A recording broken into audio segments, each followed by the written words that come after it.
This happened 7 years ago. That's when this terrible catastrophe happened. The horror known as the dungeon breakout began, but none of the citizens were prepared for it. Many different monsters emerged from dozens of rifts that appeared across the country, and as a result of this incident, many people died because the monsters did not spare anyone. Among the dead were also his parents. That day, Michael Nodfort lost everything in an instant. Then he promised to take revenge, shedding bloody tears, which made it even more annoying. He vowed to himself to become a monster hunter, but 7 years later, nothing has changed. He was kicked out of the hunter training center, and now the guy was sitting in despair. At this time, an inspector approached him and addressed Michael, calling him a participant. The man told him not to come to the hunter training center anymore because he had nothing to do there.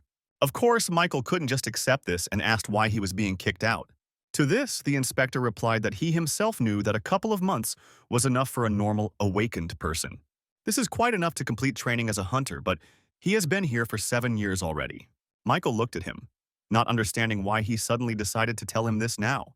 And the man continued, saying that he didn't have an ounce of talent, and in general, he could be considered trash. And if they let him stay here, the image of their center will also suffer due to the lack of good personnel. But deep down, he felt sorry for the guy because he always saw how hard he trained every morning. But, on the other hand, during these 7 years of training, his stats never improved, not to mention unlocking unique characteristics and acquiring skills. Now he sat in the memorial park, clutching a can of cold coffee in anger. Suddenly, he heard the voice of a woman asking her child if she remembered how her father died. The girl replied that she knew everything because her mother had told her about it more than once. She added that when the monsters attacked, Dad died fearlessly, saving people until the very end. Mom praised her and then asked her what to do if difficulties arise in life in the future. The little girl's answer surprised Michael because she said that you need to be brave and not give up. After that, her mother hugged her, saying that her daughter was the smartest, and she laughed happily. Michael rose from his seat and walked over to them, which slightly surprised the woman and child. They wanted to ask who he was, but the guy only bowed and the next moment ran away. He didn't want to talk to them so as not to tell them about his life because he felt like a worthless person. But he was also grateful to them for the words they said. He agreed with them. But he didn't live up to them yet. And after 7 years, he couldn't just give up. With this thought, he ran to the place from which he had been kicked out today, wanting to get a second chance. It started raining in the evening, but that didn't stop the guy. He came to the right place and knocked. The inspector did not open the door right away because it was late and he was not expecting guests, so he was surprised to see him. But soon his face frowned and he told the guy to leave here because he told him everything today. Then Michael asked him to help him pass the hunter exam for the last time. He explained that he couldn't just give up, and it even seemed to him that the curator thought about his words. However, this turned out to be a false judgment. The man's name was David, and he was very angry at his request. Michael had never seen him like that before, so he was a little surprised, and he continued. He asked if the guy had come here to get his money back, but Michael said no. He shouted that for him it was not about money, because he did not come for that, but for the opportunity. But David apparently thought otherwise. He hit him and sent him away, telling the guy not to dare come here. Michael flew into the trash cans and hit his head on the wall, which caused him great pain and disappointment. David, meanwhile, said that the guy might not even be lying to him since he knows him inside and out. After calling Michael a scumbag, the man turned around to leave, leaving the boy lying on the ground. After a while, he managed to sit up, but his head hurt and his mood was depressed. He thought that if he too had a unique characteristic, or better to say, had at least a little talent, then he could change his worthless life, from which he now received only pain and suffering. Suddenly, he saw some system window informing him that the trial tower was praising him for his iron will. After reading this, Michael was surprised twice. First, that for the first time in his life someone was praising him, and then that it was some kind of tower. And then, something incredible happened. He realized that he was starting to fall somewhere into the unknown. At first, the guy was surprised, and then he got really scared because nothing like this had ever happened to him before. Then, there was a huge explosion that even David heard from his room. He didn't understand what happened there, since Michael had left there just a while ago, but he decided to go out and take a look. It seemed to him that the boy was calling for help, but when he went out to look, he was not there. Surprised, David looked around, but Michael was still nowhere to be seen. He then looked at the trash cans where he last saw the guy and saw that he was gone. Michael himself, meanwhile, was falling somewhere into the abyss, not understanding what was happening to him. It was as if he was underwater, and after a while he realized that he couldn't breathe and needed to get out. But then the water ran out, and he realized that he was continuing to fall somewhere into the unknown. He read another message, which said that the testing tower had selected all suitable candidates from the ground. And then he was asked to choose a difficulty level, and the reward he would receive would depend on the difficulty he chose. Michael didn't understand what was happening to him, but his intuition told him that he was on the right path. The guy, without thinking twice, chose the difficult difficulty level because he had nothing to lose. He realized that he had been given a chance and he had to use it to his advantage. And then something started to change and the system window said they hoped he would get good results. Then it was said that he would soon enter the first floor of the test tower, and Michael still didn't understand anything. He suspected that he was dead and dreaming all this, but his head still hurt from hitting the wall. And then suddenly he read that all status ailments and injuries were healed. The test was about to begin, and he knew something important was about to happen. But the guy never expected to find himself in the desert and without any resources. A moment later, however, he was given a sword, and Michael thought that with a weapon his chances were better. Apparently, it was some kind of survival, although he didn't fully understand why it was all there. But soon his thoughts were confirmed by the system, saying that the reward for this test was the discovery of a unique characteristic. Seeing this, Michael froze in surprise because this had been his dream for many years, as far back as he could remember. The guy thought that he would finally learn what he had been working hard on for the last 7 years of his life. After all, this unique characteristic allowed him to easily become a hunter, as he wanted. It was so incredible that it even seemed crazy. And Michael even thought that he had gone crazy. But he soon realized that his mind was not clouded, and the first thing he decided to do was take his new weapon. But as he approached the sword, the sand beneath his feet suddenly began to stir and move. Michael began to run away from him, and he rose higher and higher, forming a huge hump of sand. The guy read in the system window that a training test was about to begin. His difficulty level, which he had chosen, was displayed there, and Michael realized that this was not a good thing.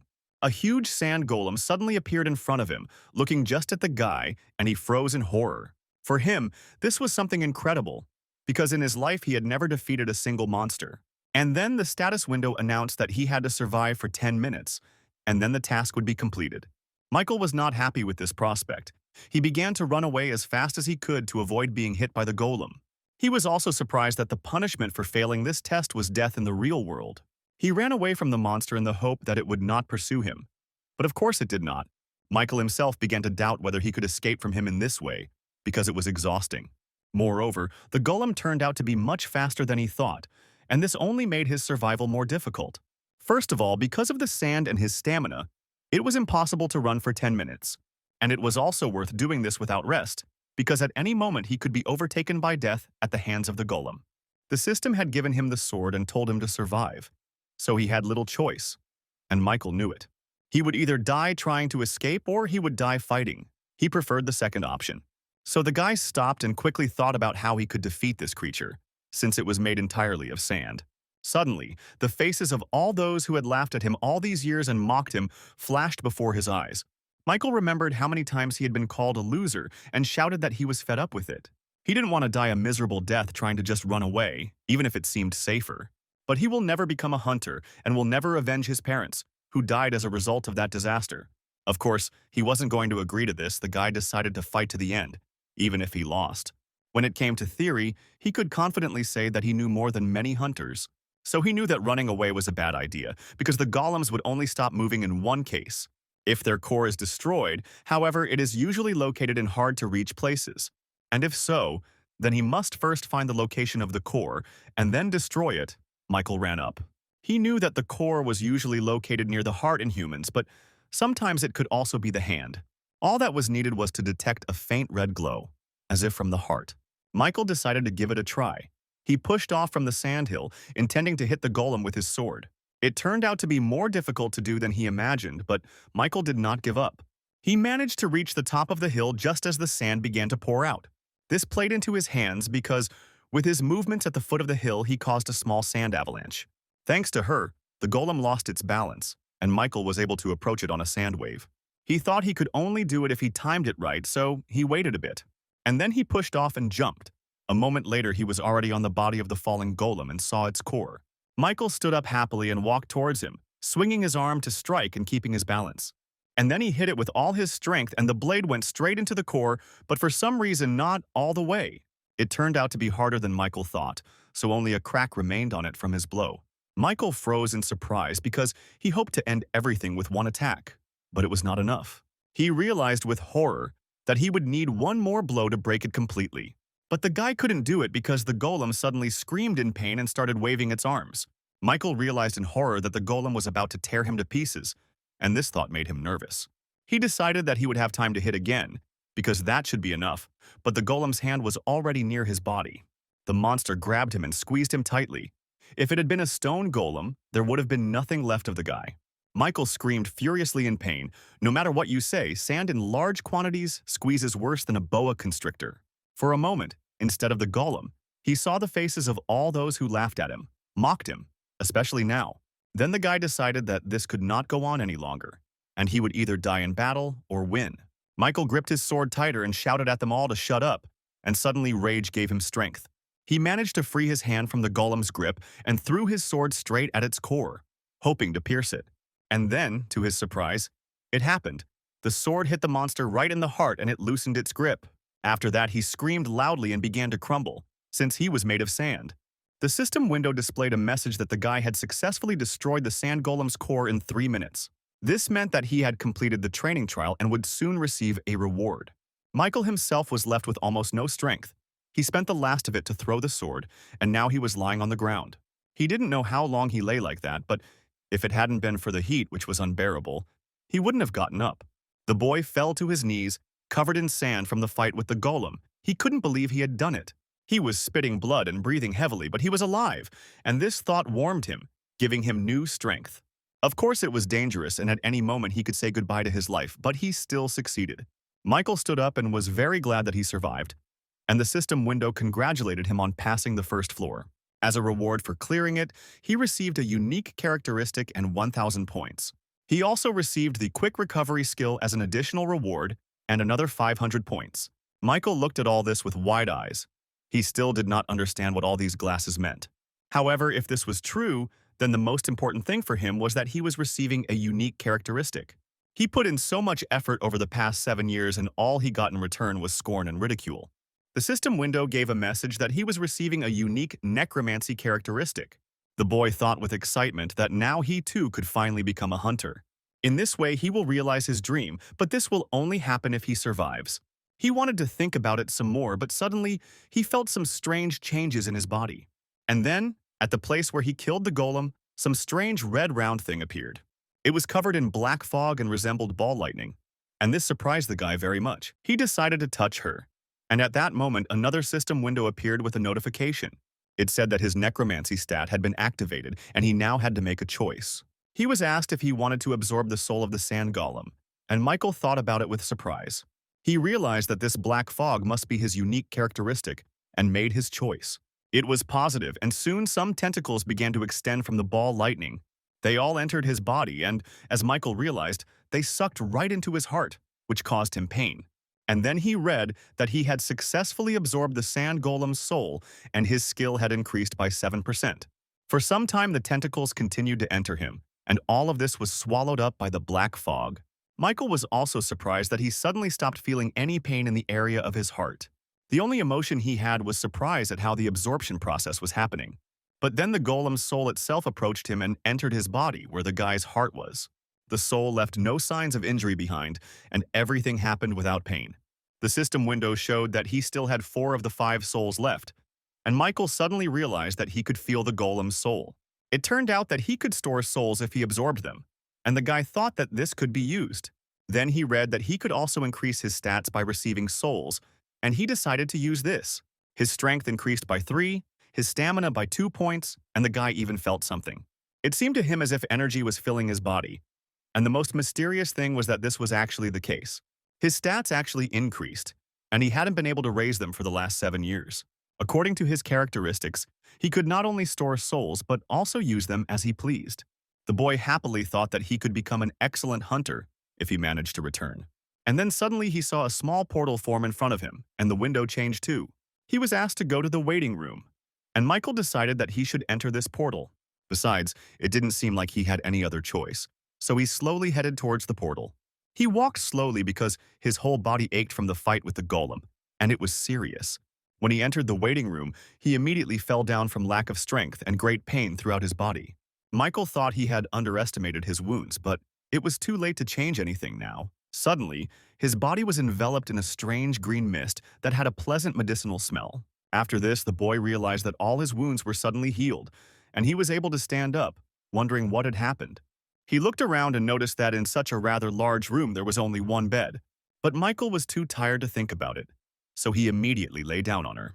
He thought about what he should do now, because getting out of the tower seemed like a difficult task. He also didn't understand why this tower had called him here, but suddenly his thoughts were interrupted by another message. It said that he now had 5 commands available: information, store, community, inventory, and challenge, saying the command would activate it, and Michael slapped himself in the face, saying that he had to survive first and foremost. He called the test command and saw that there was almost 1 day left until the next test on the 2nd floor. He couldn't choose it yet, but the guy noticed that he would probably have a lot of such tests. He then called up the community team and was faced with an hour of people discussing the same topic.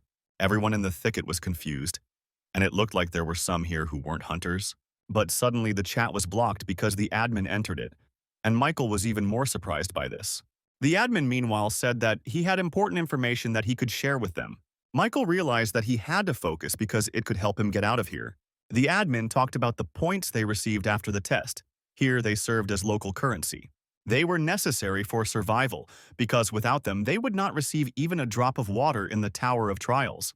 Michael thought that since points were only earned through challenges, he should do everything to have enough. After all, without them he won't be able to survive. The admin said that that was all for him and left the chat. Michael realized that at first he had hoped to become a hunter simply after returning home. But it seems like he's stuck in this trial tower now and has to play by its rules. His gaze fell on the sword, but he knew that he could do little with just a sword. Then he called the shop command, and after some time he was successfully training with the acquired shield. It seemed to Michael that all the hunters had lost all their stats when they entered the tower, but they had an advantage. After all, they should be able to more easily master the skills they had previously mastered. And this was important to Michael. After all, he was at different levels than them, so he had to train to catch up with the others. After a couple of minutes of exhausting training, he fell to the floor, exhausted, breathing heavily from fatigue. He thought about taking a break, but suddenly he felt his strength returning. Thanks to the healing effect of the waiting room, he realized that he could train without any problems. But soon the guy felt a new problem. It was hunger, which was ruining all his training. Of course, he couldn't just leave it like that, so he called the inventory command. There he saw the items he had already purchased, on which he had spent almost all of his points, of which he had only 40 left. If it weren't for the additional reward, he wouldn't even be able to dream of a shield. But now he needed to satisfy his hunger. Time flew by unnoticed, and there were already 17 minutes and the same number of seconds left before the 2nd floor test. Michael noticed that even the restless chat had quieted down, as it was almost time for the next test. For a moment he wondered if he could survive again, because this time everything would be even more difficult. However, the guy quickly dismissed this thought, telling himself that he would definitely survive this time too. Meanwhile, there were only 10 seconds left before the test, and apparently every participant was on edge. And then the waiting time was over, and everyone heard a deafening sound in their waiting rooms. A final message from the system appeared, asking if they were ready for the test. Michael responded positively, and soon a new portal appeared that he had to enter, and the guy did so. The guy was surprised to notice that this time the location was a forest, and on the one hand it made everything easier. Then he read that the purpose of this test was murder. He had to kill the leader of the orc tribe. Most likely he had such tasks because he chose the hard difficulty. But killing the chieftain of the orc tribe was nothing compared to the sand golem, and that made him nervous. Michael couldn't believe that he would have to sneak into a camp infested with monsters and kill their boss. He stood on the mountain and managed to count at least 20 orcs who had not yet noticed him. The guy decided that it would be harder to survive this time, but that didn't mean he was giving up. As you know, orcs are not particularly developed creatures. They kept to small camps and had their own boss. All the monsters obeyed him, but at their core, each one was just a dumb creature with honed skills.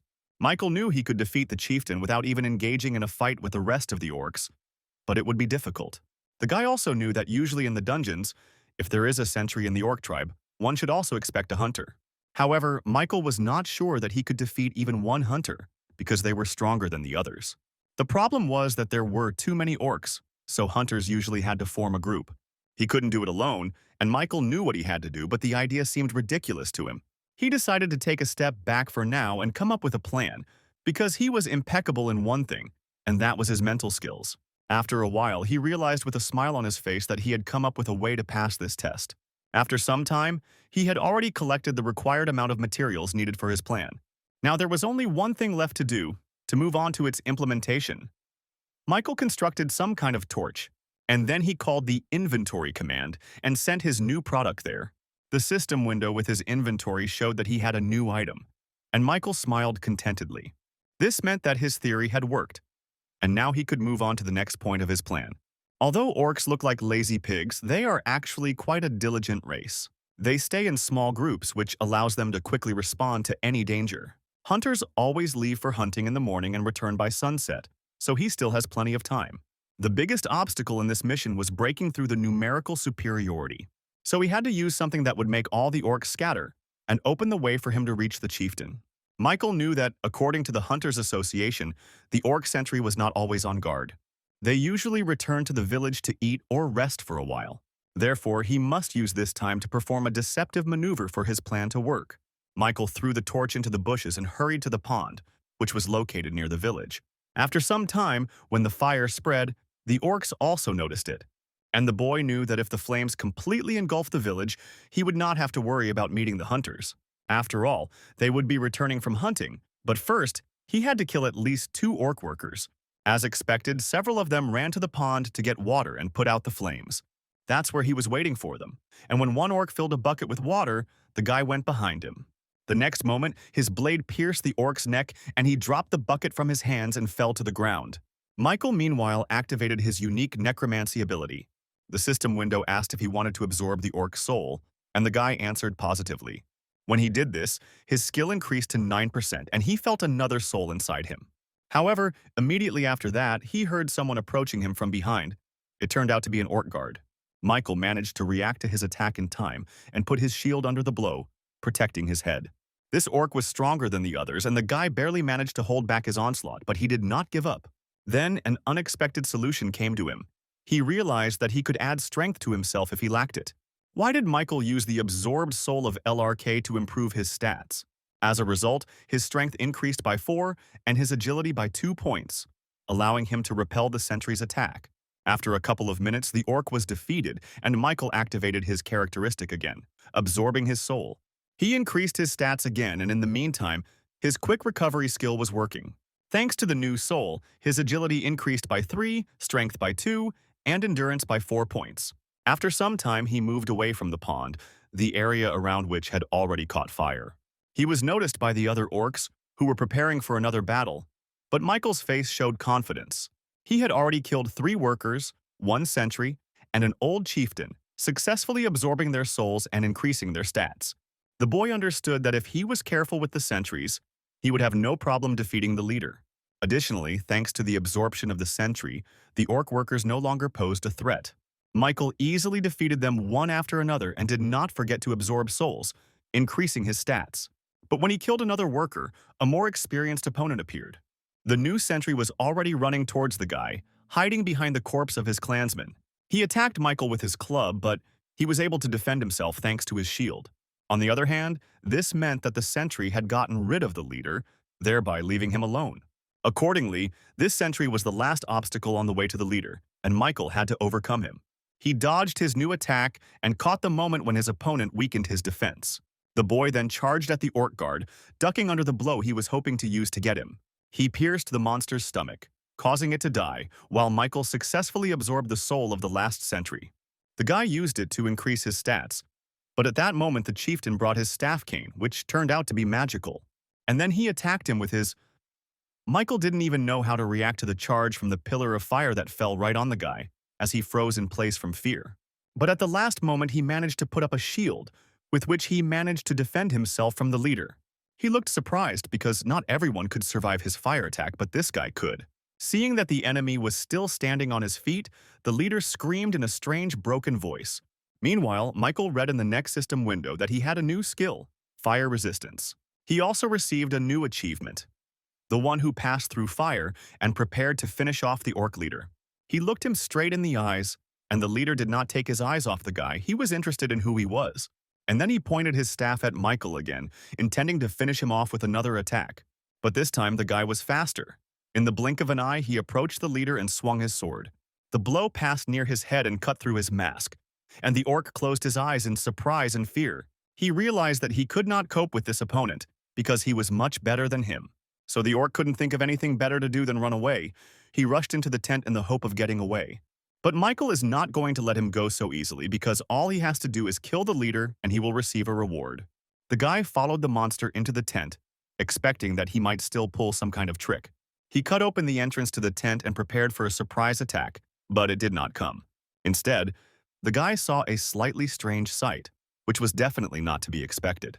The orc chieftain sat in the center of the tent, clutching two small orcs to himself, all of them looking scared.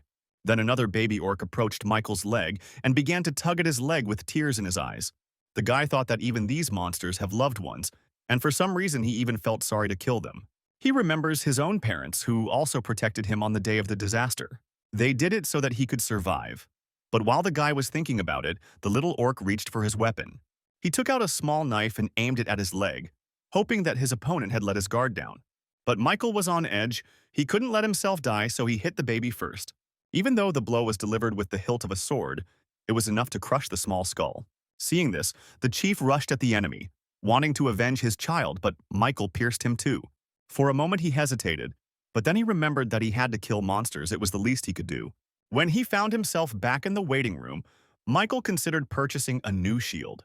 He also drew attention to the chat, from which it could be concluded that half of the contenders did not survive. And then he suddenly froze in surprise when he saw one participant write that he had used his question. He did this to find out how to return to Earth, and Michael realized that such a way existed. After a while, he figured out that they could ask questions in the information command. In the community chat, players came to the decision that they should all share any information with each other. Once they reach level 5, they will be able to purchase temporary return stones to Earth, but only for a couple of days. And starting from the 8th level, they will have access to new items, one of which will allow them to return to Earth forever. Michael looked at his stats again. His necromancy had already reached 65% mastery. The boy thought that he would be invincible if he had such powers on Earth, so he wanted to return as soon as possible. But for now, he was only at level 2, and 8 was still so far away, so he decided to look for something positive. He found it in the fact that his stats were at rock bottom, but now they are approaching 20 points. To begin with, Michael decided to absorb the 5 souls he had captured, considering that he almost died in the process. After that, almost all of his stats were close to 30 points, and only magic was at 13. Michael noticed that with each improvement he felt more and more powerful, and he liked it. He suddenly started running around the room and climbing the walls without falling. Like a spider, these were not human abilities. The boy realized that he had finally overcome human limits and felt incredible strength. He jumped from the ceiling he was standing on and miscalculated the speed with which he rushed towards the next wall. As a result, he crashed into her, leaving a dent. It was quite painful, but the healing effect worked. Michael thought that he had leveled up so quickly, which is why his body most likely had not yet gotten used to the new strength. He then opened a shop and purchased a dead tree shield which cost him 2,100 points. This shield was created by a black mage from the wood of a huge dead tree. It activated a buff when losing health. As a reward for the trial, he received a black steel dagger, which improved his stats, and also the killer's cloak, which allowed him to remain more undetected and move faster. When everything was ready, Michael exhaled. All that was left was to get used to the new items and stats. He had to do this before the next test, but that was not all. The guy wanted to become stronger than anyone could dream of, so he continued training. After a few more days, which flew by very quickly, he entered the 3rd floor of the test tower. The theme of this test was a duel, and the system once again reminded him that he had chosen the hard difficulty. Michael looked around. Apparently he was in some kind of cave where, as he thought, the duel would take place. Then suddenly a new message appeared, saying that in 10 seconds a guardian of darkness would appear. The guy realized that he would be his opponent, so he got ready, not knowing where he would attack from. As expected, the enemy acted unexpectedly. He went behind Michael, and he didn't even notice. At the last moment, the boy felt something scatter in the air near his head, and he realized that he was under attack. He barely managed to turn around and cover himself with a shield, but the attack still slightly hurt him. The Guardian of Darkness looked quite terrifying. He was also strong, and this forced one to act more carefully. When Michael saw it, he realized that it was a doppelganger, which he had read about in Hunter's reports, so he knew that physical attacks worked best against them. And with that thought in mind, he kicked him. The monster flew away a decent distance but quickly got back on his feet and they looked at each other. Doppelganger smiled evilly.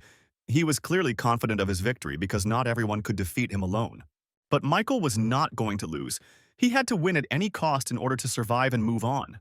The injury he received quickly healed thanks to his quick recovery skill. And then the guy noticed with surprise something strange in the behavior of the doppelganger. He was made of dark matter, so he could take any form, and now he was imitating it. The monster took the same stance and suddenly he also had a sword and shield. To make sure he would copy him exactly, Michael went on the attack. In the blink of an eye, he found himself behind his opponent, intending to attack from behind. But the doppelganger did not have time to react in time, so the attack was successful and the monster was wounded. This meant that he could only copy his movements, but they were no match for Michael's strength. However, now the course of the battle had changed. The guy noticed that the doppelganger had stopped copying him. On the contrary, it seemed that he was angry, and the wound on his chest also began to tighten. The monster looked at the guy. He was surprised that he was able to touch him, so he didn't know what to do next. And Michael said mockingly that it seemed like he had the skill of restoration too. Doppelganger did not answer him and again rushed into the attack. Now he was going to repeat the new maneuver. It was the same attack that Michael had used on him, so the monster copied it. However, the guy knew that he would act like that, so he easily anticipated his movements. When the monster swung his sword, he dodged and then kicked him. He already knew how to defeat him. After all, he had an advantage. He knew how to counter his own techniques. The initiative was clearly on the guy's side. He was pushing the doppelganger towards the wall in order to finish him off there. During this time, his fencing skills had improved significantly, and he thought that his training had not been in vain. But suddenly, when he was about to knock out his opponent, the guy saw a sword right in front of his eyes. He was able to quickly regroup and block the attack, but the monster was also able to retreat. Michael froze in surprise, not understanding what just happened, because he did not use this move. And then the doppelganger took the initiative into his own hands and began to push Michael against the wall. It was no coincidence, as they had only been fighting for a short time, but the monster had already evolved. It was now harder to block his attacks, even though he still copied all of his movements. Michael then activated his assassin's cloak skill, and his movement speed increased by 15%. This also meant that he had to finish everything in less than a minute. After all, it was only for that long that the effect of the cloak lasted that Michael rushed to attack the enemy. He also seemed to notice that the guy had become faster, but for now, the monster decided not to retreat.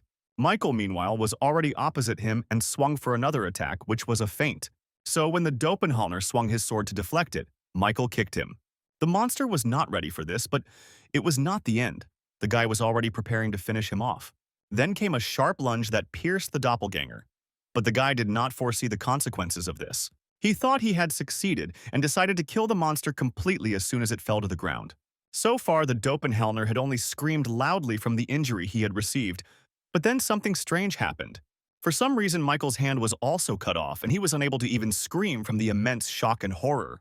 He expected this, although everything indicated that it must be somehow connected with the monster's copying ability. Then Michael also screamed. The pain was incredibly strong and made it difficult to concentrate. But the guy understood that this was not the end, because if he won, he would certainly get his hand back. Besides, the doppelganger hasn't moved yet either, which means that he does have the recovery skill. But it looks like he needs time to recover from this kind of attack. So this was his chance to win. But without a sword, it was difficult to do so. Michael came up with a plan. He has 15 seconds of the assassin's cloak effect remaining, meaning he will soon lose his speed. Deciding that he had nothing to lose, he grabbed the shield, telling himself that he would win. After all, it was better to take a risk than just wait for death. Perhaps this had become his credo lately. With this thought, he pounced on the monster. He had only one shield, on which he put everything. Seeing the guy approaching him, the doppelganger was surprised by his determination. It even scared him. He swung his remaining arm to block the attack, but the guy couldn't even attack. He relied on the point of the shield, which had become his new and final weapon, hoping to pierce the monster with it. Then Michael ducked under his attack, dodging the arm, and was able to press the shield into the doppelganger's stomach. He couldn't even scream and fell to the ground a few steps away from the guy. He didn't move anymore. But the monster was not dead yet. He was waiting for his recovery and looked at the guy with hostility. And Michael swung to finish him off, saying that now he would have another creature on his account. It always gave him strength to kill monsters to avenge his parents. And with this thought, he brought his shield down straight into the Doppelganger's heart, causing him to die a quick death. Immediately after this, a system window appeared, congratulating him on passing the third floor of the test tower. When he returned to the waiting room, all his injuries and defects were healed and he had feeling in his arm again. It was much better with her, but now he had to prepare for the fourth floor and Michael resumed training. He hit the wall in his room with all his might and left a huge dent there which spoke of his power. The guy thought the healing worked great because he didn't even feel anything. He had the soul of a doppelganger, which he absorbed after defeating the monster. The consistency of his soul, however, was so dense that it could not be compared with others. Michael was surprised that the souls of all the monsters were different depending on their strength and abilities. He was also pleased that his mastery of the characteristics of necromancy had reached perfection. Now her rank had increased by 1 level, of which there were 5 in total, and the current progress was 0% level 4. As a result of this, he was given another skill. Michael received the chance to acquire the skill of absorbing the soul. In other words, he could now absorb not only souls but also their skills, although the effect did not always work. Just like he was able to get accelerated regeneration only after being on the verge of death a couple of times. Skills could never be acquired simply by snapping a finger, and he understood that well now. Michael called the community team and entered it. There were now 880 members out of 1508. This was already his third time back in the waiting room, so he felt like he was at home. Suddenly, the guy came across interesting information about the next test. They were talking about it in the chat. Someone said that this time the test would be combined, and that was a bit confusing. One guy named Kim said that he might be exaggerating, but he found out that the theme of the challenge would be competition. And since they are talking about a competition between hunters, this could very well even mean murder. When Michael read this, sweat broke out on his forehead. The guy realized that the guys in the community were serious. It turned out that in the next test, each of them had the chance to kill a person. After some time, the system window notified everyone about the start of the fourth floor test. The condition for its successful completion is to defeat the Goblin King within the allotted time. The failure condition was the destruction of all candidates selected for the team or the expiration of time. The penalty for failure was death, but Michael already knew that the main thing in this matter was to remain calm. When he entered the portal, it sent him to a new location and he saw his team for this test. These were also the first people he had seen in a long time, so it was a little strange. Michael felt awkward because lately he had only encountered monsters. The first to speak was the girl in the big blue cloak. She invited everyone to introduce themselves and began first. Her name was Beatrice, or Beatty for short. Her weapon was a magic staff, and she inspired confidence. She added that on the outside she was a rank 4 hunter and specialized in providing support to the team. Hearing that she was a hunter, the guy who was the second member in their team snorted in satisfaction. He introduced himself as Magnus, saying that he specialized in close combat and was a rank 5 hunter. Michael thought he was being rather rude, like a low-ranking hunter, since they were more modest on the ground. Then it was his turn. Michael introduced himself, saying that he also specializes in close combat. He added that he was not yet a hunter on the outside but was undergoing training, and Magnus chuckled with displeasure. He called him cadet, telling him not to even dare to get under his feet. Michael was a little surprised by this behavior, but it wasn't like he had heard it addressed to him for the first time. The guy simply said that he was confident that he was a good fighter and could handle the role assigned to him. But Magnus did not change his attitude towards him, saying that he would kill him immediately if he saw that he could not cope. Michael thought that he was actually already used to this kind of look because he had encountered them all his life. For a moment he forgot about this nightmare, but finding himself again among people, everything surfaced again. Looking at Magnus, he thought that he was getting on his nerves and he could confidently say that he had enough strength to make him shut up. After all, in the Tower of Trials, everything is decided by skills, and he had them very well developed. Meanwhile, 2 more system windows appeared, reminding us of the rules and theme of this test. Then the main gates of the Citadel opened, where all participants had to enter from different sides. And as soon as this happened, small goblins with axes and other weapons immediately came towards them. They intended to surround their squad and pounced on the first one standing, which turned out to be Magnus. The boy was surprised that goblins could fight in such a battle formation, and turned to Michael. He shouted why he wasn't fighting, but the guy had his own tactics for fighting. Besides, Magnus didn't even look in his direction, and yet he had already managed to kill 2 goblins. While Magnus held off the rest of the goblins, Betty finished preparing for the spell. She needed a little time to finish everything, but Michael noticed that Mashnus needed help now. He told the surprised girl that he would leave her for a while, and after these words he rushed to his friend. Thanks to his cloak, his speed was incredible, so he was next to him in an instant. But Betty screamed that if he left like that, then who would cover her from behind? But the girl didn't finish because no more sounds could be heard from behind. She turned around and saw that all the goblins that came from behind were killed. The girl couldn't believe her eyes. It was the first time she had seen someone deal with the monsters so quickly. Meanwhile, the goblins were attacking Magnus with renewed vigor, and it was already difficult for him to hold them back. The boy sagged under the weight of his sword, expecting that soon Betty would give him strength with a spell. But this did not happen, and the goblins realized that it would be more effective to attack from different sides. One of them wielded a mace that was attached to a metal whip and directed his attack at Magnus. The guy didn't expect this and was surprised to see the weapon fall out of his hand. His great sword fell nearby, but there was no time to go after it because he would be finished off immediately. Then a new goblin with a machete jumped on him, and the guy could only cover himself with his hands, hoping for the best. He screamed why he was so unlucky to be on the same team as a cadet. But the next moment, Magnus ducked as someone rushed past him with an attack. The guy looked at the man in surprise and saw Michael, who had killed the monster that was threatening him. The remaining goblins screamed as another of their comrades was killed, and they retreated for a moment. Seeing that the cadet had protected him, Magnus couldn't find the right words to say to him. But Michael didn't expect anything. He simply told the master to stand aside for now. Magnus would normally have been angry upon hearing this, but now he was rather discouraged by it. Then Michael destroyed him mentally by adding that the guy should not get under his feet.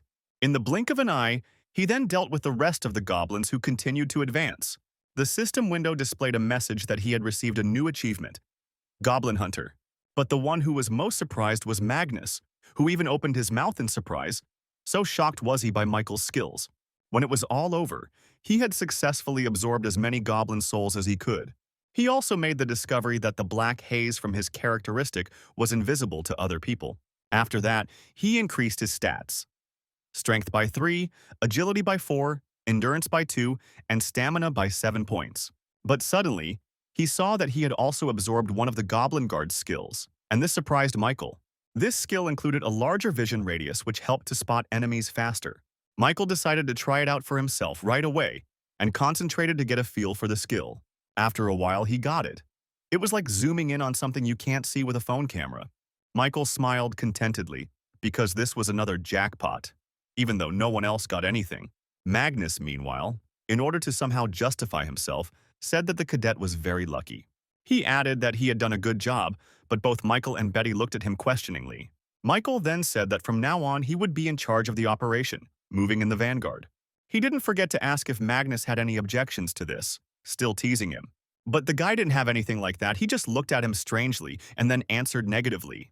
Then Michael added that the guy just needed to protect the hunter Betty, and he himself would fight in the front. Michael told the girl that she should just continue doing everything she had been doing before. Betty replied that she understood him, then said that she was resuming her search for the target and used magic. A few minutes later, they were already fighting another squad of goblins, and Michael was successfully absorbing their souls. His unique attribute Mastery Level 4 was already at 12%, and there were 14 hours left to test. It soon became dark and they set out to find shelter, saying that the battles with the goblins had been exhausting. Although they attacked with varying frequency, everything had calmed down now, and Michael began to think. Then he suddenly jumped up and ran somewhere himself, while his partner stood there in surprise. Betty asked what was going on, but suddenly she saw what Michael was running towards. It was water. To be more precise, the beautiful fountain is probably the only thing that has survived in this area. Magnus said he thought the other contenders had already been here, and everyone was surprised at their speed. Michael, meanwhile, leaned over and tasted the blood of a goblin killed nearby. It was still warm. Therefore, if they hurry, they will be able to catch up with other contenders because in case of victory of the other team, those who fail the test will die, and they will never return to Earth, but will be buried here. Neither of them liked the prospect, so Michael said they'd better hurry. Meanwhile, the other team met the Goblin Squad again, but they posed no threat to them. There was a guy on their team with equipment like Michael's, and he did a great job too. There was also another guy present who had mastered an unknown ghostly art.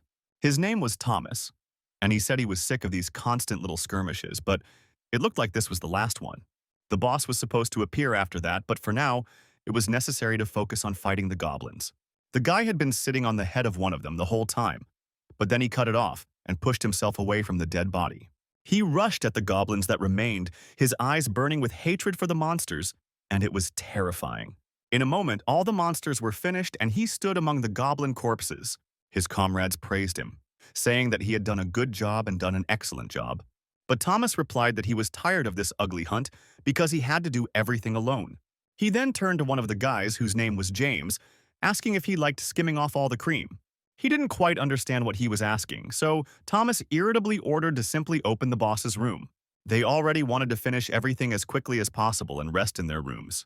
James went to open the door as he was ordered, but the boy didn't like being ordered around like that. When he opened the door, the system window notified everyone that all members of the Challenger team had entered the spire. This was the home of the Goblin King, but the battle with him would not begin until one of the two teams remained. It was also reported that at this point it will be impossible to escape from the current location. As if to confirm this, a huge red barrier formed across its entire territory. Thomas looked at him with disdain, asking why this had suddenly happened and what these two teams were. But then he understood everything himself when he saw that there really were 3 new people standing on the other side. Michael's team arrived just in time, and now the boy was looking at those they were about to fight. Thomas grimaced in displeasure, saying that he had hoped to end everything quickly. But Michael suddenly said that he would fight alone, which greatly surprised his team. Secondly, he asked Betty to provide him with a buff that increased agility. Everything else she could supply to Magnus. To this, the girl replied that she had the chance to see with her own eyes how strong he was. However, perhaps people would be more terrible than all these monsters put together, and that was true. Michael said he heard her, adding that he would signal if he thought he was in danger. Until then, he counted on their support, and with these words the guy rushed into battle. His agility was increased by 2 points, and this effect lasted for 10 minutes thanks to Betty's spell. Michael himself has already become convinced that he has surpassed the skill level of the average hunter. Besides that, he had just killed over 30 goblins. The guy noticed the other team getting ready. Finally, Michael thought that his current self was strong enough to handle this challenge. With this thought, he rushed to attack 3 people at once, which surprised and alerted them a little. Thomas didn't understand where he came from, but he saw that the guy looked quite confident. He ordered James to use his shield at full power and to do so immediately. The guy with curly hair began to carry out the order, activating the defense. Apparently, he had a magic shield. That was true, and Michael realized it too when he saw the boys covered in a magical dome. However, it couldn't be called a strong barrier, so he prepared to break it. He pushed off the ground and hit it with all his might, causing it to split into many cracks. A moment later, the protection disappeared completely, and James, who was controlling it, fell to the ground. Meanwhile, Michael was already almost close to Thomas, and he realized that this opponent was quite strong. Michael attacked their team, and the guys didn't have time to react in time. He even wounded some of them. Betty and Magnus watched all this with surprise, clearly not expecting to see such skill. And Michael continued. He was already rushing towards Thomas, who, as he realized, was the leader of their team. The guy also realized that now the main battle would be his, so he prepared for it. Their blades met, but to everyone's surprise, Michael was pushing the guy, who was only defending himself. It was also strange that Michael's skills were inferior to Thomas's, but he easily blocked all of his attacks. The guy decided that, in that case, he should act more decisively. However, when he was about to perform some maneuver, Michael suddenly appeared behind him. Then came a pretty strong attack, which should have been decisive for the guy. But when Michael thought he had won, Thomas suddenly blocked his sword, bending his body strangely. He did it almost in a jump, which greatly surprised Michael, because he did not expect such reflexes from his opponent. Thomas, meanwhile, began to get angry that he could not seize the initiative in the fight, so he began to act. Michael noticed that the boy had unusual eyes, thanks to which he could see the trace of the blade aimed at him. Thomas jumped to the side, choosing the right moment to counterattack, but Michael was not going to retreat. Suddenly, Thomas saw the shield that served as Michael's protection flying towards him. As it turned out, this was done intentionally, because this way the guy had a limited field of vision. And Michael was already running towards him with another attack, hiding behind the shield from below in order to hit the enemy this time. The next moment, he pierced him with his blade, and Thomas could not see it because of the shield. He spat out blood, amazed that there was someone who could defeat him and even seriously injure him. Meanwhile, Michael's system window announced that he had received an additional reward after the test. Thomas was dead. The attack had hit vital organs, so the guy couldn't survive, but those were the rules. The penalty for losing was death. and everyone knew it, even though they looked very shocked. Betty noticed that Michael was shaking for some reason, and she realized that he himself was also out of sorts because of the murder. She turned to him, asking if he was okay, to which the guy replied that he was fine. He added that the girl shouldn't worry, but his gaze was somehow distant. Betty decided that he was interrupting in shock because of the murder he had just committed. Michael then asked them if they would mind going and fighting the boss right now to finish the challenge.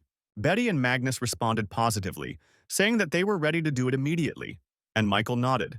After some time, they defeated the goblin boss, and the decisive blow was dealt, as always, by Michael. The guy plunged his sword into the monster's back where his vulnerable spot was, and he died from it. The system window displayed a message stating that the test target had been destroyed. As a reward, all stats increased by 4. And as an additional reward, Michael received a new skill. It was a rank 3 instant acceleration, and when it was all over, they safely passed through to the portal. Magnus hurried back first. He was a little afraid of Michael, but Betty lingered at the entrance to the portal. She suddenly turned to him, telling the guy not to worry about what happened today. The girl said that perhaps her words were out of place, but he just did what he had to. Someone had to kill the enemy team anyway, and if he refused, she would join the fight. This surprised Michael a little. He thanked her, saying that her words made him feel better. Then the girl clicked something in her system window, and Michael saw that he had received a message.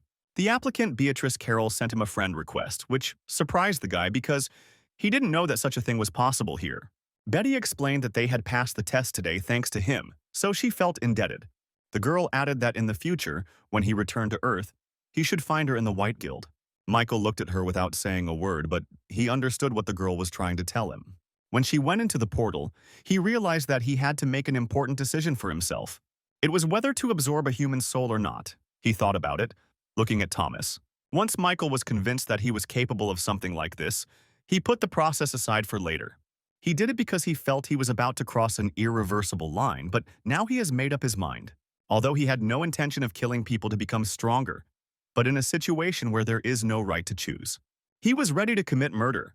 With this thought, Michael absorbed Thomas's soul, continuing to look for justification for himself. He thought that, in addition to his very first desire to become a hunter, new ambitions began to grow in his soul. After all, the Tower of Trials had given him a chance, and he wanted to take full advantage of it, continuing to move towards the top. When the absorption process was completed, he also entered the portal and came out in the waiting room on the 5th floor. To his surprise, the system immediately announced the expansion, creating a ranking of applicants. Michael didn't understand what it was, but it required him to enter a nickname. The guy even thought for a bit, because he hadn't played many computer games in his life.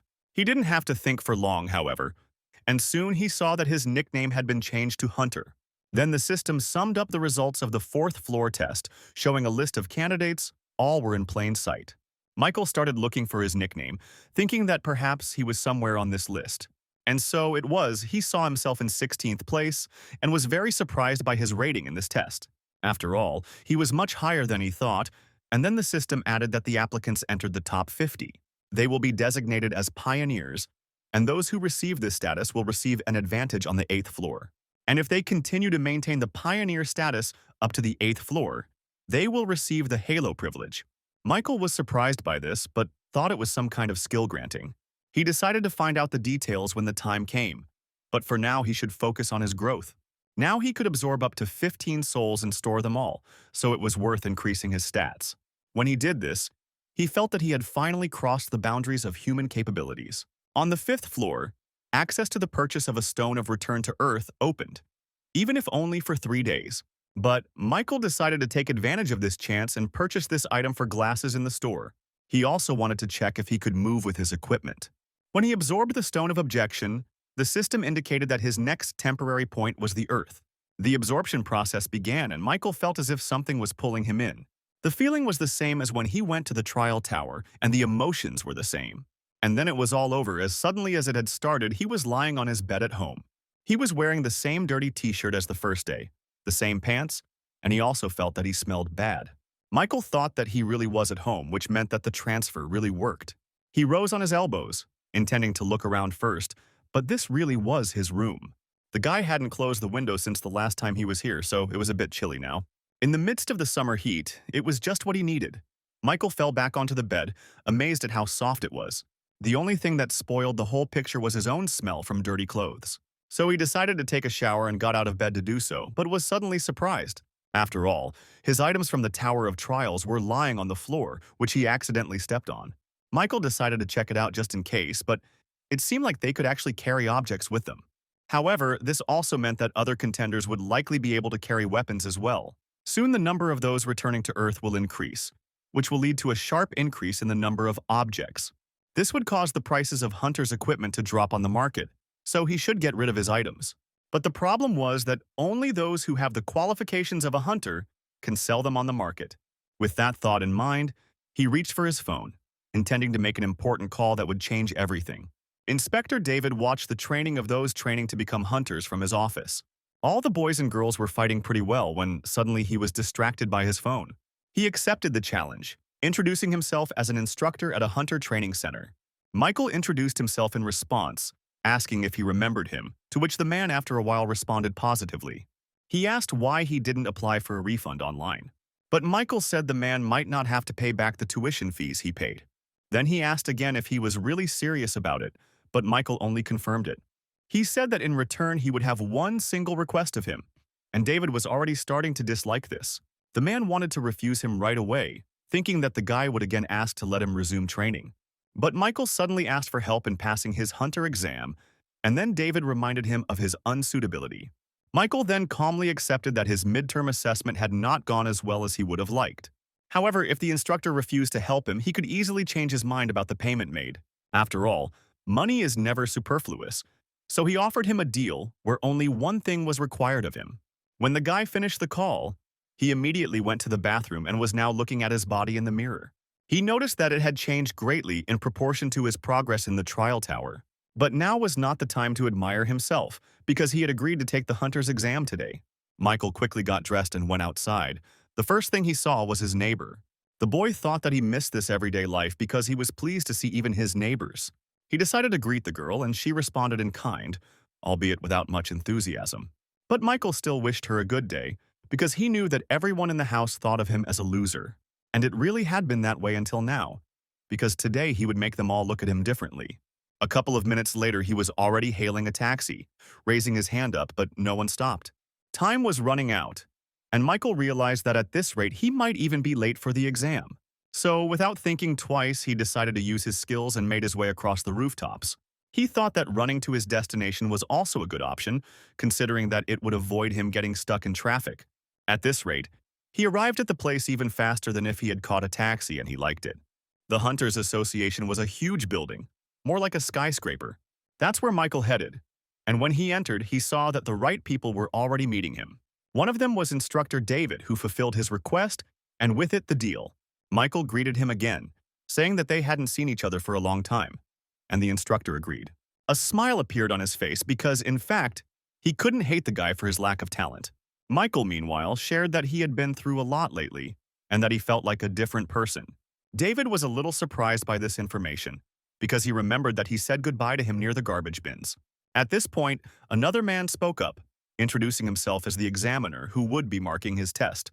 The man's name was Kim, and he asked the boy if he had any questions about how the exam was going. But Michael replied that he was well aware of this, so they could immediately move on to the essence of the test. A couple of minutes later, he was already standing in a special room. He was given a sword, and the guy got ready.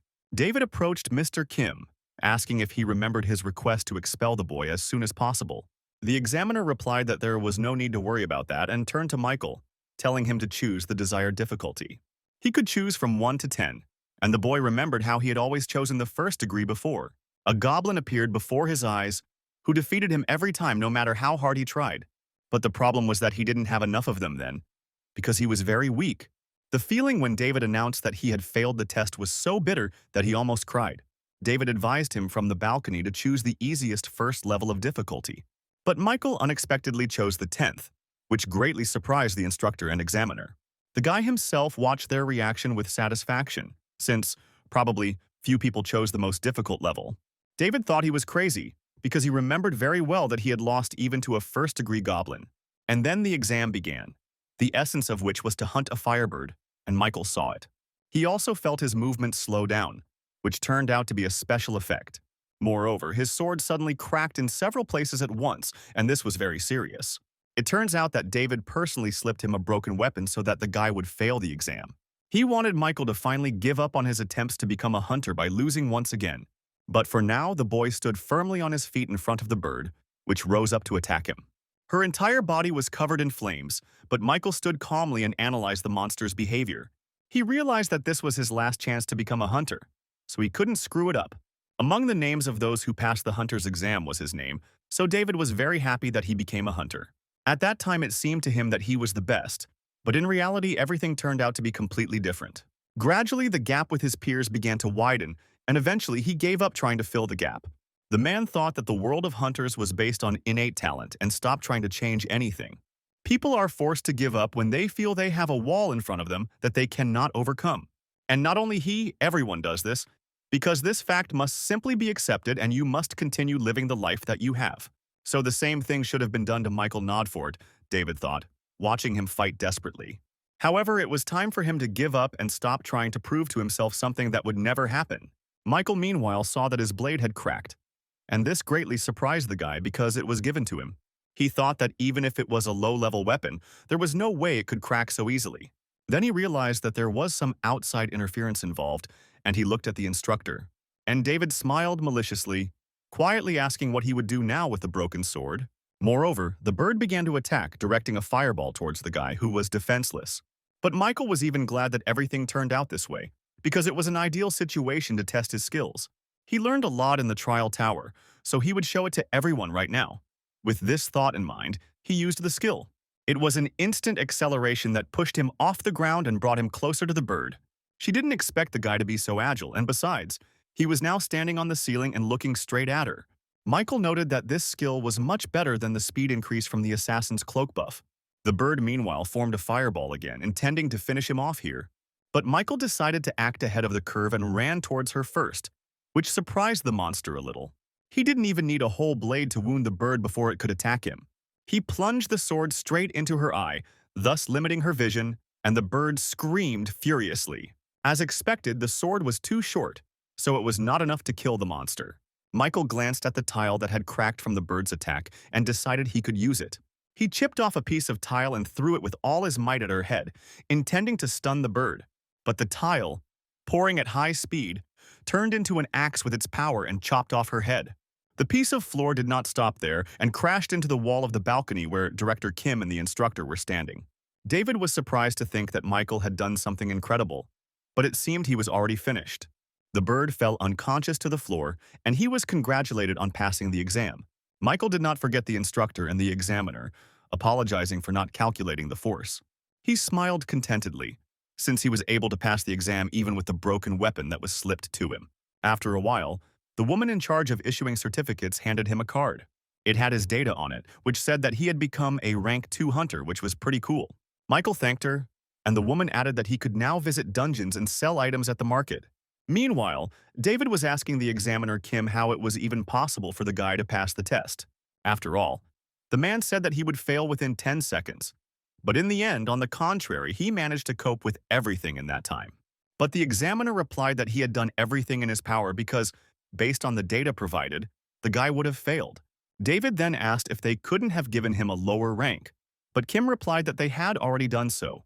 Their conversation was interrupted by Michael, who entered the office and announced that he had received a hunter's license. He then approached David, noticing that he looked a little pale, and asked if he was okay. The man replied that he was fine and congratulated the guy on his new achievement. And Michael suddenly said that if his memory serves him right, the instructor reached rank 3 before retiring. He added that he briefly recalled him calling him trash because he really did think so. And suddenly, the thought crept into his head that perhaps David himself was the scum he was talking about. Hearing this, the man jumped up from his seat to hit him, asking if he had lost his fear. And Michael thought that, contrary to his expectations, the instructor had easily fallen for the provocation. He dodged his blow and swung to deliver his own, wanting to demonstrate his strength once again. David winced in pain as the guy hit him right in the solar plexus, and he understood that nothing would happen to him for this because he acted in self-defense. And this was a response to the aggressive actions of the instructor, who also received a slap in the face. David had time to think and wonder where a second rank got such strength from, and then he lost consciousness. In the evening, when the guy was saying goodbye to Director Kim, he asked again if he was really offering him a job. The man responded positively, saying that he would work directly for the Hunters Association, and his salary will be about 1 billion won. With these words, he handed him his business card. Finally, the man added that he was doing this because he could see his potential, but Michael was not interested. He said it appeared the difficulty level of the exam had been adjusted arbitrarily. Seeing that this made the director's face change, he said that he would not make a big deal out of it. However, it was not in his nature to make a deal with someone he did not trust at all. The remaining 2 days flew by, and now he was back in his room ready to leave. The news reported that recently there had been rumors among hunters about a mysterious phenomenon called the Trial Tower. Michael thought that everyone finally knew about the towers, so he was convinced that he had done the right thing.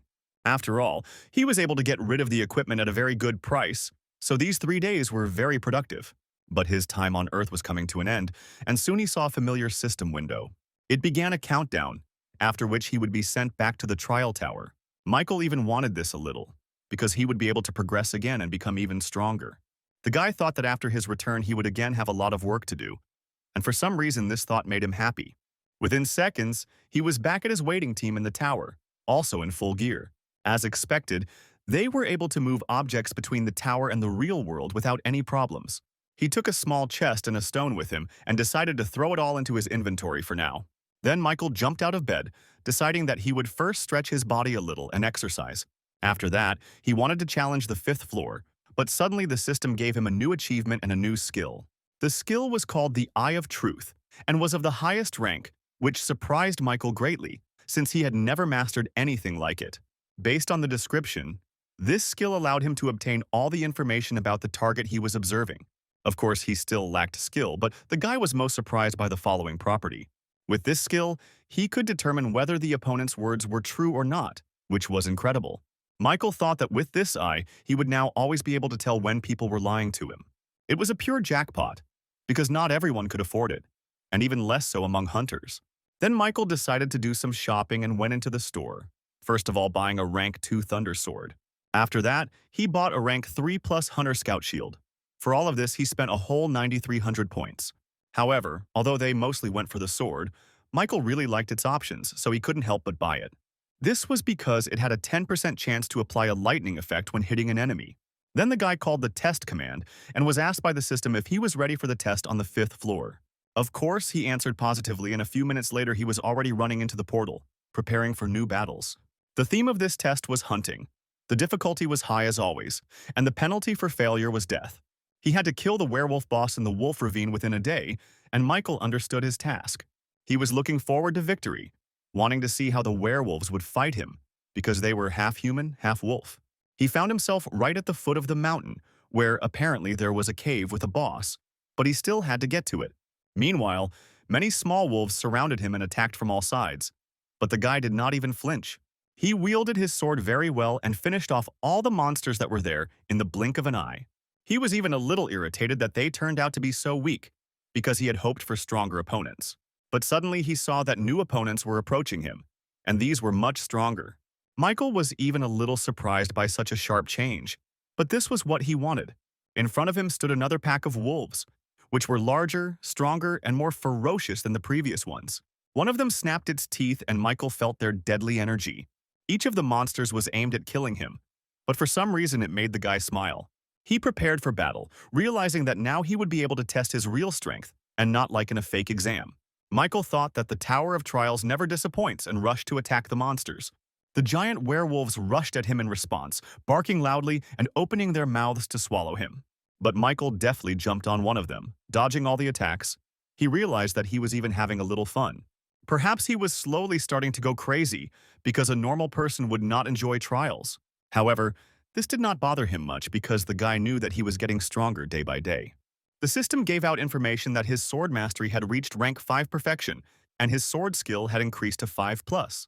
And by level 4, his accelerated regeneration skill had increased, and Michael thought that he needed to get a new skill.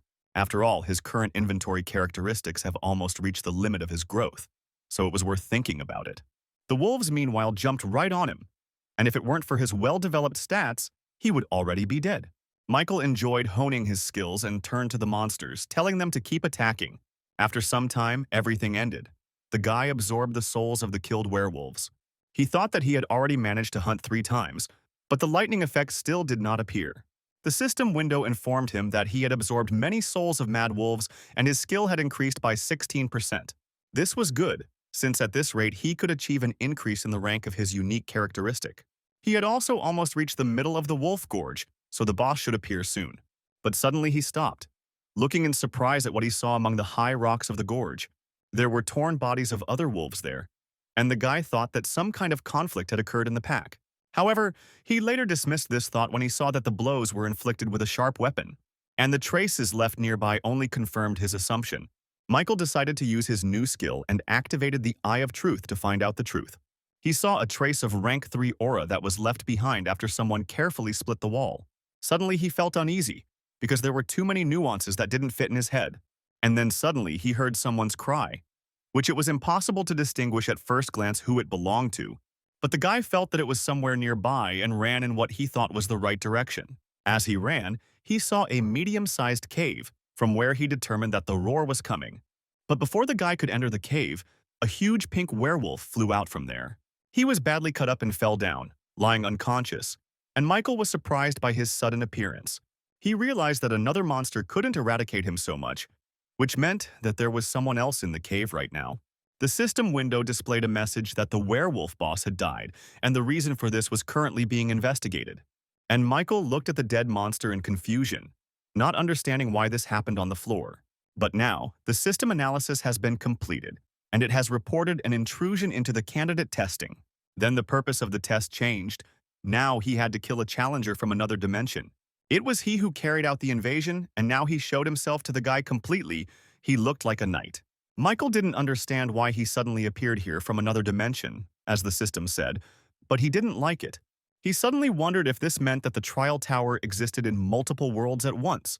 The stranger from another dimension spoke up, saying that he was surprised that the boy had not died yet. It turned out that he was the master of this test, but alas, now it will all end for him.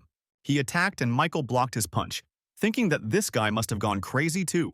They stood for a moment, looking at each other and assessing their strength. And then the knight held out his sword. Michael never imagined that a situation would arise where the target of his test would be lost to an intruder from another world. However, he was extremely lucky that he did not fail the test, because then it would have been all over for him. Meanwhile, the knight asked if he was so frightened that he could not utter a word. Michael prepared to defend himself from any attack, expecting anything from this man because he looked strong. He called him a knight because he was covered in armor and his sword was more like a long spear. The speed with which he moved in such gear was also surprising, but Michael could not lose. He decided to use what was at hand, or more precisely his foot, so he kicked the body of the dead boss towards him. Such an obstacle was nothing to the knight, who did not even slow down and continued to advance. When he approached the boss, he cut him down with one precise blow of his sword, but then he was a little surprised. After all, he didn't see the guy in front of him, but he felt someone come behind him and attack. His speed was incredible, and the knight realized with surprise that his defense had been broken. And Michael was already preparing for the next blow and swung to leave a more serious wound. The knight swung his sword, but the boy ducked under his arm and struck the stranger from another dimension right in the rib. However, to his surprise, the armor did not crack. And then the knight said that he had fallen right into his hands. Michael realized that the situation was becoming dangerous because he had planned to split the armor in half, but did not leave even a scratch. The knight, meanwhile, brought his sword down on him, which would have cut off his head if he had not managed to retreat. But even so, Michael was unable to maintain his balance, as the shockwave from his attack hit him even from a distance. The guy hit the rock with such force that it collapsed a little, but no debris followed. Michael realized that this opponent was the strongest he had ever fought. His shield was shattered and his sword was damaged, and his whole body was also aching from the heavy blow to the rock. And the knight was a little surprised that the guy was able to block his aura because he hoped to finish him off quickly. Michael screamed that the system had recognized him as an intruder, but he had never heard of anything like this. But the knight questioned him in return, asking how a barbarian like him could even know about floor implantation. Hearing this, Michael asked why something like this happened in his test, and the knight asked him not to hold a grudge. He added that the tower was originally such an unpredictable place, but now it's time for the guy to know his place. He swung, intending to finish the guy off, but the guy waved his hands, asking him to stop. Michael asked if he could tell what this floor implantation was, and this surprised the knight. After all, in essence, the guy was on the verge of death. But he wanted to know such things. However, he decided that he might as well tell it, since Michael was already dead anyway. So he cleared his throat. He began by saying that among the system options, the expansion of which occurs from the 8th floor, there is floor implementation. And if you buy a ticket for a floor implementation in the store, then you will have the opportunity to interfere with other people's tests. Then Michael asked if the stranger really came from another world, as he thought. Hearing this, the knight smiled, although the boy did not see his smile, and asked if he really thought so. Meanwhile, Michael activated his new skill, the Eye of Truth, to check the veracity of his words. The system window showed that his opponent's words were true, but for some reason the knight saw it too. He became angry, asking how he dared to doubt his words and wanted to pounce on him again. However, Michael replied that he couldn't do anything about it because, in fact, he wasn't even injured. The knight called him a barbarian scum, asking if he dared to be insolent towards him. And Michael said that he got the information, so he should share a fun fact with the guy too.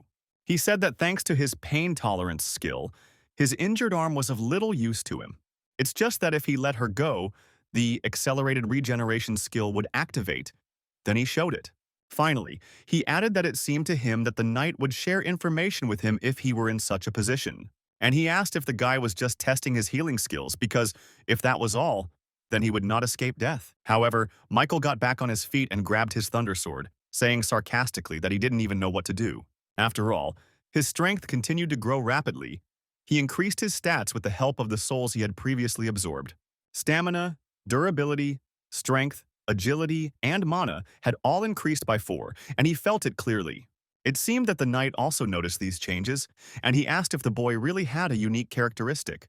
And Michael, instead of certification, activated the temporary effect of the killer's cloak, which added speed to him. He only had a minute left, so he had to hurry. And this time Michael pounced on his opponent first, and the knight was already seriously surprised because it was strange to him that the applicant from the 5th floor had so many skills. Michael, meanwhile, was rapidly approaching him, preparing to hit the weak points of his armor this time. They clashed again in battle, but this time he was more cautious and moved incredibly fast. The knight didn't understand why this guy had such outrageous stats, because he was only on the 5th floor. He realized that at this rate he might lose, so he decided to end it all with the help of aura. However, this time Michael was ready for his attacks and was able to jump back from his crushing blow in time. But the knight did not plan to stop there and continued to attack, masterfully wielding his sword. Michael knew that the aura was a high-level skill, so a blow like this could cause serious damage to him. However, he was definitely ahead of the knight in terms of stats, so he was able to dodge without any difficulty. However, the real problem was that armor, because his equipment was also of a high level, and with Michael's current abilities, it was impossible to break through it, no matter how hard he tried. But the guy knew that he had another trump card. Continuing to strike blow after blow, he was able to activate the effect of the sword. The flash of lightning struck the knight so unexpectedly that he did not even understand where it came from. And Mike smiled contentedly, because this was what was needed. The 10% effect from his sword worked just at the right time. Lightning struck the knight's entire body, and although his armor remained almost undamaged, the metal passed the charge well. He spat out blood and fell to the ground, and Michael walked up to him, preparing to finish off his opponent. The guy thought that if the armor had a lightning rod function, it would have added trouble, but fortunately, everything worked out. The knight raised his head, looking at him with big eyes. He realized that the situation had suddenly worsened for him. The stranger tried to get up, but was too weakened after being struck by lightning, so he stopped trying. He thought that he should have won from the start, because he was only facing a challenger from the 5th floor. And Michael said that he was very stupid if he relied entirely on his skill and armor alone. Then he pointed his sword at him, saying that now the time had come for him to know the honor, and he asked him to stop. He said he could answer all his questions, but the guy said there was no need. He plunged his sword straight into his eyes, causing him to die instantly from pain shock, having managed to curse him before doing so. But Michael didn't care about his words. He realized that he had destroyed the intruder, so the task was completed. He also suddenly noticed that each time it became easier for him to kill people, and this was frightening. But if he felt awkward while piercing someone else's flesh, then that would be a much more serious problem. Meanwhile, the system window congratulated him on successfully completing the 5th floor of the test tower. Michael, without thinking twice, absorbed the soul of the stranger from another floor, as it now became clear. His mastery increased to 15%, and the system window reported that he had absorbed the spirit of the challenger Cade Adrax.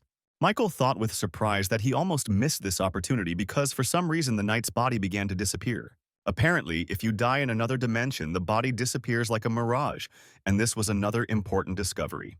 Suddenly, the system window gave a message that the difficulty level and the reward do not match, so the rewards will be changed.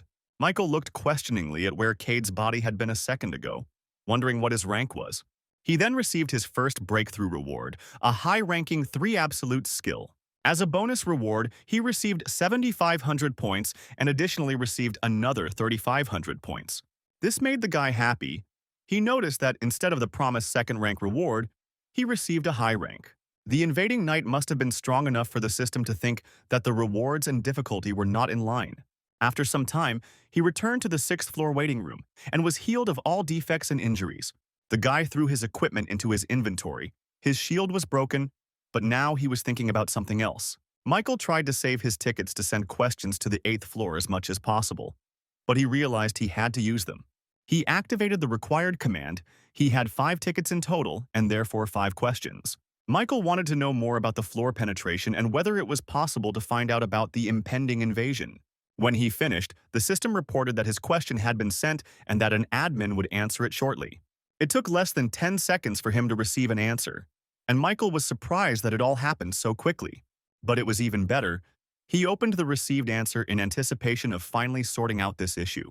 It said that the floor implementation is a system that allows another candidate to enter the test. However, the gap between them should be no more than 10 floors, and he could only intrude into personal trials. Then Michael realized that, in other words, it was like breaking a ladder while it was climbing.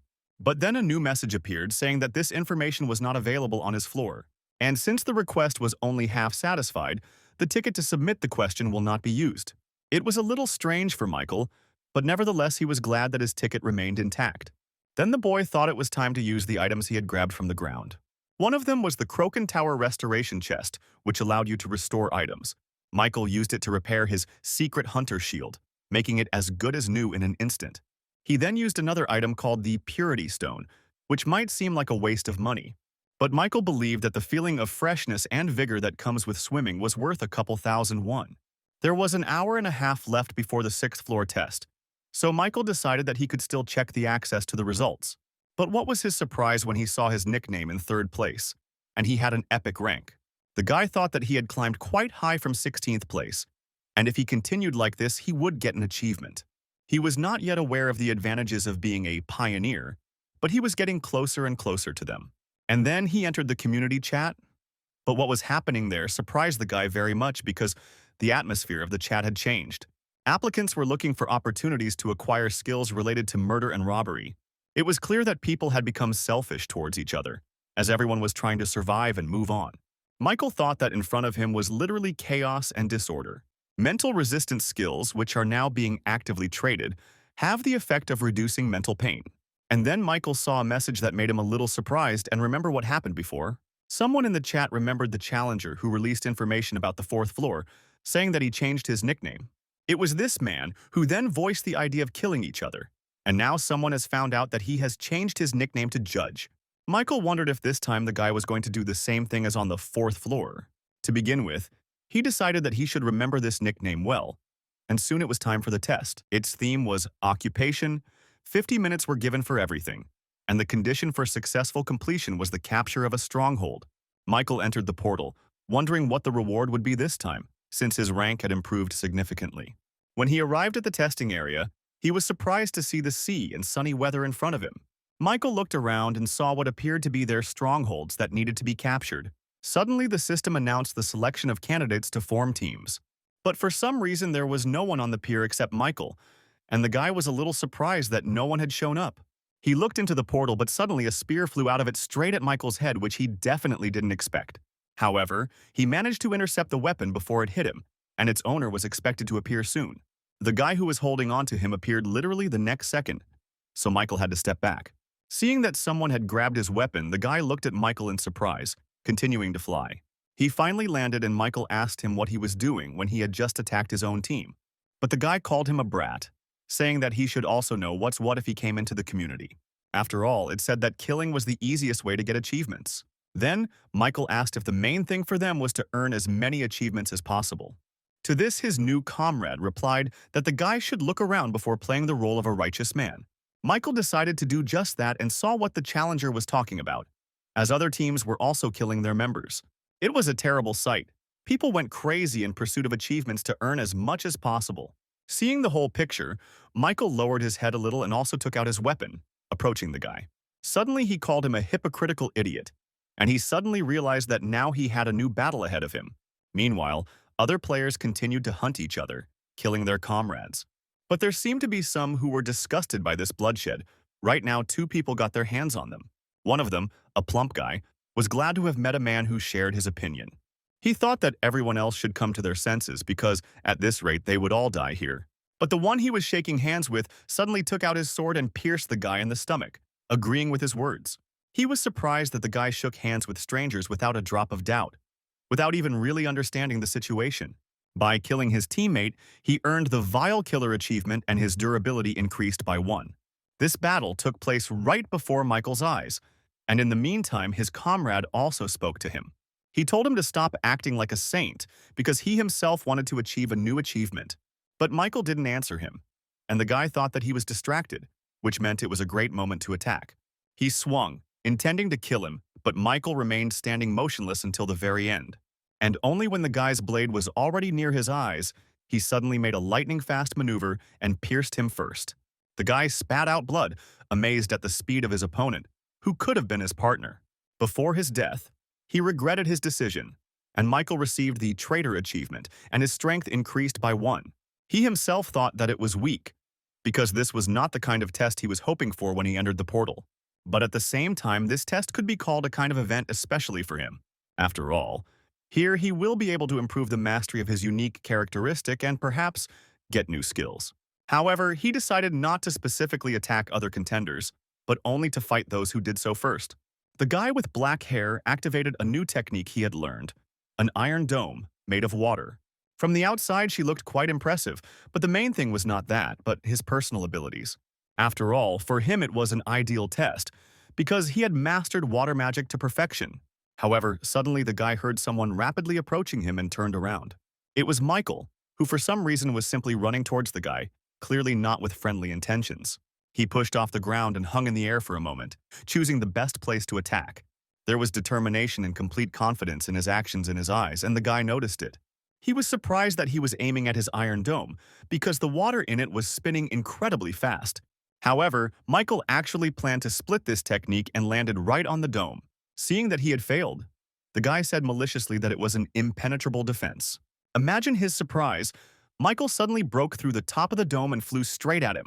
He kicked the guy and then finished him off with one precise blow of his sword, and he only managed to spit out blood.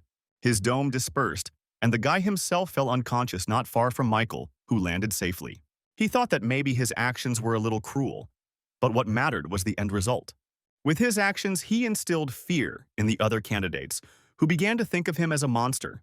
He had just captured the stronghold that was the target of the test, and now all that was left was to defend it. He had to hold out for only 10 minutes, preventing anyone from capturing the point in the remaining time. Michael thought that breaking through this test would be easier than he thought, since the challengers were mostly low-ranking. The tests on the 6th floor made me think about many things because they revealed the essence of a person. Distrust of other people, darkness and despondency, nurtured by the Tower of Trials, and also hatred and the desire for power. You think that sympathy is real hypocrisy, because even if he managed to drive away his rivals from himself, eventually someone was going to die anyway. The system window gave a message that an enemy had joined him. He looked back and saw 4 people stepping into his stronghold together. One of them, a tall blonde man, said that the guy must want to know why there were 4 of them. But Michael replied that even without his explanation, everything was as obvious as it could be, because they were just 4 idiots. Gathering together, they formed a squad of assassins to earn more achievements. The blonde happily agreed, saying that he had grasped the essence, and now his sentence would be carried out. He suddenly became serious, telling the guy to die, and after these words, his comrades rushed to the attack. He noticed the fat man had a bucket of water, which surprised him, and the other guy was moving quite quickly and unpredictably. Michael prepared to defend himself, taking a stance, but the next moment his hand seemed to be pierced by a sword. It turned out that the guy who stayed with the blonde used the fusion of hearts technique. It was his unique characteristic, and through its use, Michael now shared his pain. Taking advantage of this, the guy drew his sword and swung it to strike, but he was aiming at himself. And then he pierced his own hand, which made him wince in pain. But it bothered Michael more. Due to the unexpected pain, he dropped his sword and now could not defend himself from the two attacking guys. Things were bad, so he activated the pain tolerance skill, and all types of pain decreased by 15%. But the very next moment, a big guy with a bucket of water approached him, which surprised Michael at first. He poured it on the guy, and he was convinced that it was ordinary seawater because the sea surrounded them. Only then a message appeared that he touched the water from the 6th floor, and his strength decreased by 10. The same was true for agility and endurance, and the penalty duration was 3 minutes. Michael realized that in this test the seawater was not easy, and touching it would result in a penalty. Meanwhile, his opponents had almost reached the distance where any attack would pass and hit him. It was a terrible situation for Michael, but he knew that only an ordinary player would have failed in this situation. After all, he himself had long since surpassed the boundaries of human capabilities and possessed incredible skills. The first to attack was a guy who moved unpredictably, which could not be said about his attack. Michael dodged her without much difficulty, saying that he had to admit, the boys had come up with a pretty good strategy. However, he added that they had made one very serious mistake, and he reached out to the face of the first of them. After all, they had chosen the wrong enemy, and with these words he hit his head on the floor of the strong point. Michael did this with surprising strength, considering that his strength was limited by the penalty. For the guy, it was instant death, and his 3 comrades froze in surprise, amazed at Michael's strength. In the meantime, he received a new skill, Contempt for the Weak, as well as the achievement One-Hit Kill. The new skill allowed him to increase his strength if the enemy's stats were lower than his own. Just at that moment, another of the 4 pounced on him, pouring water on him, and all his stats were lowered. Thus, Michael's new skill was activated, and he attacked the big guy first. He kneed him in the head, causing the boy's nose to bleed, but Michael didn't stop there. He jumped up and brought his foot down on his face, smashing it completely, and blood splattered everywhere. After this, he received a concussion, from which he died, and Michael received the achievement of Merciless Killer. His agility increased by 1, but there were still 2 challengers he couldn't deal with. The blonde, who was watching all this, grimaced in displeasure. He didn't expect the guy to be so strong. Michael, meanwhile, walked straight towards him without saying a word. He looked him straight in the eyes. The boy who used heart fusion looked at the blonde with confusion, asking what they should do now. Instead of answering, he suddenly swung his sword and hit his comrade right in the leg. He screamed in pain, but it was transmitted to Michael too, who grimaced from the unpleasant sensation. He dropped to one knee, thinking that the blonde wanted to finish off both him and his comrade at the same time. Fortunately, his pain was limited by the effect, but it limited his actions. Meanwhile, the blonde took aim at his comrade again, this time intending to finish him off. He started stabbing him with his sword, and Michael felt half of the pain on himself. The other guy screamed. The blonde turned to Michael, saying that if he took another step towards him, he would slit the idiot's throat. Michael understood that even with pain tolerance, it would be difficult for him to react to the enemy's attacks. So, as expected, upon hearing it, there was only one answer, which again included murder. After all, he must kill the challenger who activated the fusion of hearts as quickly as possible. With that thought, Michael threw his shield, putting all his strength into it, and it turned back into a flying axe. As a result, he cut the guy's throat, which only caused him to think that he was dying, and then he died. Michael himself also felt quite a lot of pain in his neck, but fortunately the skill helped him cope with it. He dropped to his knees, coughing up blood, and the blonde realized that he was now vulnerable to attack.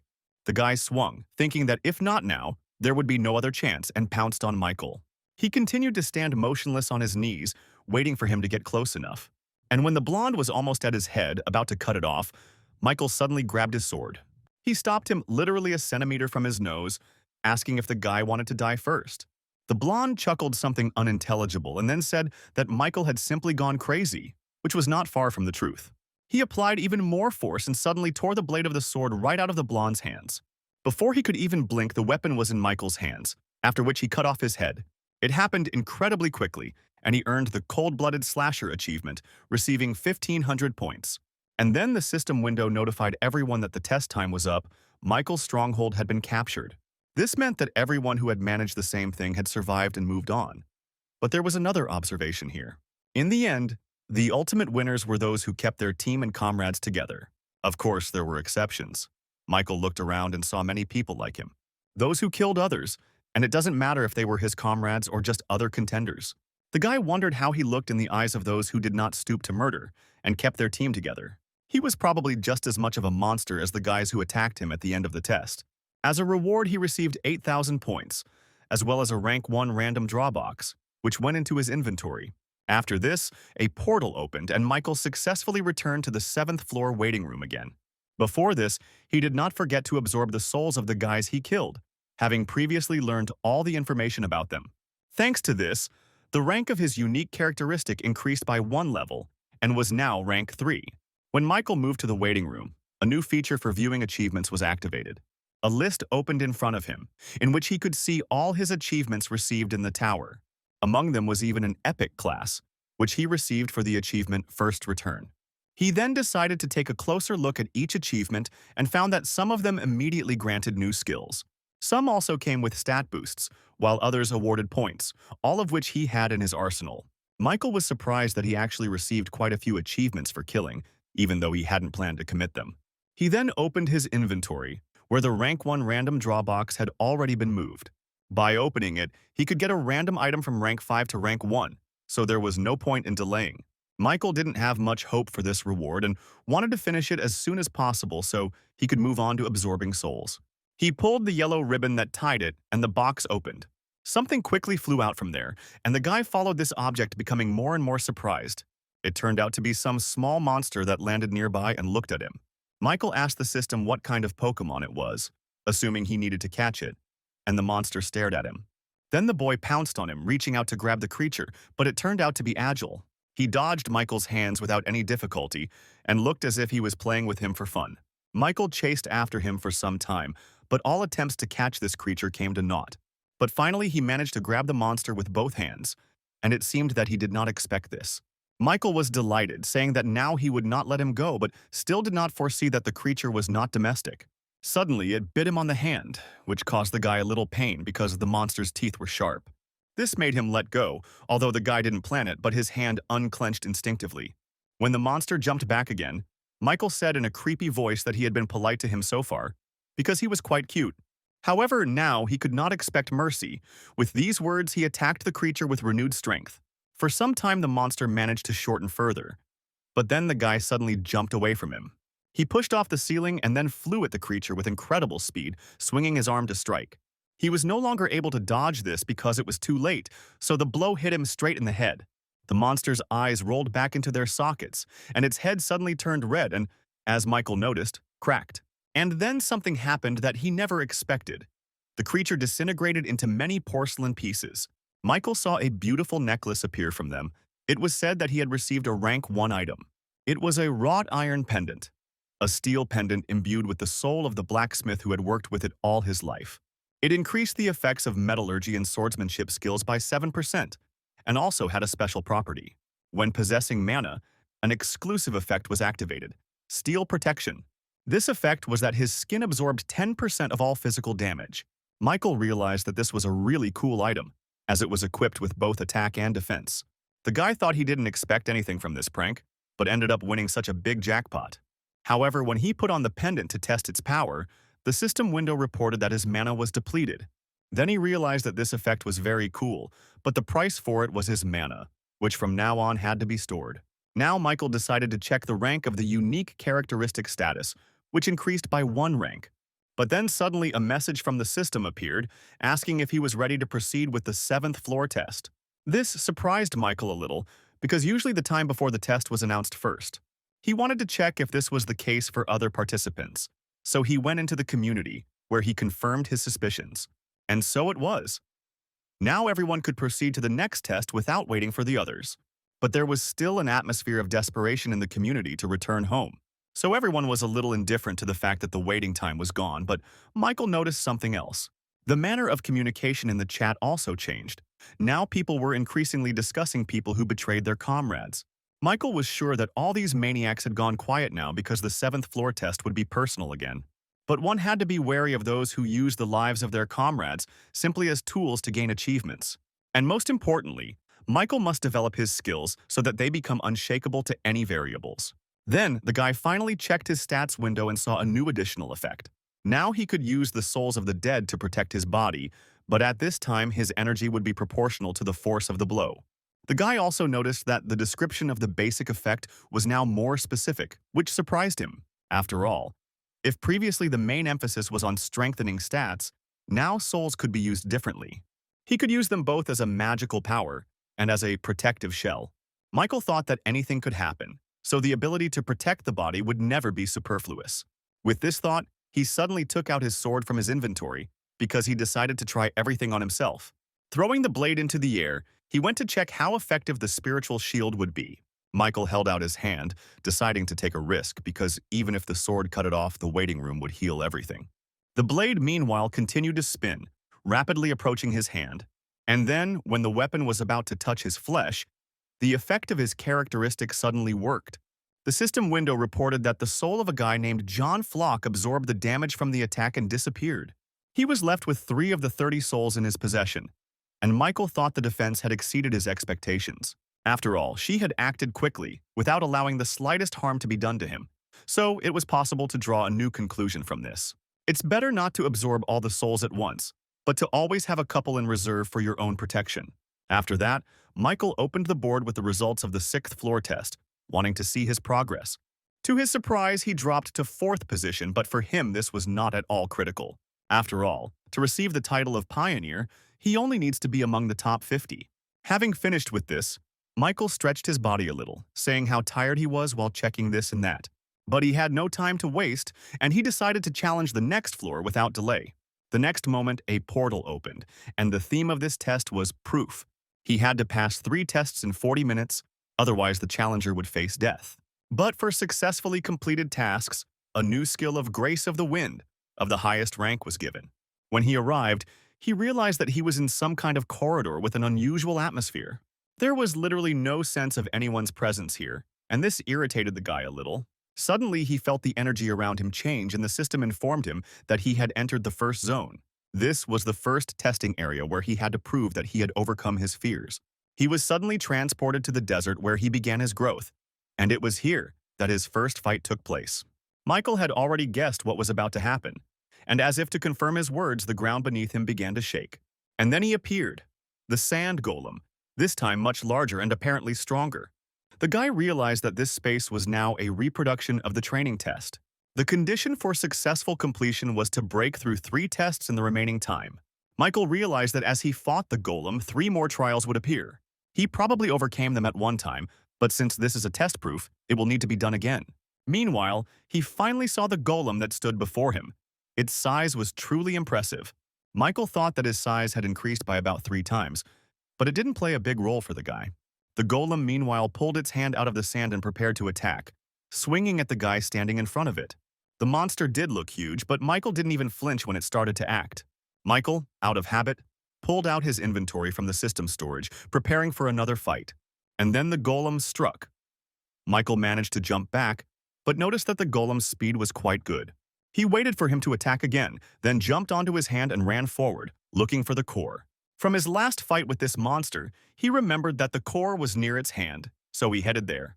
But this time, there was nothing there, and Michael decided to stick to his original plan, aiming for the head. And yet it was strange that he didn't see the golem's core anywhere, and that was precisely where its weak spot was. Then the guy had a hunch that the more massive the golem, the deeper the core was hidden in its body. And then the monster attacked again. This time its movements became even faster and caught the guy by surprise. Michael was surprised that the sand could move so precisely, so he had to come up with a plan quickly. The golem's hand appeared before his eyes so suddenly that Michael didn't have time to jump away. The monster then clenched his fist, intending to crush the guy like a bug, but he failed. Suddenly, he felt something vibrate strongly in his hand, and then he felt cuts. Michael had freed himself from the sand trap, shredding his palm from the inside, and was now free again. He thought that since he couldn't strip the monster with one blow, he would just cut it into pieces. The next moment, he put his words into action and pounced on the golem, attacking its entire body. The guy chopped off his head and arms, inflicted wounds on his body and legs, so he thought that would be enough. However, he realized that each time he was cutting only sand, which was immediately replenished with new sand. Therefore, at any cost, he had to find the core, and besides, his tactics had enraged the golem. He swung at the guy again, and Michael had to go on the defensive again, jumping away from him. But suddenly, after another attack, he noticed something interesting that he had not noticed before. He had no time to think because the monster was going to finish him off again, this time by stepping on him with its foot. The guy quickly ran away from that place, amazed at how quickly and accurately the golem attacked. He suddenly realized that dodging the blow was not a problem, but if he got caught by that sand wave, then it could all end quite tragically because sand is nature, not a monster, so there is no point in fighting it. Michael ran as fast as he could, hoping to get far enough away from the wave, but she was approaching mercilessly, and the guy realized that he would not be able to get out of her way no matter how hard he tried. And so it happened. Heaps of sand buried him completely, as if he had drowned in a sea of sand. A kind of gorge was formed, in which Michael lay under sand debris. Michael was irritated by this. He realized that at this rate he could fail the test simply because of the time. Meanwhile, the golem continued to advance, although he himself was walking towards him. But the sand made everything much more difficult. Michael drew his sword and prepared to defend himself, intending to pinpoint the exact location of the core this time. The golem was still going to crush him and had already extended its hands to do so, but this time the guy did not run away. He used his new skill, 3 absolutes, which allowed him to enhance 3 sword attacks. To do this, it was necessary to use one's mana, and as an additional effect, the power of the sword was increased. Michael activated the skill and rushed to attack. This time his blows really became stronger. He was able to completely cut off the golem's arm with one blow and then began to shred its torso. Michael was surprised to notice that he suddenly had such strength, but it was just in time. He remembered how angry he had been the first time he had encountered a floor implant during a test. But now he could not help thinking that he should thank the knight for invading his presence. Although this vile golem was being restored by the sand, it still continued to deliver slashing blows. The guy did this with one single goal: to find the core and destroy it, so he attacked without stopping. The initiative was already clearly on his side, because the golem did nothing but recover after his attacks. Michael felt like he had already cut his entire body, but for some reason he still hadn't found the core. This was already starting to piss the guy off because this could go on forever, and he only had 30 minutes left. But suddenly Michael made an interesting and slightly strange discovery for himself. He asked when the golem had become so cute, since before that it had been much bigger. Hearing that he was called cute, the golem's cheeks turned red. Apparently even the monsters enjoyed the compliments. But it seems that the sand that makes up his body cannot be extracted from the environment indefinitely. That's why it decreased in size. Michael had already figured out what to do in this new situation. He smiled evilly, turning to the golem and asked if it wanted to lose a little more weight. The monster didn't really like the offer and he shouted something in response, but the guy didn't understand his shouts. He pounced on him again, and the golem had no choice but to attack back. He swung his fist at the guy again, but he still didn't realize that these attacks were already useless. Michael easily cut his arm and continued to cut the sandy body without stopping. The guy did this with such incredible speed that it became increasingly difficult for the golem to recover. Soon he fell down, his legs and body were eaten away and his hands were cut off. He was immobilized. This time Michael decided to wait until he was back on his feet, and now he looked much smaller. To be more precise, he looked the same as the first time the boy fought him in the training trial. But this also meant that he could now clearly see the golem's core, just like the first time. It was on his back, and since the body was covered with a thick layer of sand, it became extremely difficult to get to it. Michael also thought that he should have sped up, since he only had 40 minutes for the test. The guy had about half an hour left, but the golem itself approached him, moving, however, faster. Of course, this didn't catch Michael by surprise, but he noticed that after the intensive diet, the monster became more agile. It was a bit funny, but the guy added that he didn't have time, otherwise he would be happy to play with him some more. In the blink of an eye, he suddenly appeared behind the monster and swung to smash its core. The golem felt something sharp pierce his body and screamed, then began to crumble. Still, if it weren't for the core, golems would be very insidious opponents, but fortunately, each has its own weak spot. The sand golem's core was destroyed, the system window reported this, and then issued 2 more announcements. The first was that challenger Michael Nodford had proven that he had overcome his fear, and the second was that he had completed the first challenge. After some time, only sand remained from the golem, which scattered all around Michael. And then the boys saw the spirit of the golem, which was different from the one he absorbed last time. This one was much brighter and emitted strong energy, so Michael activated his characteristic. However, the guy was unable to absorb his soul because a second portal suddenly opened. He pulled the guy into himself, and the system window displayed a message that he was being transported to the second testing zone. Michael stood there, his hand outstretched, unable to believe that for the first time he had failed to absorb a soul. Apparently, the skill increase here was limited, if possible at all. But then he was transported to the second testing zone, where he was required to prove that he had become wiser. Looking around, the guy realized that he was at the location of the second test in the orc settlement. As he thought, the previous tests were now being repeated. Just like that time, the settlement was burning, and he entered the tent, into which the orc leader had then run. But there was no one there, which surprised him a little. But when he went out, he saw what was what. He realized that the subsequent events of that day were now unfolding before him. After all, he had destroyed the orc settlement, so now the orc rangers who stood before him looked stronger. One of them glanced at the guy, assessing him for a minute, and then suddenly the expression on his face changed. The pupils dilated, and the vision became clouded, and Michael immediately understood what these signs were. The fit of rage was a phenomenon often observed in monsters overcome with anger. The enraged orc was no longer a pathetic monster like a rank 4, so it would be tough. Meanwhile, a similar condition appeared in all the orcs, and they pounced on him together. But suddenly Michael noticed something interesting in their behavior, or rather, he found out the reason for their anger. After all, before this they had bowed over their dead brothers who had fallen by his hand the last time. Michael thought that monsters shouldn't show pain from loss to family members and activated the skills. Suddenly, he too became angry because the orcs were trying to avenge their comrades. This shouldn't have been done in front of him, because he had also lost his parents, so anger overcame him too. He defeated all the orcs, and then turned to their leader, asking if this feeling was not disgusting. Watching your family die and not being able to do anything about it angered the chief orc. With his last strength, he attacked him. But Michael knew that victory was already on his side and drew his sword. He was surprised by how zealously the monster tried to fight until the very end, so he eased its suffering. By cutting off the head of the last orc, he passed the test, thus proving to the system that he had become wiser. However, this was not the end. Michael quickly turned around, thinking that this time there was no time to waste. He wanted to have time to absorb the souls of the killed orcs because there were at least 10 of them. But he failed again. The portal to the next dimension opened literally as soon as he killed the last orc. However, when he was almost inside the portal, he was able to absorb several souls of the orc Jaegers. Mastery of the Hunter's Dagger skill has increased to rank 3, and the instant acceleration skill to rank 3+. And then he entered the final testing area, expecting it to be a mind-blowing experience this time. To his surprise, he found himself in the 6th floor testing location where he had been just this morning. This was the very battlefield where the stronghold had to be captured and held. However, Michael noticed that the layout of the tiles was different, and this time they were made of slippery metal. But there was nothing to be surprised about, since the previous test, So Ignorant, had received the label Wisdom. The guy opened his inventory and took out a life potion that increased physical and magical strength by 20%. Without thinking twice, he drank it and immediately felt the effect. His strength was restored.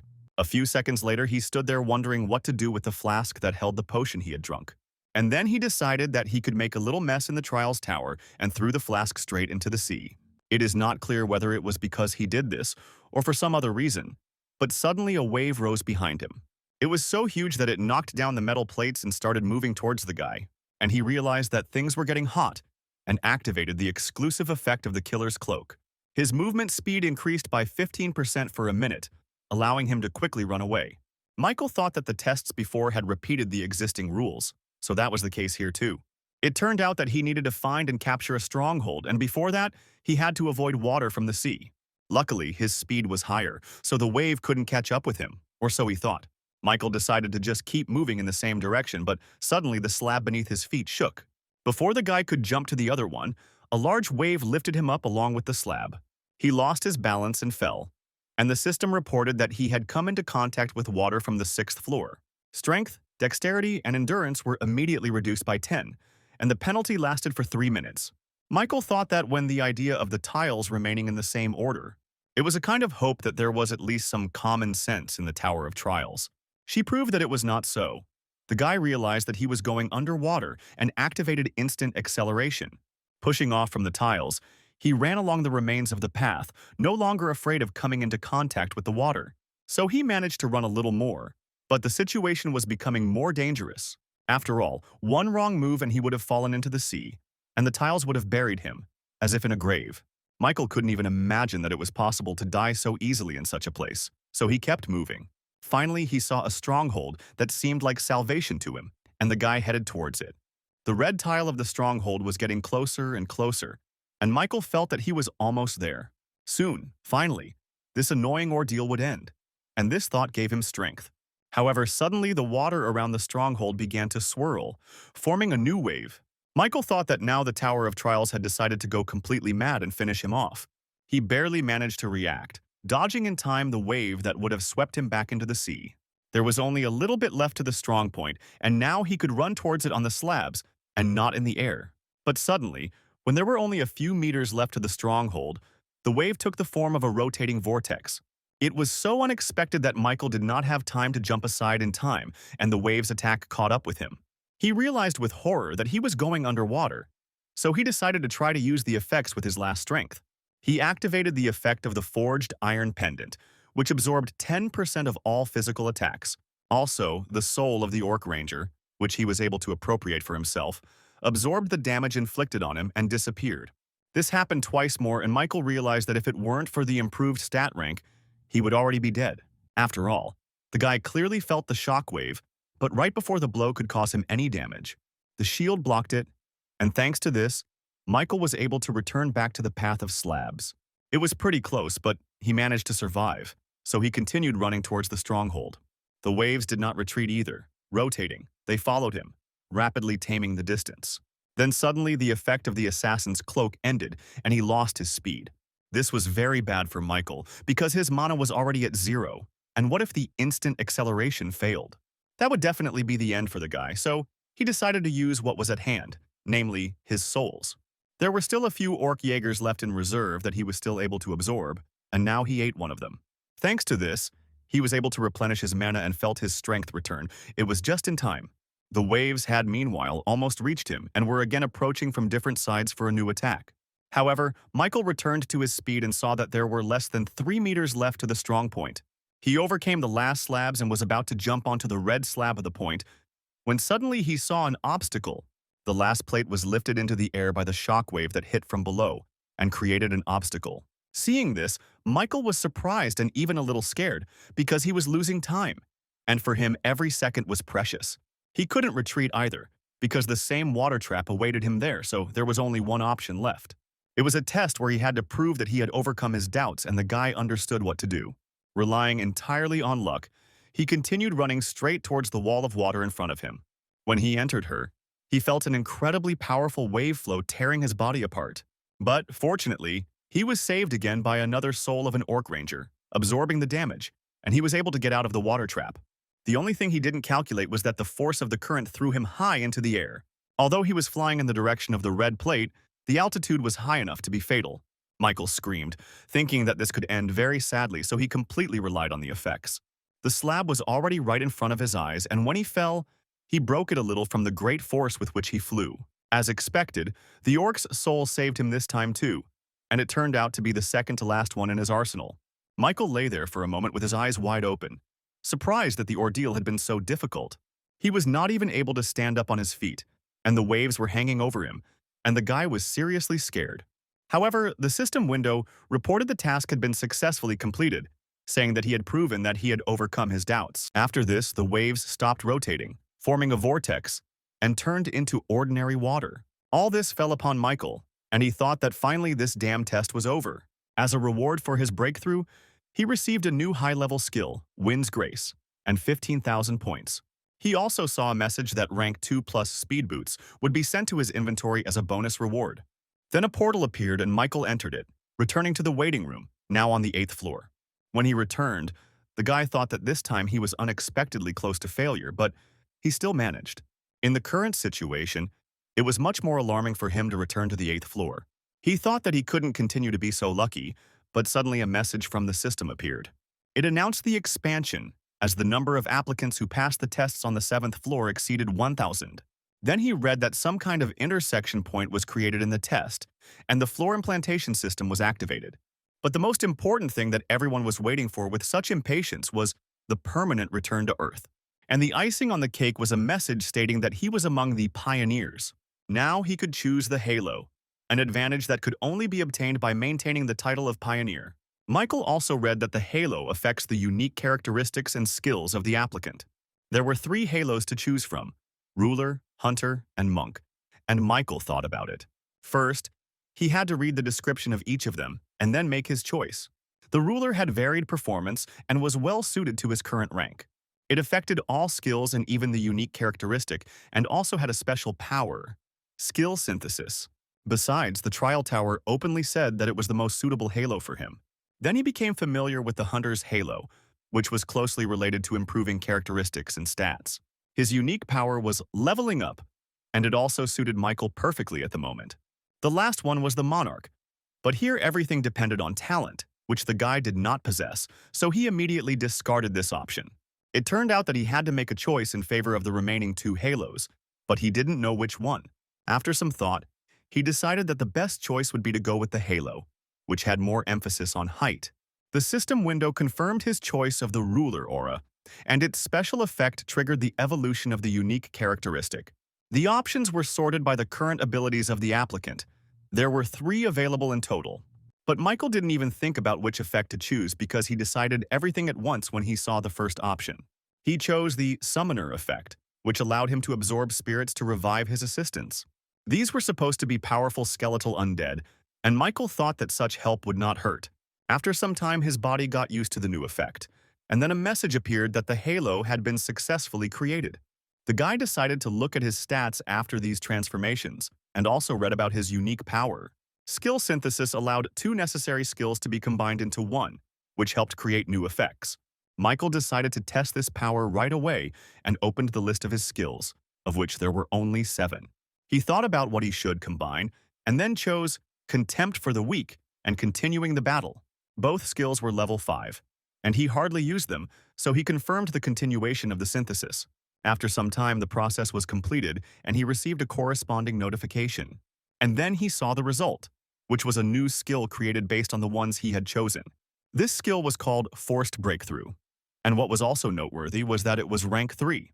Its effect was that Michael could break through unknown forms of containment. However, his magic level must be higher than the magic level of the one sending the restraining effects on him. Michael thought it was a really mind-blowing skill that made a lot of things easier. He liked how the new unique power worked and decided to try again. This time he chose Ranger Training and Burn Resistance. Both skills were also level 5. The guy froze in anticipation, thinking that the system would not disappoint him this time either. And so it happened. The new skill was called Strong Eye. It was level 4 and consisted of the fact that it could provide good visibility. This worked especially well in poor conditions and his vision became sharper. But Michael was curious as to why he got rank 4 this time. He thought the previous skills were combined better. Based on this, it could be assumed that the combination of skills also played an important role in the synthesis. After that, he closed all the windows and fell on the bed, because he was very tired from the long battles. Michael thought he had already gone from holding the status of a pioneer to receiving the Halo Award. But for some reason he felt a little wounded, as if he had achieved everything not through his own efforts. He lay there for a while longer, lost in thought, and then suddenly jumped out of bed, saying that it was time to get back to work. After all, he didn't get acquainted with another new skill that he received for completing the 7th floor. According to the description, the skill gave +10 to all speeds if you said its name. But there was a nuance. Michael could use it a total of 7 times and increase his speed to 70%. But after that, there would be a 24-hour cooldown. However, Michael was blinded by the thought that his speed would increase by as much as 70%, and he would be able to dodge any attack. Besides, this skill didn't consume any mana at all, so it was very useful and the guy liked it. In essence, Wind's Grace was a skill that had no downsides, and that was good news. Michael then opened his inventory to check his latest bonus, the rank 2+ speed boots. Michael noticed that all the rewards on the 7th floor were related to speed, since the boots also increased it. The guy then opened the skill shop, which displayed all the effects available for purchase. Among them were Enhancement, Steadfastness, Monster Skin, Enchanted Weapons, Instant Acceleration, and others. Michael thought that, contrary to his expectations, the quality of the skill shop left much to be desired. However, he needed a skill related to magic, so he bought a magic chain for 15,000 points. He also acquired magic resistance for 12,000 points. Both skills were rank 3, which already gave him hope. The last skill had the effect of resistance to other people's magic, and was also increased by the chain. Michael thought that now that he had these two skills, he would be able to withstand attacks like heart fusion. He also won't be caught off guard by someone else's magic unless it's an incredibly powerful technique. The magic chain skill had the effect of condensing magic into a chain, increasing the efficiency of mana usage. And then suddenly Michael felt his whole body burning, and the system reported the formation of circuits. It was even a little painful, but the guy understood that thanks to these chains he would be able to increase his mana. It all ended as suddenly as it had begun, and soon he was able to sit on the bed again. Michael stood up and felt a strange lightness throughout his body, as if he weighed a few grams. The guy decided not to waste time and start testing his new abilities. He moved a little further, to the middle of the room, and stood there for a while, lost in thought. And then he suddenly swung his leg, intending to kick it straight into the floor even though it made no sense. But Michael wanted to test how strong he had become with his skills, and the effect of the blow surprised him. He realized that mana, when used randomly, would form a chain and enhance his physical abilities. As expected, he made a good purchase, and this pleased Michael because the glasses were not obtained without difficulty. A minute later, he was already reading again in more detail about his new effect, thanks to which he could summon souls. Moreover, the abilities of the summoned dead man will correspond to the number of souls in his arsenal. Now, all that remained was to make a decision on which his further progress depended. The choice was whether to challenge the next floor or return back to the ground. Meanwhile, some guy posted an ad for recruitment to the team. He needed 2 more people. He sat on a bench in the memorial park where an emergency portal had appeared, but there were no people willing to join it. Suddenly, 3 people approached him, apparently another team. Their commander laughed at him. He noticed that he hadn't assembled a team yet, so he should have given the portal entry permission to them. But the guy wasn't going to share his pass with anyone. He said he didn't intend to give it to others. Then the fat man noticed that there were quite a few hunters gathered in the park, but for some reason no one wanted to join his team. And then he said that in that case they had no choice but to take the pass by force. He added, "Does the guy really think that anyone would want to be on the same team with trash like him?" Some of the hunters in the park agreed with him, saying the guy had hit the nail on the head. But suddenly, to everyone's surprise, they all heard someone ask the guy if he had received any more people. Everyone turned to see who said it, and he headed towards the guy who was sitting on the bench. Michael showed his second-rank hunter ID, and this already inspired some respect for his person. He asked the guy who was recruiting people for the team if that was enough to join. He was a little shocked by the appearance of such a strong hunter, so he simply nodded his head. However, this did not please the big guy, who asked if he could not see that there was a line of people waiting. Michael just smiled at this, which provoked the guy even more, and he squeezed his shoulder. Then Michael said that if he was unhappy with something, he should have just applied to James's team. That was the name of the guy who got the pass into the portal, and then Michael added that the big guy should leave him alone. He told him to remove his hand from his shoulder before he broke it and activated his powerful aura. The boy was shocked by how strong this hunter was, but his hand still squeezed his shoulder. He himself was also a rank 2 hunter, but now he doubted that the guy standing in front of him had the same rank.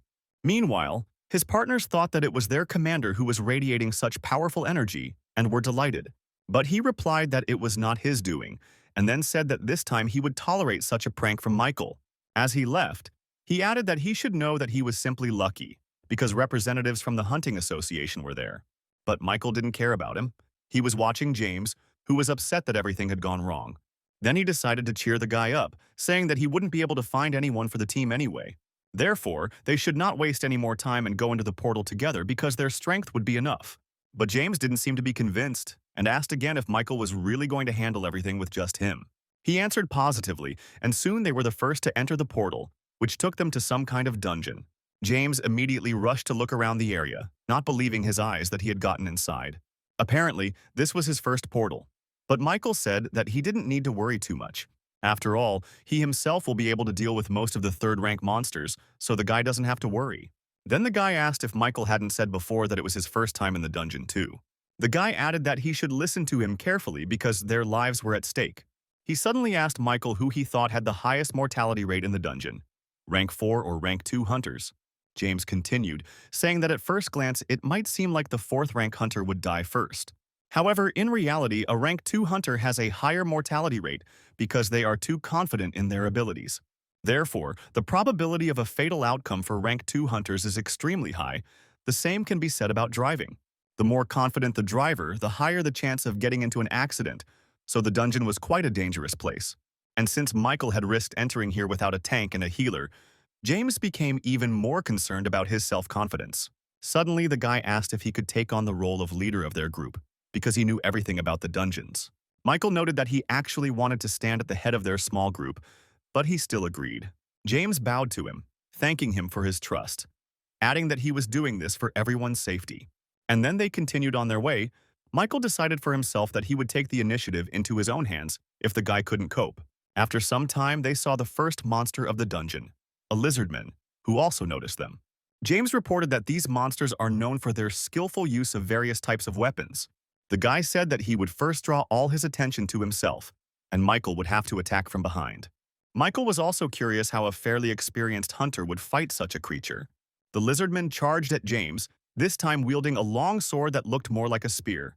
The boy also drew his sword, but for some reason he swung his sword too early to attack. As Michael noticed, James continued to swing his sword in the air, and even the lizard man didn't understand what he was doing. Michael wondered if they were testing their strength of spirit, because if so, it would be some time before it was over. The temporary return to Earth only takes 3 days, but at this rate, it will end faster for him. With this thought, he put on his shield and took his sword in his hands, which attracted James's attention, and he was surprised. Michael said that he had to intervene now, but the guy protested, saying that he couldn't do that. He wanted to add that it was dangerous to interfere with the fight, but Michael had already activated instant acceleration.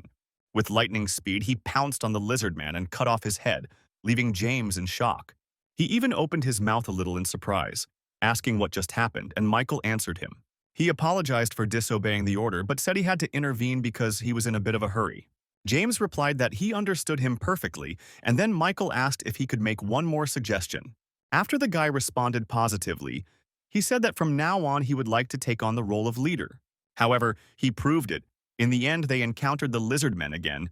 James didn't even have to do anything. Michael killed the monsters one after another, just like on the floors of the Tower of Trials where he came from. Suddenly, 2 lizard men attacked him from behind, but the boy was able to notice their attack in time.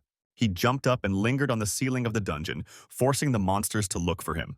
And then he landed on one of them, piercing him with his sword straight through the stomach, causing instant death.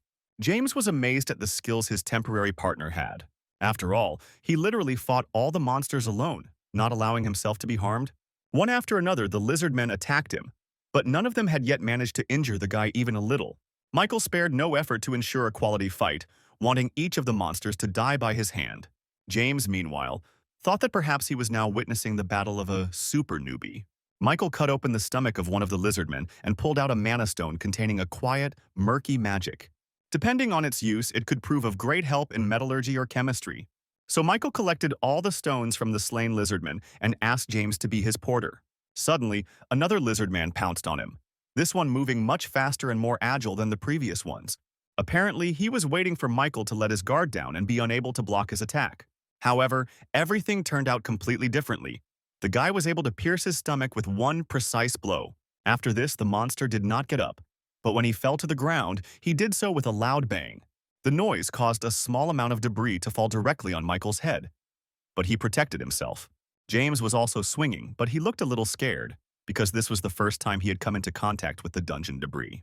Michael suggested talking to him later, as it was extremely dangerous to let his guard down now.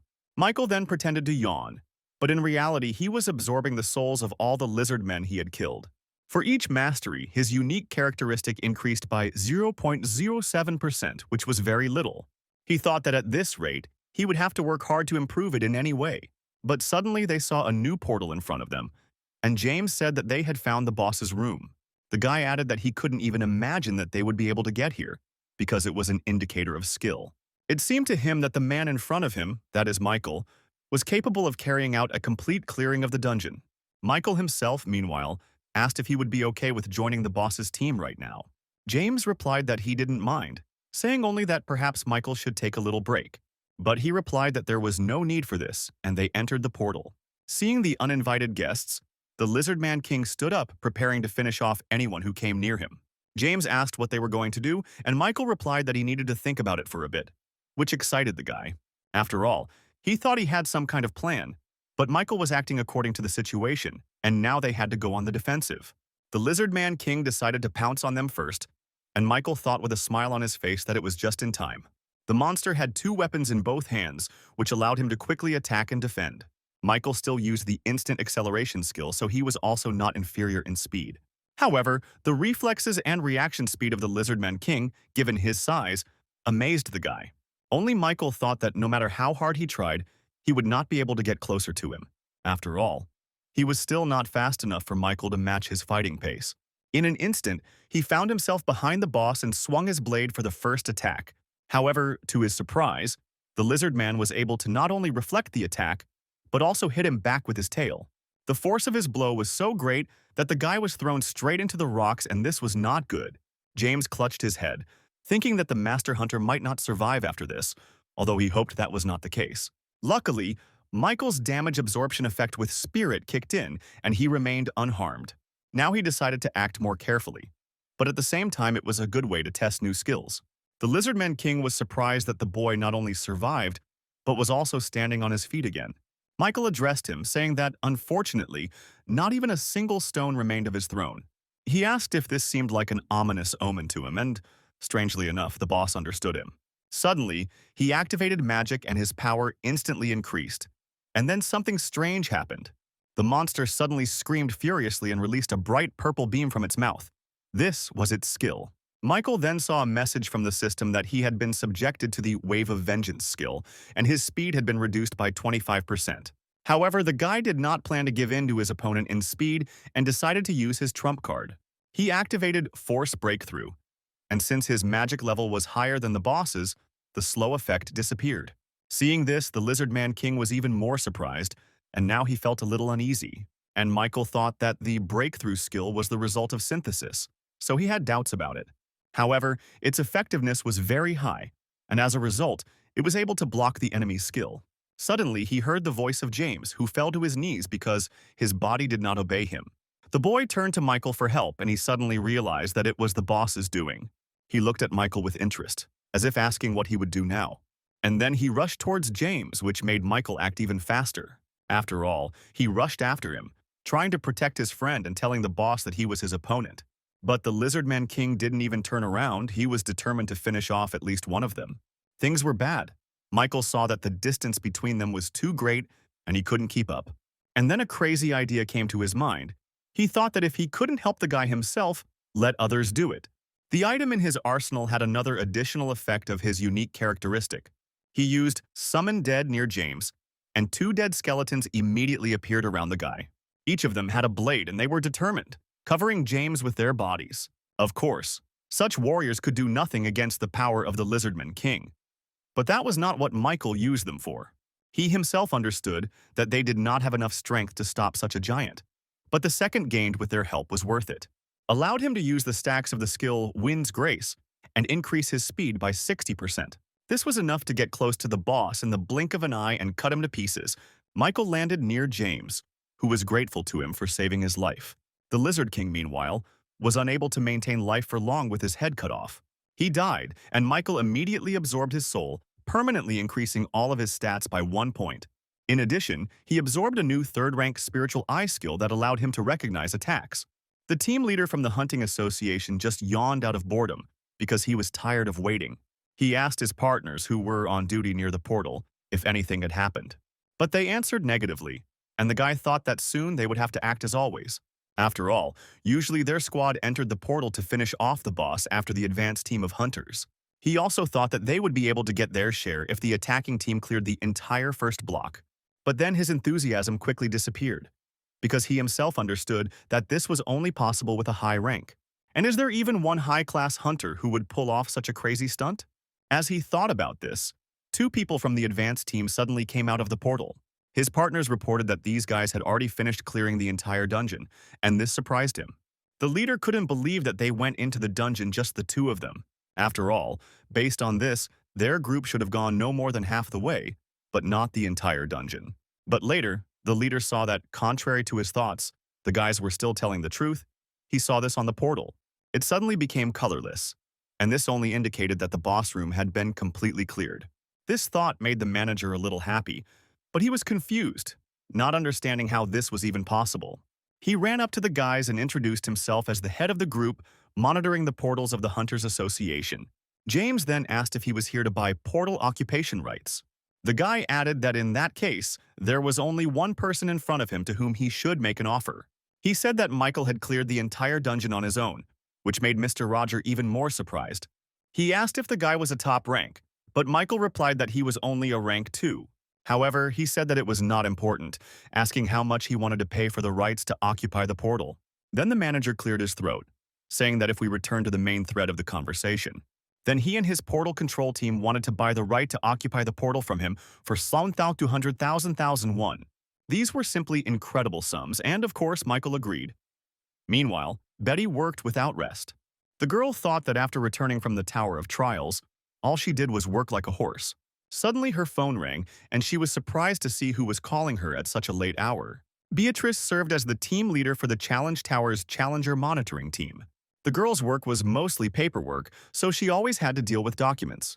Even then, the girl thought that this coming would undoubtedly lead to revolutionary changes. After all, even if the applicants hide their identities, she never thought that recruiting them would be so difficult.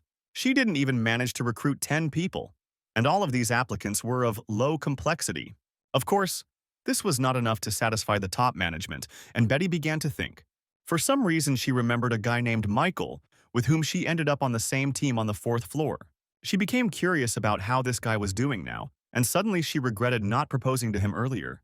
It was then that she was distracted by the ringing of the phone, and when she looked at the person calling her, she was very surprised.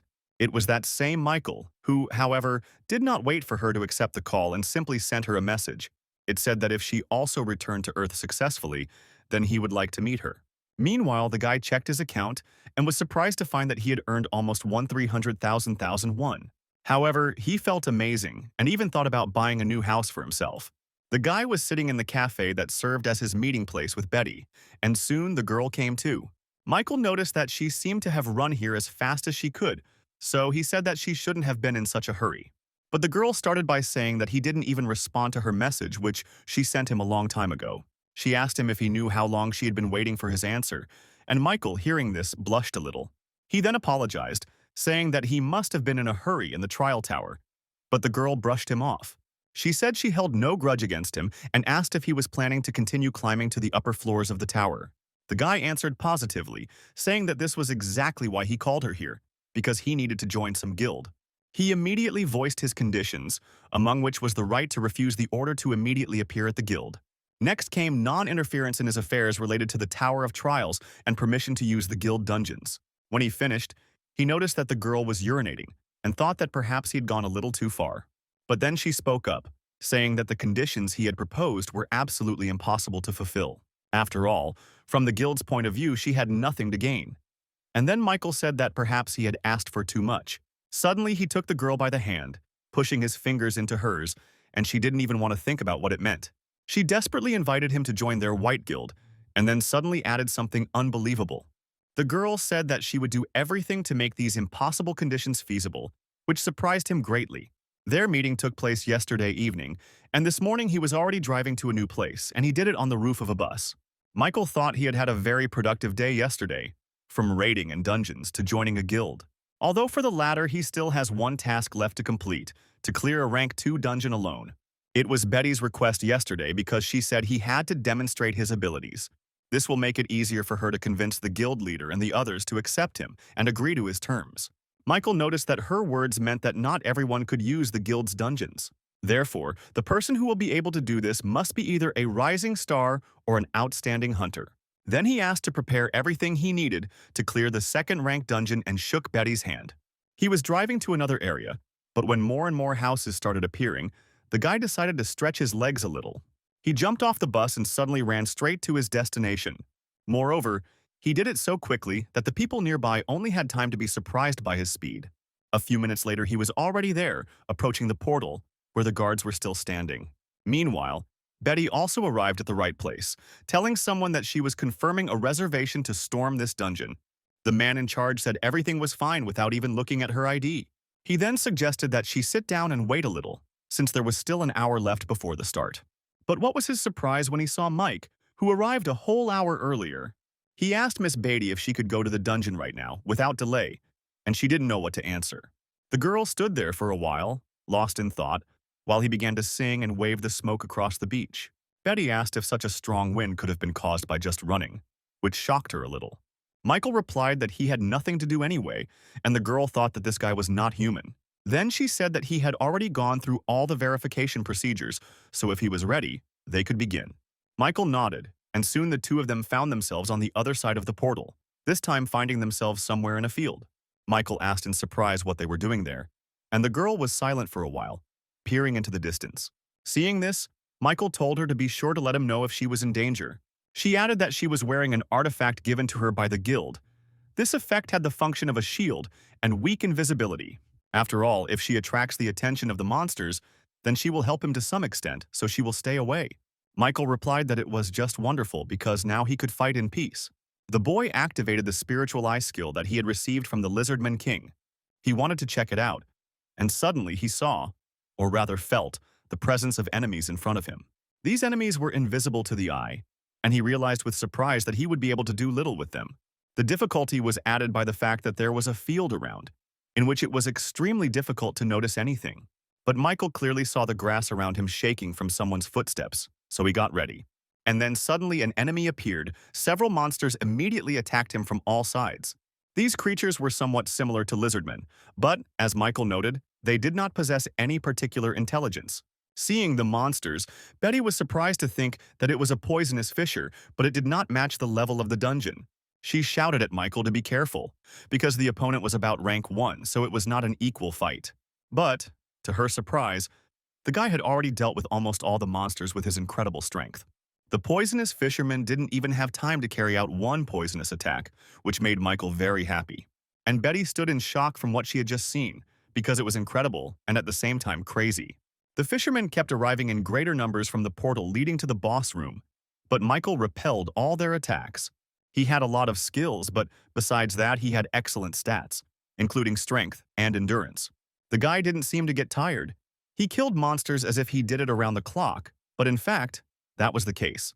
Suddenly, his lightning effect activated, and Michael thought that it was so rare that he had already forgotten about it. Suddenly, one of the poisonous fishermen came up behind him, intending to be the first to attack him. But Michael was not going to allow this. He grabbed the monster by the tail and spun it around in the air. And then he brought it down to the ground with such force that after that the fisherman no longer continued the fight. This was the last monster that appeared in the area, but the guy decided to wait a little longer. He wanted Betty to see everything in person, so he called over a girl who was standing nearby so as not to disturb him. Michael added that he had more or less put things in order, so that the girl could approach without any fear. And she couldn't believe her eyes that he reached the portal leading to the boss's room in less than an hour. But the most amazing thing was that he did it alone, and even defeated such difficult monsters. After all, the poisonous fisher was one of the monsters recommended for group attacks. So Betty still couldn't believe that Michael had dealt with him so quickly, as if he were playing with a child. Besides, she understood that this was not the limit of his abilities, and that he would show more in the future. It was impossible to even imagine. Meanwhile, Michael successfully absorbed souls and increased his stats. He thought that with the level he had now, even the boss wouldn't pose much of a threat. He then told Betty that he was going to the boss's room and stepped into the portal, with the girl following right behind him. They found themselves in a huge forest, which, judging by its size, belonged to someone big. Betty said it was a bit strange because they had already gone quite far and still hadn't seen the boss. But usually he shows up literally immediately if you invade his territory. However, suddenly some kind of attack fell upon them from above, and they realized that the boss was cunning. All this time he waited for them to approach the place where he had set a trap, and then attacked from above. It was very dangerous, and Michael realized that the girl would not have time to dodge the blow. Luckily, he was close enough to grab her and carry her away from the spot where the boss had struck. Betty didn't even understand what had just happened, but she clearly felt how the guy was holding her. Meanwhile, Fisher Booze activated his attack, aiming at the boy and girl who managed to dodge. He released a powerful column of blue fire, something Michael had never seen before, but it looked dangerous. He continued to run away with Betty in his arms, and she pointed out the approaching attack from behind. The guy had literally one moment to react, because then there was a huge explosion in the place where they were. But Michael was able to move to a safe place, telling Betty that he hoped she would understand. They sat on a tree branch, which were quite large here, and watched the fisherman boss. He noticed them in the meantime and ducked down, taking a new fighting stance to attack. Then Michael said that he would leave the girl here and deal with this creature himself, but Betty stopped him. She suggested using the enhancement skill on him, but the guy responded negatively, saying that he had to do everything himself. He added that he would be back soon, and with these words he rushed down to the enraged king of fishermen. While he was flying, he managed to come up with a tactic with which he would fight, because this was very important. First he put his feet out, and when he landed, the ground shook from the force with which he did it. Even the boss was surprised by this, and Michael activated the instant acceleration skill and the exclusive effect from the boots. On top of all this, he added the effect of the skill Wind's Grace, stacking it 7 times, and his speed increased by 70%. Now Michael could dodge any attack.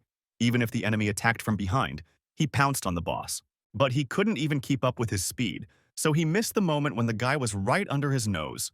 The monster decided to attack based on the fact that he would want to finish him off anyway, and that was the right decision. But before he could do any damage to Michael, he used the 3 absolute skill. Thanks to him, the boss was defeated, and out of habit, the guy chopped off his head and looked up at Betty. The girl kept her eyes on him the whole time. And then a system window appeared, informing her that the boss had been defeated. Betty thought that now she was completely confused about who the monster was, because Michael's abilities were incredible, and he involuntarily thought that he had gone a little overboard with cutting up the boss, but now it didn't matter. When they emerged from the first portal, Betty admitted that she didn't expect a rank 2 hunter to be so strong. She added that now that he had passed the test, he could use all of their guild's dungeons, and then she turned away from him so that the guy couldn't see her face and said that she would go off topic a little. But she said that when they are summoned to the Tower of Trials, the difficulty they initially choose does not matter much. After all, even at low difficulty levels, candidates will face increasingly challenging tests, and vice versa. Even at high difficulty, if the performance is poor, then the candidate can slide down to low. Finally, the girl said that, based on this, one could conclude that his level of difficulty was murderous. So she hoped that the guy would try to be a little more careful in future tests. She added that she would like to accompany him for as long as possible and watch him grow, and then they said goodbye. In the evening, Michael sat on the roof of one of the buildings and ate an apple. In 5 minutes, he had to return back to the test tower and thought that these 3 days he had been spinning like a squirrel in a wheel. However, thanks to this, both his stats and his self-confidence increased, which he really liked. But his time on Earth ended, and he returned to the Tower of Trials where it all began. The guy was even glad to move there again, because for some reason the challenges attracted him. Once he had rested a bit on the bed, Michael stood up and called the test command. The system asked if he was ready to move on to the test on the 8th floor, and the guy answered positively. Then he was asked to choose a point of intersection from 3 available ones: tactics, combat, and capture. Michael remembered seeing a mention of creating an intersection point earlier, so everything should be fine. He also thought that he should choose combat if he wanted to increase the effectiveness of necromancy. Next came the message that all of his personal tests would now be based on combat skills. And then suddenly a message appeared saying that he had the title of Pioneer. What happened next surprised Michael, because he read that he would now have a private chat with the administrator. The system then reported the start of a consultation with the Steel Bloodlord, the manager of the combat intersection point. And suddenly Michael found himself in another location, which apparently was not a test, because he did not enter the portal. The guy looked around asking where he was, and the system window told him that he had entered the world of Steel Blood. It was winter, and most likely, he found himself in some kind of forest, where everything was strewn with swords and other weapons. Michael decided to explore the place himself and use the Eye of Truth for this. The world of Steel Blood turned out to be a space created especially for her by the Lord of Steel Blood. This place had no rank and could not be invaded. Suddenly, Michael saw a message saying that the Lord was unhappy that someone was making inquiries. And then right behind Michael, one of the swords began to move and acquired powerful energy.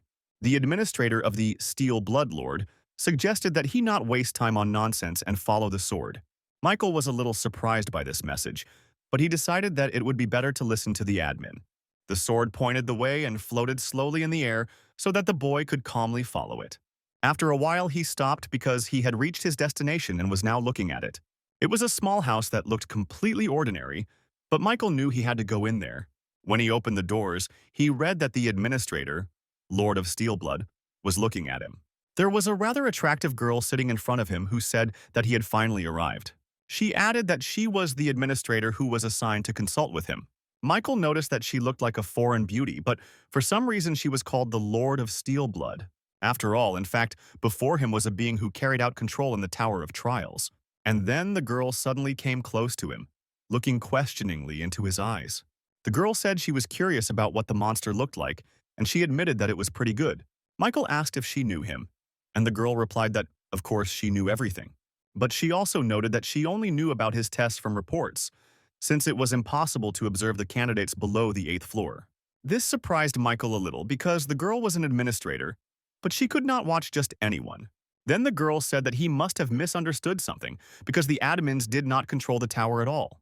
She added that they should rather be seen as creatures subordinate to the tower, so he shouldn't be so nervous. After all, while she was subordinate to the tower, she could not harm him, and this information became a revelation for Michael.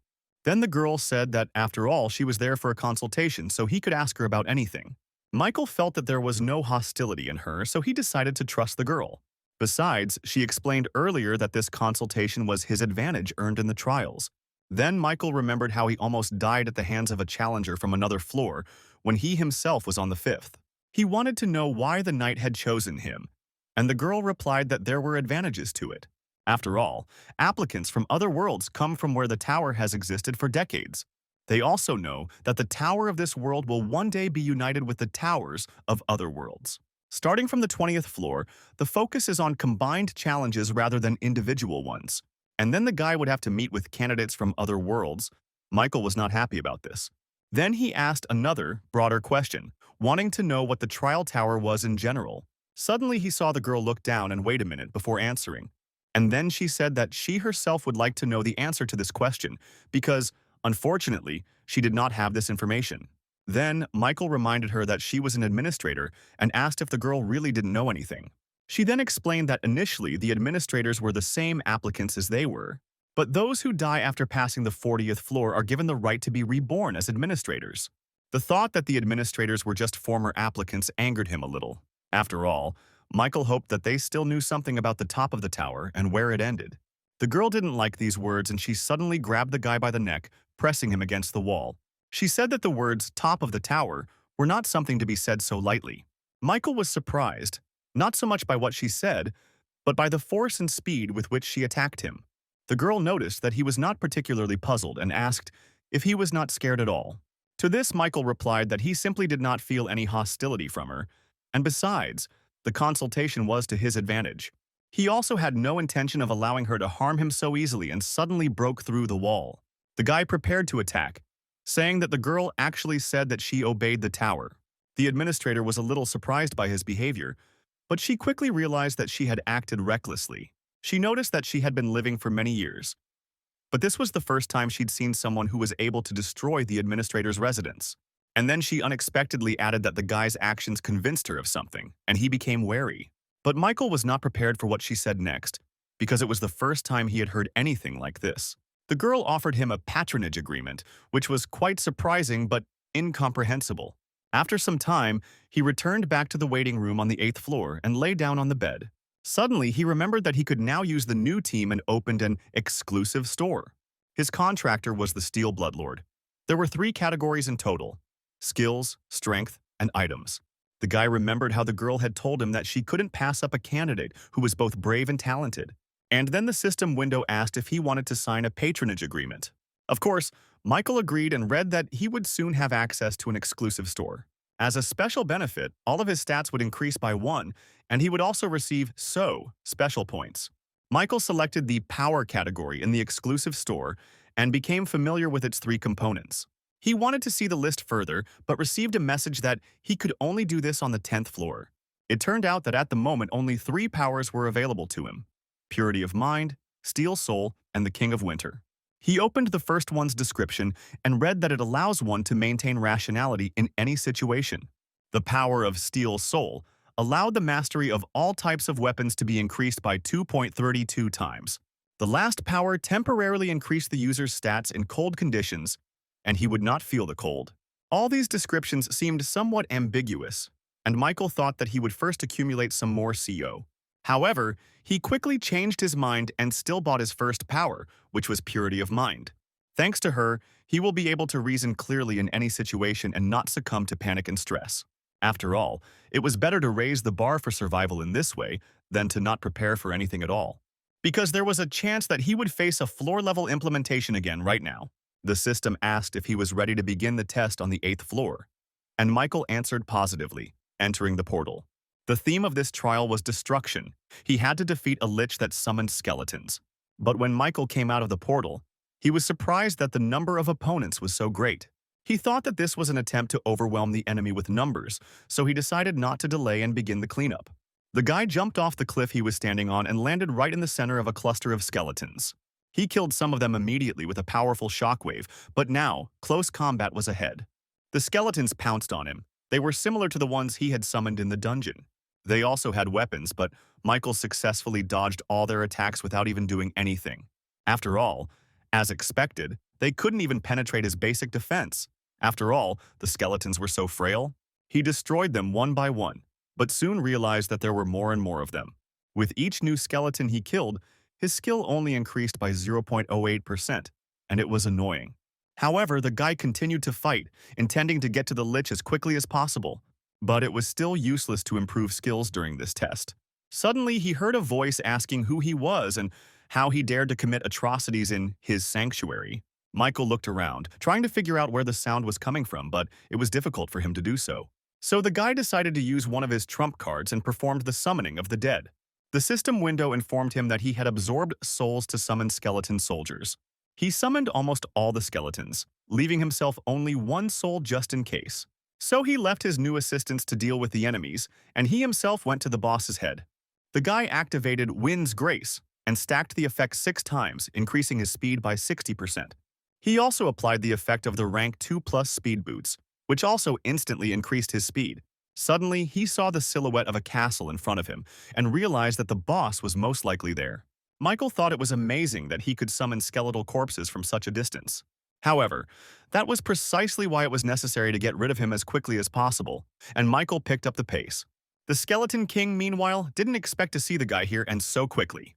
He was standing on the roof of one of the buildings inside his castle, and Michael landed right in front of him. The king remarked that he was an impudent boy who dared to cross the threshold of his sanctuary. He added that he would make him pay in full for his insolence, and suddenly the king summoned new monsters. This time they were sand golems, and Michael was surprised that this boss could command them too. Then the guy realized that he was probably not capable of fighting on his own, so he called on others. Michael smiled and suddenly asked if he could by any chance summon someone stronger. After all, if he doesn't have any more powerful exhibits in his arsenal, then this will disappoint him a little. Hearing this, the king became angry, saying that these guards would be quite enough to tear him to pieces. The golems were advancing in the meantime, but Michael had already activated the instant acceleration skill. He dealt with all the new opponents within 3 seconds, which greatly surprised the king of the dead. And then he even managed to get scared because the guy rushed straight at him, intending to finish him off. He swung his sword and hit him, causing him to fall, and the system window reported that his mastery had increased by 1.2%. Michael noticed that the undead were definitely increasing his skill quickly, and it was a nice feeling. The king of the dead wondered where this monster came from, because his powers were simply beyond the bounds of possibility. In his eyes, the guy was a real monster, eager to kill all monsters for his own pleasure. Michael, meanwhile, took a swing, saying that they could finish little by little. The guy also realized that the king freely summoned various monsters using the book. And if so, then perhaps he too will be able to master this skill. Michael smiled maliciously. He suddenly grabbed the book and threw it to the dead king, asking if he could summon those guardians again. He was a little perplexed and asked in response why he was asking him such questions. But Michael calmly replied that if he couldn't, then they would end on that note. And then the boss protested. He said he was able to summon the guardians again minutes after their death. He also asked why Michael needed this, but seeing how he swung at him, he said that he would immediately begin the call. A couple of seconds later, sand golems, which the boss managed to summon again, ran towards the guy with an attack. And of course, within those same couple of seconds, Michael dealt with them again, which was obvious. Then the king of the dead asked if the boy was happy now, but Michael answered negatively. He said they were just getting started, so the boss still has to summon all the skeletons that haven't died yet. Michael also ordered him to put all their strength into these guards and almost forced him to do it by force. The king didn't even understand why he was doing this. He asked until when he had to do this. But Michael was busy killing monsters. In fact, he had a reason why he did all this. He told the dead king to continue until he told him to stop. That was enough. The boss managed to summon golems that became larger and faster due to merging with skeletons. However, it made no difference to Michael. He still dealt with them easily. And these golems were much more useful than the single skeletons he fought at the beginning. After all, for golems he was given plus 1.2%, and soon the mastery of his unique characteristic reached 100%. Thanks to this, her rank increased by 1 level, and the guy clearly felt these changes. Then he smiled contentedly, because now his necromancy was also at level 2, and this was impressive. Meanwhile, the king of the dead had already used up almost all of his strength and cursed the guy for it. He called him a crazy bastard who would make even the devil himself tremble. And Michael noticed that the fact that with each call he had more and more cracks spoke of his imminent death. It wasn't a good scenario for the guy because he wanted to use it a little more. The king's last words were that meeting the guy was the most disgusting thing that had ever happened to him. And then Michael cut off his head and immediately saw the message received a new achievement and increased stats. He also didn't forget to absorb the Lich's spirit. And after that, the system reported the successful completion of the 8th floor. As a reward, all of his stats were increased by 2, and he also received 30,000 points and 1,000 SP. A moment later, a portal appeared and he returned safely to the waiting room. He then received a message that the system had been expanded and administrators could now monitor the tests. The restrictions on questions were lifted and it became possible to acquire rank 2 skills. Michael opened a window with information about his stats. They were all approximately the same level. He went to his unique stat information to read about the new additional effect. Now, when absorbing someone else's skill, he could completely inherit the deceased person's skill. Also, when absorbing the spirit of the deceased, there was a 20% chance that one of his skills would be acquired. Michael thought the 8th floor test had ended rather smoothly, but he clearly shouldn't have relaxed. The guy thought that he could still continue using the sword, but he had a problem with his shield and skills. After all, ever since he had maxed out his hunter's dagger skill, he needed a new skill. So Michael went into the store to buy something to replace the old effect.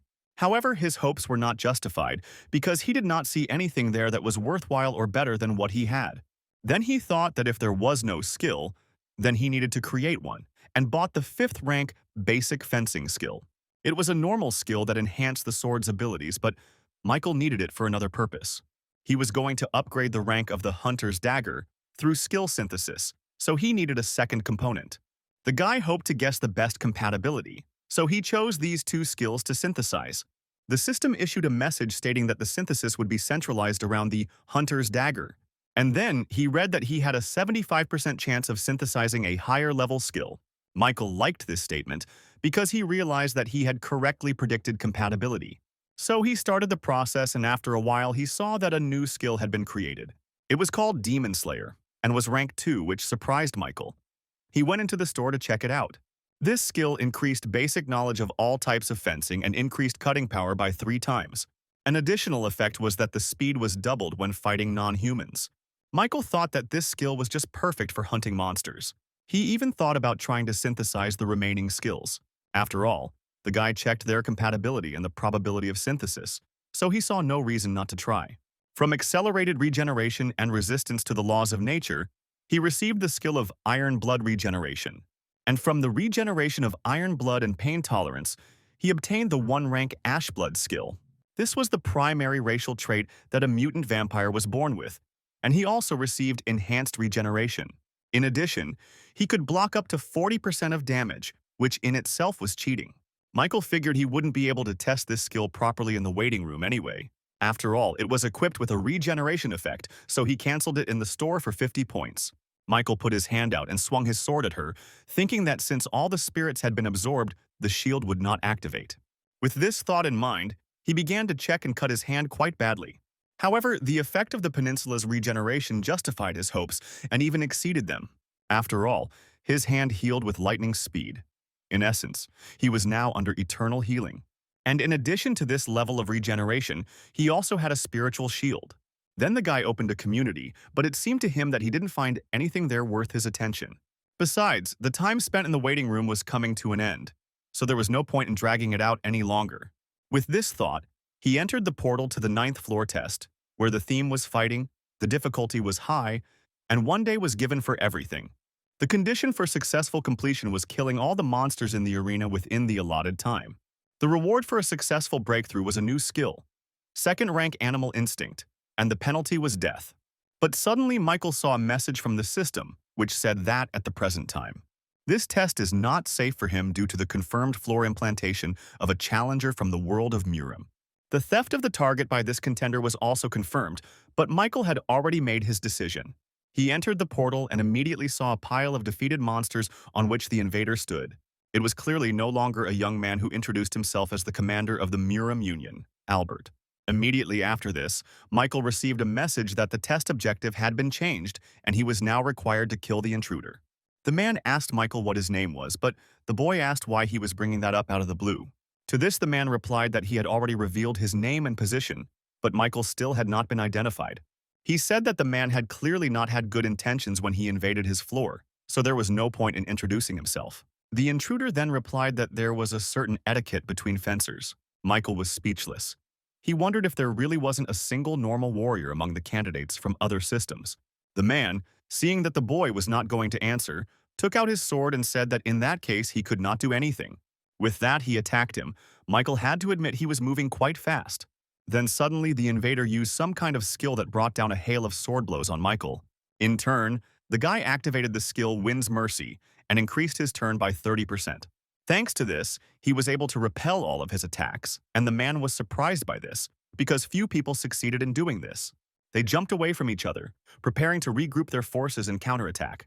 The man said that it turns out that in this dimension there is also such an experienced warrior.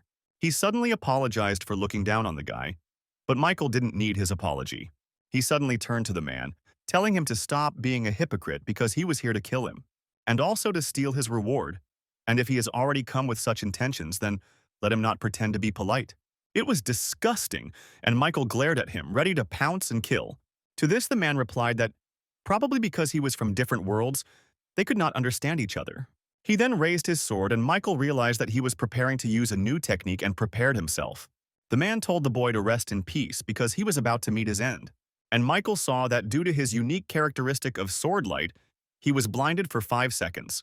The guy realized that he couldn't see anything, and it even scared him because the enemy had 5 seconds for a free attack. Michael activated his magic resistance skill and was able to reduce the vision loss effect to 2.5 seconds.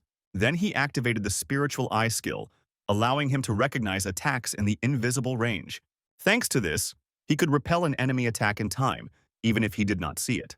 The next moment, Michael felt the blade of a sword near his neck and dodged at the last second. He even got a new achievement, Avoid Blindness, and all his stats increased by 2. The effect of the unique characteristic sword light was disabled. Both opponents bounced away from each other. The man was surprised at how the boy fought, as he was the first challenger from Earth to repel his attack. Meanwhile, Michael's Ash Blood skill activated, and he thought that his throat had almost been cut. The man asked how he calculated the trajectory of his sword, but the boy was not going to answer him further. He activated the skill Instant Acceleration and Wind Grace, increasing his speed by 50%. And then he rushed into battle. Michael wanted to quickly deal with this man, who was standing there as a polite person. He saw this and prepared to defend himself. But for now, the initiative in the battle was on no one's side. Their blades met, and now each tried to find the opponent's weak point and break through the defense. Michael began to use not only the sword but his entire body. This knowledge came to him thanks to a new skill. But to his viva-v, the man managed to block everything and also fenced quite well. When Michael kicked him again, he swung to pierce his leg. Luckily, Michael managed to avoid this blow, and he even decided that it was now worth trying other techniques. And yet, it was surprising that the man managed to block all the attacks when Michael delivered them at high speed. But the guy was also not inferior to the invader in skills. He also blocked his blows well, not allowing him to be hit. Their abilities were about the same level, but Michael didn't know how many floors this man had already climbed.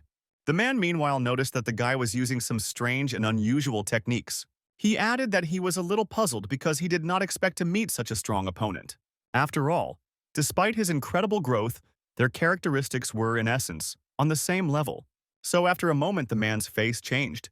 He said that from that second on he would be serious. After that, he waved his hand and used his unique characteristic again, blinding Michael for 5 minutes. But this time the guy already knew what to do. He quickly activated the skill Magic Resistance and Spiritual Eye. In this way, he was able to reduce the duration of the blinding effect to 2.5 minutes, but the enemy had already attacked. Michael noticed that the speed of the intruder's strikes had increased. and this did not please him at all. If it weren't for the effects of the skills, he would never have seen the attack, or rather, felt it. The guy activated the effect of the wrought iron pendant steel protection rank 1. Thanks to this, he now absorbed 10% of all pain from physical attacks, which was just right.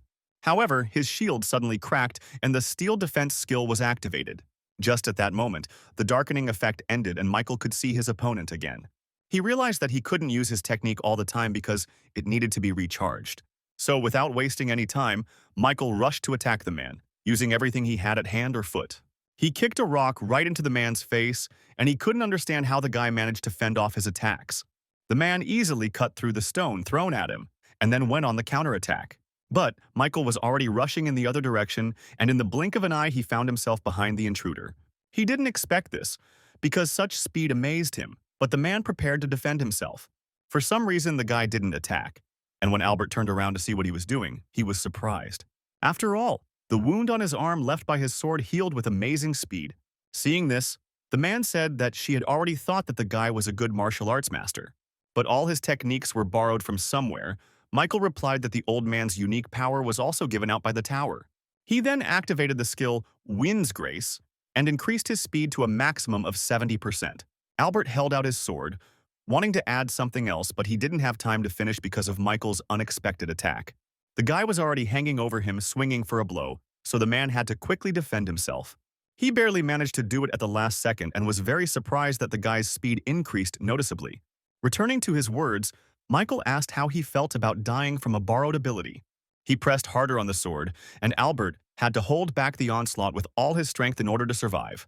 He thought that he had done floor penetration dozens of times before, and it was the same with this floor. With his sword, he chopped down opponents from different worlds, but he especially liked the planet Earth. In particular, because the people of this world were weak in terms of abilities in all respects. The challengers from Earth were unable to touch even a hair on his head. And besides, one attack was always enough for him, and this time he was sure that history would repeat itself. Just at that moment, Michael almost touched him. Albert dodged at the last moment and realized that this could not continue any longer, because he was starting to lose. This angered the man, so he decided to take the initiative into his own hands and end this battle.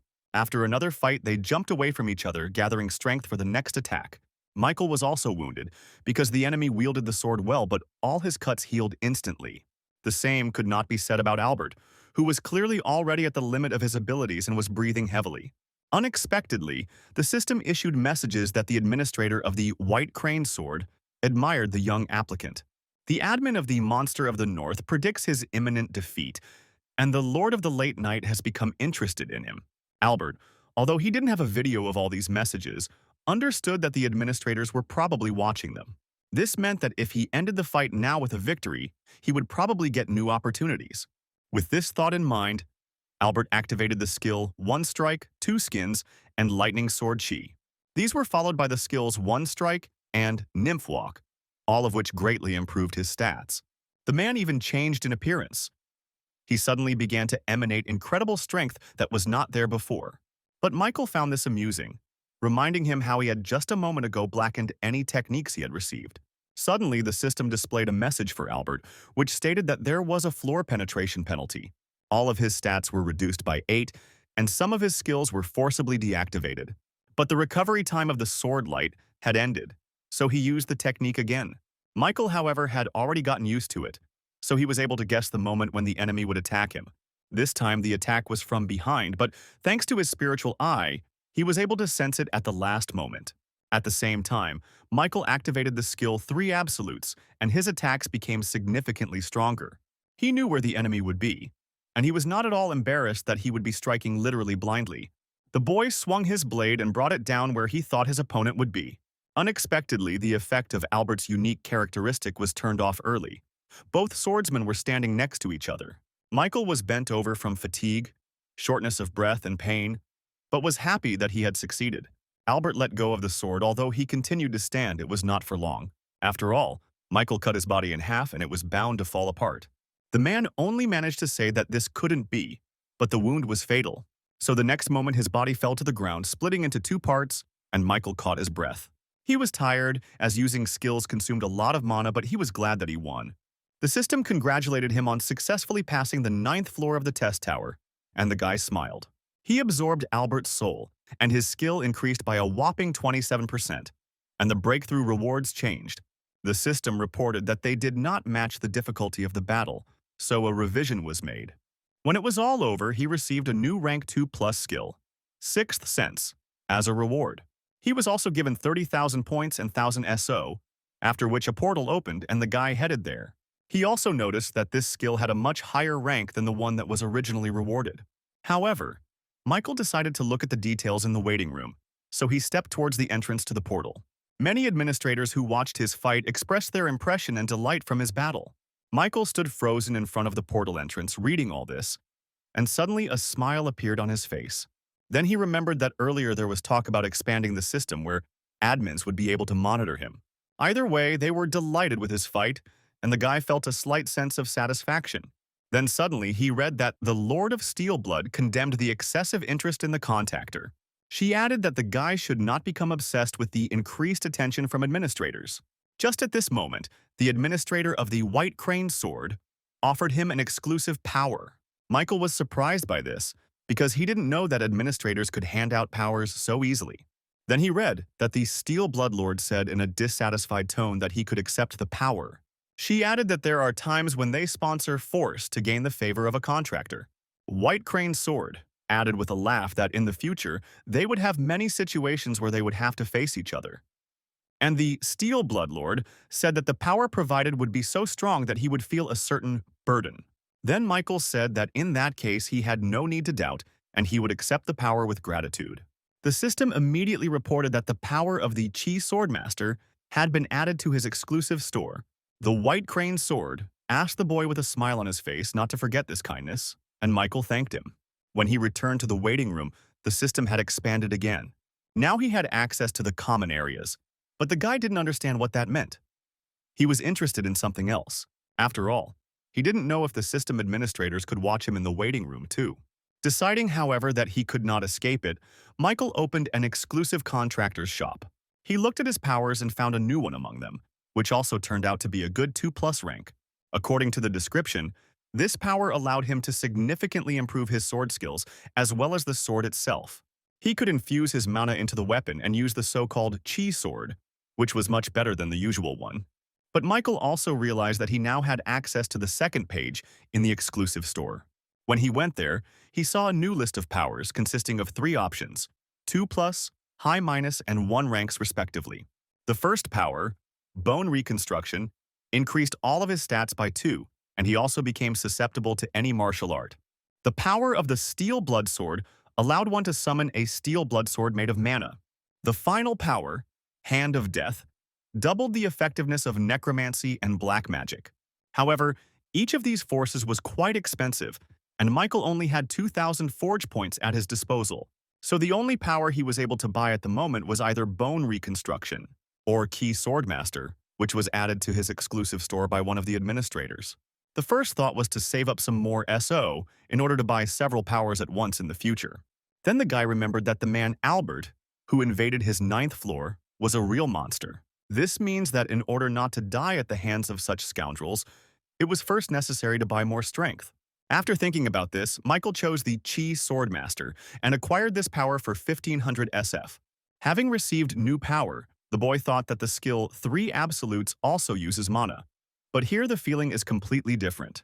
If we call the mana that flows into the sword instantly like a wave a triple absolute skill, then perhaps the power of a Chi Swordmaster should be compared to a stream of water flowing over a sword.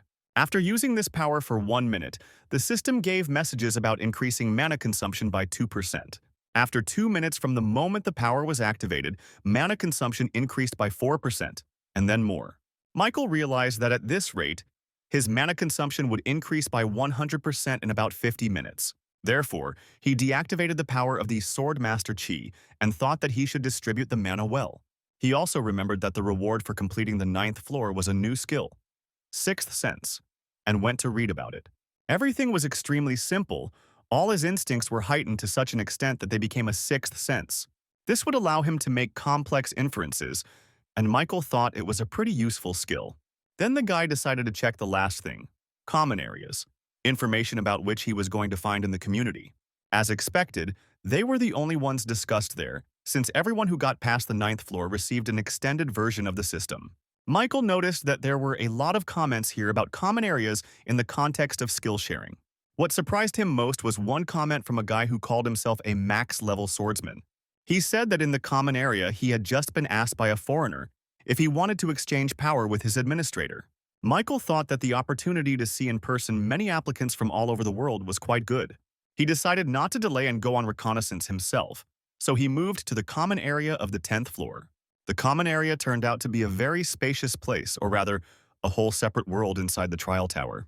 Right now, one guy moved here from his floor and was incredibly happy with what he saw. He even used the question ticket to learn as much as he could about the place, so he already knows the basics. He commanded himself to move forward, intending to extract the maximum benefit before returning. However, he did not know that he was already being followed by a group of 3 people who had figured out who he was. But the guy was a top-ranking Korean hunter, so he was one of the talented candidates. One of their squad said that it is possible to kill outside the common area, so soon Korea will have one less hunter. Meanwhile, the guy was walking along the road to the central building in the form of a castle. Next to him was another girl. Suddenly, his mana consumption rate increased by 100% and all stats decreased by 20%. On top of that, part of his body was paralyzed, and all of this happened due to the effect of the unique characteristics. The guy didn't understand what just happened, but he had a bad feeling about his life. Suddenly, he heard someone laughing behind him and turned around to see 3 foreign applicants. One of them leaned towards him with a blade, asking if the guy really didn't understand what was happening now. And he thought that they were not on trial, but these people were even here engaged in robbery. Things were going badly, but suddenly someone shouted for the foreign guys to stop their barbarity. It was the same girl who was walking next to him. She threatened to report everything to the community. But the leader of the gang was not at all frightened by this threat. Instead, he looked closely at the girl, who was quite beautiful. Then he sighed in irritation, saying that he would do as she wanted if in return she would carry out his orders. The guy added further that the girl should undress, then perhaps he would think about his words. And if she drops all her items, then he will, so be it, leave one of them alive. The girl was clearly puzzled by such a statement, so she didn't even know what she should do. Meanwhile, the guy reached out to her, lustfully saying that he would help her himself if she was unable to. However, while he was still speaking, someone appeared incredibly quickly near their small group. Michael stood with his back to the foreigners, intending to continue on his way unnoticed. The guy, who apparently was the leader of his team, looked at him with displeasure. He addressed him as Black Robe, but Michael will not be offended because, in essence, that is what it was. He turned around and removed his hood, asking if the guy was really talking to him, and he agreed. The foreigner then noted that Michael was also Korean, and Michael did not deny it. He also noticed that these guys were strong contenders from another country, most likely China, and they, in turn, attacked him with their unique characteristics, with which they had previously attacked another Korean. But Michael didn't even blink an eye, because he relied entirely on his effects and stats. He just thought that he just wanted to quietly pass by, but alas, now he will have to defend himself. The guy activated his forced breakthrough and magic resistance skills. Thanks to this, all the effects were cancelled, which greatly surprised the foreigners, especially their leader. But Michael didn't stop there. He took out his sword, saying that he didn't start this first. Now he was preparing to attack, and everyone realized that they had a strong opponent when he activated instant acceleration. The 3 guys only managed to do a little bit of optimization back, but it wasn't enough. In the blink of an eye, Michael approached them and pierced the throats of 2 of them, while the third managed to use the technique. He used the ice shield, but Michael was already standing next to him and swung to break through this defense. He had increased physical strength, so he hoped to break through this barrier with one blow, and so it happened. And the ice sheet, which at first glance looked solid, crumbled like sand. It is worth noting that this surprised the boy and girl, who were not in league with the foreign candidates. And the guy, who was the only one left to survive from his small squad, was afraid that he himself was about to die. Because when his defense broke down, he saw his opponent, who was serious. The boy screamed at him to stop, saying that he admitted that he was wrong to kill others. He added that Michael should show mercy, but Michael responded by plunging his blade straight into his throat. Why did he quickly absorb the spirits of all 3 of the dead guys? And his skill increased by 6.4%. After this, he turned to go, but suddenly a girl in a nun's robe called out to him. She apologized, saying she should have helped him, but the battle was over faster than she could have thought. When Michael replied that everything was fine and she could go, the girl smiled at him and said goodbye. The guy who stayed alive thanks to him also thanked him for saving him. Michael replied that he just felt like those people wanted to kill him too, so he just took care of himself. With these words, he turned to leave, saying goodbye to the guy, but he was not going to let him go so easily. He suddenly asked Michael to leave him the corpses of the contenders he had killed, and this surprised him. Michael asked him why he needed it, to which the guy replied that he couldn't help but thank him properly. And if he gives him these corpses, then for saving his life, he will repay him in kind by providing him with power. Hearing this, Michael was surprised again because he was not in the mood for such a scenario, but it seemed advantageous to him. The guy he saved had his own unique gluttony trait, somewhat similar to his necromancy. Thanks to her, he absorbed the corpses of the applicants. But what this gave him, Michael could not know and was not very interested. He just wondered if this was the power that guy was talking about because, if so, it looked impressive. But everything was not as he imagined because the guy said that the power he promised would be different. It was called Steel Wings and was added to his exclusive store by the gourmet manager. The guy, meanwhile, explained that it was a power that allowed him to create wings on his back with the ability to levitate. Michael thanked him, saying that he would try it out as soon as he returned to the waiting room. The administrator of the White Crane Sword suddenly said not to bother the applicant he had noticed, addressing the gourmet. The Steel Bloodlord was unhappy with whoever was hanging around her contractor, and the Black Devil was watching everything with interest. Michael wondered what kind of fuss the administrators were causing, since the competition between them had already gone too far. And one could say with confidence that they clearly wanted to get something from the applicants. But Michael thought that he himself would get to the truth step by step. And for now, he followed his new acquaintance. The guy said that the common area is divided into an arena, an auction area, and a gaming area. In addition to this, he also said that there are only 3 other dimensions that were revealed during the floor implementation process. They were called Ares, Murim, and Kalyan. And for example, the candidates from the first world attach great importance to chivalry. The Murim challengers are similar to them, but a little more aggressive. And here, Michael remembered Arnold.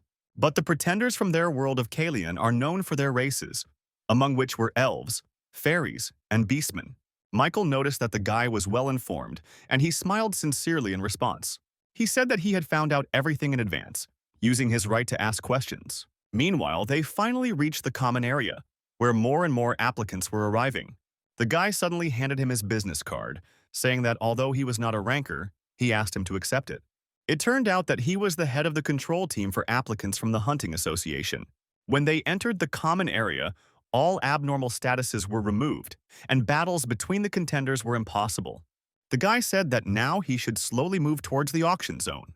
Michael replied that he himself just happened to have a place that he would definitely like to go to.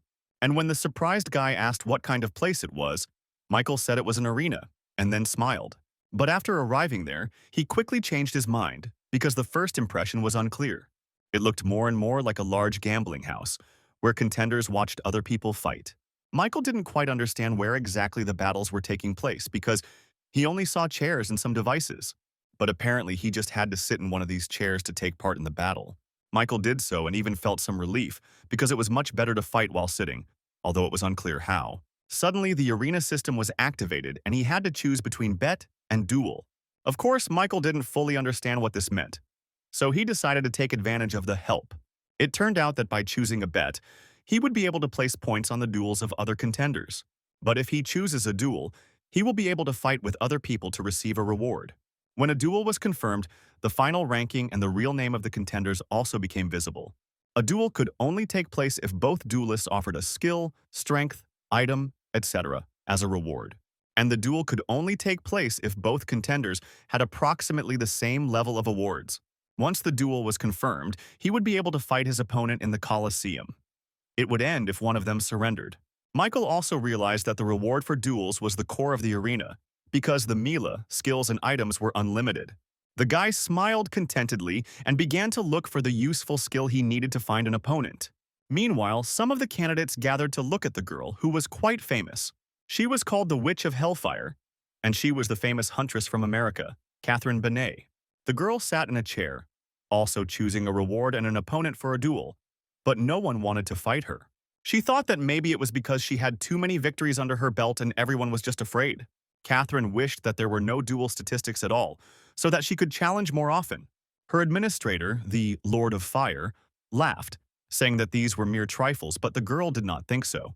She decided that she should stop wasting her time and leave the arena, because only cowards had gathered here. But suddenly, when she was about to leave the place, a new message appeared on her screen requesting a duel. He was against North Korean challenger Michael Nodfort, and it would be his first fight. It turned out that this guy came to the arena and immediately chose her. It was quite interesting. Soon the duel was confirmed, and the move to the Colosseum was carried out. They found a fairly spacious place, but only Michael saw it for the first time, so their chances were no longer equal. Catherine said that she liked his fighting spirit, but before the fight began, she should first observe her opponent. The duel began, and the girl immediately activated her fire abilities, which Michael was just looking at for now. Catherine added that the guy could consider this a good experience and activated the power of Birth of Fire. Michael watched her with curiosity because he had not yet studied this kind of technique and had not seen it either. Meanwhile, Catherine had already attacked him with a fireball, which threw a fiery tail behind her back. The attack was getting closer and closer, and at first Michael thought about simply dodging it by moving to the side. However, he quickly realized that this flame was different, as it was literally pursuing him. Seeing that he had only a little time left before the ball caught up with him, Michael decided to change tactics. Meanwhile, Catherine said that he could give up, because this was his end, which would not end until he reached his goal. But Michael thought differently. He activated the new skill of Chi Swordmaster and used it against this attack. As a result, she split in two, which greatly surprised Catherine, who realized that she had underestimated her opponent. The Chi sword was many times sharper than usual because it was actually created from their mana, so it cut through almost everything. Judging by the girl's expression, she saw this technique for the first time and was very impressed. They were standing in the arena of the Colosseum again, but this time Catherine was waiting for the right moment for another attack. She realized that this was the only way she could hurt the guy, and he suddenly spoke, addressing her. He said that the girl noticed that he could get good experience here, so he would provide it to her too. In a quiet, secluded place where no one lived at all, one girl sipped tea, watching their battle. She looked closely at Michael, who was fighting with Catherine, and it was quite interesting. The administrator didn't expect that he would already have mastered the released chi energy, which was just what he needed. The girl thought she had made a great move when she sponsored such a wonderful power. In the future, she will need to secure the favor of this contender, and perhaps he will fulfill her long-standing desire. Michael, meanwhile, successfully deflected another fireball aimed at him and cut it down as well. But Catherine didn't plan to give up so easily. She attacked him with 3 balls at once from different directions. However, all that was required of Michael was to simply get away from them, and the skill of instant acceleration helped him with this. The guy found himself in the air but was surprised to notice that the flames were also heading that way. So he used the Chi sword again, which now increased his mana consumption by 2%. However, after cutting through another fireball, he saw that part of his clothes on the back had caught fire a little. More precisely, these were the hem of his assassin's cloak, and this was rather sad because the cloak gave him speed. Michael thought in horror that the effect of the cloak would now be lost if it was damaged like this. He landed opposite the girl, who again offered him to surrender, and then they would do without bloodshed. But Michael had no intention of agreeing to this. He was only thinking about how sad it was to lose such an exclusive skill. Meanwhile, Katrin had already prepared for a new series of attacks, this time forming huge fire spheres. She said that she was even interested in how long the guy could hold out. The administrators, apparently, also watched this fight with interest. Their opinions differed somewhat. The girl sent the spheres straight at Michael, who, although he was ready to repel all attacks, understood his weak side. She had mana, because 4 minutes had already passed since the activation of Swordmaster Chi, and its consumption had increased by 8%. He realized that if this continued, the fight would drag on, and he would find himself at a disadvantage. So Michael decided to give himself strength by absorbing souls and used Albert's soul. Thanks to this, his stats increased, including his mana, and he also managed to absorb one of the man's skills. The first rank lightning sword, Chi had the ability of lightning forming on the blade's edge. Michael wondered if this meant he would be able to launch energy over long distances and hit targets. Catherine, noticing that he was thinking about something, asked if he really had time to be distracted. In this case, she will make sure that all his attention is focused only on her flame. Michael tensed up, and the girl attacked him this time with fire arrows, of which there were quite a lot. They weren't small either, so Michael decided it would be better not to waste mana on the Chi sword and just hide. He dodged the arrows, but there were too many of them, so some reached his body. But the guy wasn't going to let them touch him, so he deflected some with his sword and others with his hands. He wasn't afraid of this because the Ash Blood skill was immediately activated and all the burns were healed. Meanwhile, Catherine was preparing another attack, but this time Michael decided to try something new. He didn't know if he would succeed the first time, but it was worth practicing, so he activated the power of Chi. The newly acquired skill, Lightning Sword Chi, was truly amazing and exceeded all his expectations. Thanks to him, the guy was able to attack back from a distance, using his mana for this, so it turned out to be a powerful counterattack. She was so strong that Catherine even had to use a shield to avoid being hit. The girl was amazed by the power with which this guy reflected her spheres and arrows, and then completely outweighed her in strength. She could barely hold back the onslaught, but she understood that she couldn't just retreat because fire was her element. But Michael had already calculated everything down to the last detail and foreseen her further actions. He stood behind the girl. His sword was near her throat, and Catherine had no choice but to admit defeat. She confirmed that she was surrendering, and as a reward, Michael received the rank 2+ storm skill. And then it was all over and they both moved to the common area of the arena on the 10th floor. Michael discovered the new skill after researching it, which said it was quite useful for stabbing. The guy thought he was counting on fencing skills, but here we were talking about something a little different. However, this was his first victory, and in the final ranking on his server, he took 3rd place. This was a signal that it was time to start growing, so he soon confirmed a new duel again. This time, his opponent was ranked 11th on the Japanese server and looked the part. However, in reality, it turned out that the guy was better at talking than fighting.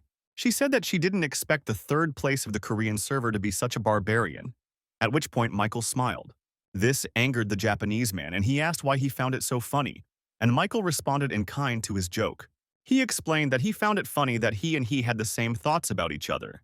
Of course, this made the Japanese even more angry, and he attacked first with his weapon in the form of a spear. But Michael didn't even try to block it. Dodging it easily, he realized that the guy was weak. He found the attack from a challenger ranked 11th in Japan's final rankings funny. But then he thought with a smile that he must have just become too strong lately. And since such a level seemed like child's play to him, he would easily be able to earn many awards. And so it happened. Michael got the impression that it was simply a cornucopia of skills. After some time, he defeated another challenger. This time, the opponent was ranked 10th in Turkey. He was followed by the number 7 from Russia, with whom Michael had to work hard. But in the end, he inflicted serious damage on him. Number 13 from Germany seemed the easiest to the guy. He dealt with it in just a few seconds. This continued until he received a new achievement of Duel Master. His strength increased by 2. Meanwhile, in the central lands of Murim, a young man was meditating on a stone. Suddenly, his meditation was interrupted by one of his subordinates, who came to report on his work. He told in general terms that Master Albert died at the hands of a pretender from Earth. According to the latest news, it has recently become possible to connect to the Earth dimension. And, as people said, Master Albert was one of the first who made an attempt to carry out a floor-by-floor penetration there. The boy was still speaking when suddenly there was a fierce roar and they saw a huge monster. The one sitting on the stone didn't even glance towards the new enemy, but was already reaching for his sword. It had been 5 years since he stopped climbing to the top of the trial tower, he noted out loud. Then the guy stretched out his hand somewhere into the distance, and suddenly a sword hidden in the rocks flew towards her from there. His weapon looked very powerful, but what was most impressive was that the guy did nothing to achieve it. The monster meanwhile growled again, preparing to pounce on him, but the sword was already in the guy's hands. In the blink of an eye, he pushed off the ground and found himself right above the head of the monster, who was a little confused. The monster wanted to eat him, but the guy was too agile, so he couldn't touch him in any way. And then the guy attacked and with one precise and powerful blow finished off the uninvited guest. He knew that he had to be at the center of the head, because that was where the pain centers of these animals were located. As a result, the monster fell unconscious, and the guy waited some more time to make sure it was dead. His servant thought with admiration that he had dealt with such a powerful spiritual creature with such ease. The young master's martial arts are so strong that just looking at his power gives you goosebumps. Meanwhile, he turned to him, telling him to find out by any means necessary who exactly killed Master Albert. It was a long time before Michael returned to the 10th floor waiting room. He fell onto the bed wanting to rest a little because he had spent quite a lot of energy today. But after a few seconds, there was no trace of fatigue left. That was the whole charm of the waiting room. The guy opened his status window, thinking that he had received some more powers in such an unexpected place. The first of these was the power of Steel Wings, which allowed one to fly using one's mana. Just thinking about it filled Michael's heart with joy, and he was very grateful to that hunter. However, he couldn't buy it right now because he didn't have enough CO. So Michael decided to read on. He suddenly had the idea to synthesize the skills he had received as rewards in duels. And after some time of hard work, he settled on 3 new skills with a good rank. Michael was surprised that he had chosen the necessary skills for synthesis so successfully, because in the end, he even received rank 1. He had the skill of counterattack shield, and also had secret shadow step of rank 2+, and furious swordplay, also of rank 2+. The first thing Michael tried was the counterattack shield. Its power was amazing. The guy thought that with such a skill in his arsenal, almost no attack would harm him. A moment later, he was already getting ready for the 10th floor test, the theme of which was cooperation. According to the terms, they had 3 hours to prevent the resurrection of the darkness-devouring lord. The conditions for failure were the death of all participants or the expiration of the allotted time. The reward was a rank 1+ skill enhancement potion, and soon participants began to appear. The system announced that the team members were distributed according to their final rating. The first contender was Kim Hoon, who was ranked number 1 in all of Korea, and he looked reserved. Second was number 2 on the final ranking list, Martin Lee, who seemed like a nice guy. The third to appear was a contender with the nickname Hunter. That is, Michael himself came out of the portal. And the last to come out was the contender ranked 6th in the final ranking with the nickname Sudi Ganyu. Once all participants had exited the portals, they were given a 30-minute grace period to rally. During this time, the test was not considered to have begun, so the candidates had a chance to prepare for it. Michael noticed that Kim Hoon and Martin Lee had met before, as they immediately recognized and greeted each other. But the contender with the nickname Sudi Ganyu was unfamiliar with any of them, and besides, he had his own strategy. He suddenly shouted, pointing his finger at Michael, that he was the same swordsman he met on the 4th floor. The guy added that it was then that the massacre between the contenders for the right to rapid growth began. And Michael stood a little puzzled by his words because he saw this man for the first time, but he immediately understood everything. Kim Hong asked if they had actually crossed paths before during the test, since it seemed like that meeting had not been a pleasant one. Sudi continued to play the victim, saying that it was true and they really did collide on the 4th floor. He also added that this hunter was someone who strived to grow by accumulating achievements for kills. Michael himself, meanwhile, realized that in front of him now was the very person who had manipulated the chat. For him, deceiving others was a daily occurrence. He created conflict by setting others against each other. The guy used this time to get a reward because he cared only about himself. The lives of other people meant nothing to him. This was the survival tactic he had developed, and he began to actively use it in another place called the Tower of Trials. The lying clown administrator laughed at the contractor's deception so much that the corners of his mouth were torn. That was this guy with the nickname Sudi Ganyu, and now he wanted to get rid of Michael in their new team. The guy saw that he looked puzzled, so he decided to add more fuel to the fire. And when Michael wanted to say that there was some misunderstanding, he accused him of killing his partners. Hearing this, Michael could not hold back any longer, asking what nonsense he was talking about now. At this time, Kim Hong took out his weapon, saying that the trial tower was not a place to act frivolously. So now they will find out who is telling the truth and who is a liar, and the latter will be excluded from the team. Michael thought that if something went wrong and he had to deal with all 3 at once, that would be the worst-case scenario, and therefore he had to prevent it, but he didn't know how. Then, Martin unexpectedly came to the rescue, suggesting that they all calm down first. He recalled that earlier, the challenger Sudi Ganyu said that he met the challenger Hunter on the 4th floor. It turned out that he should know his real name, because the nickname system appeared in the waiting room on the 5th floor. So if the contender of Sudi Ganyu names the real name of the hunter's contenders, then everything will immediately fall into place. It was clear that the guy was a little nervous when he heard about this, but he still decided not to back down and pretended to remember the name. And then he suddenly blurted out that the hunter was called James, happily thinking that there was no way to prove it anyway. Martin then turned to Michael, calling him James and asking if he had anything to say. To this, Michael replied that he didn't find it funny at all and reached somewhere into the collar of his t-shirt. He then pulled out his hunter's license and explained that he had mistakenly taken it with him when he returned to Earth. Seeing this, Sudi realized that he had screwed up, because by doing so, the guy confirmed that he had lied to everyone present. Kim Hong said that it now seemed clear who should be expelled, and he gripped his warhammer tighter. Ganyu realized that the situation had taken a very bad turn for him, and he could only be saved by a miracle. But suddenly Michael turned to number one, apologizing and saying that he would handle the matter himself, because now he was very angry at the guy who dared to involve him in the murder of his comrades. Kim Hong replied that he understood him, saying that in that case he and Martin would not interfere with him. And Sudi realized that he had a chance because if he defeated this scoundrel alone, he could survive. The test is designed for 4 people, and if they exclude him as well, then it will be extremely difficult for both of them to pass it. Meanwhile, Michael reminded him that the guy had been talking about some very funny things that now needed to be taken into account. But Sudi replied that he didn't even know what it was, because he only cared about surviving. He also said, addressing Michael, that he was not the only one who had power, and activated some technique. The next moment, the swamp spirit stalks circled Michael's legs, but he activated his skills in response. Thanks to the magic resistance, the attack was completely destroyed and Michael pounced on the guy.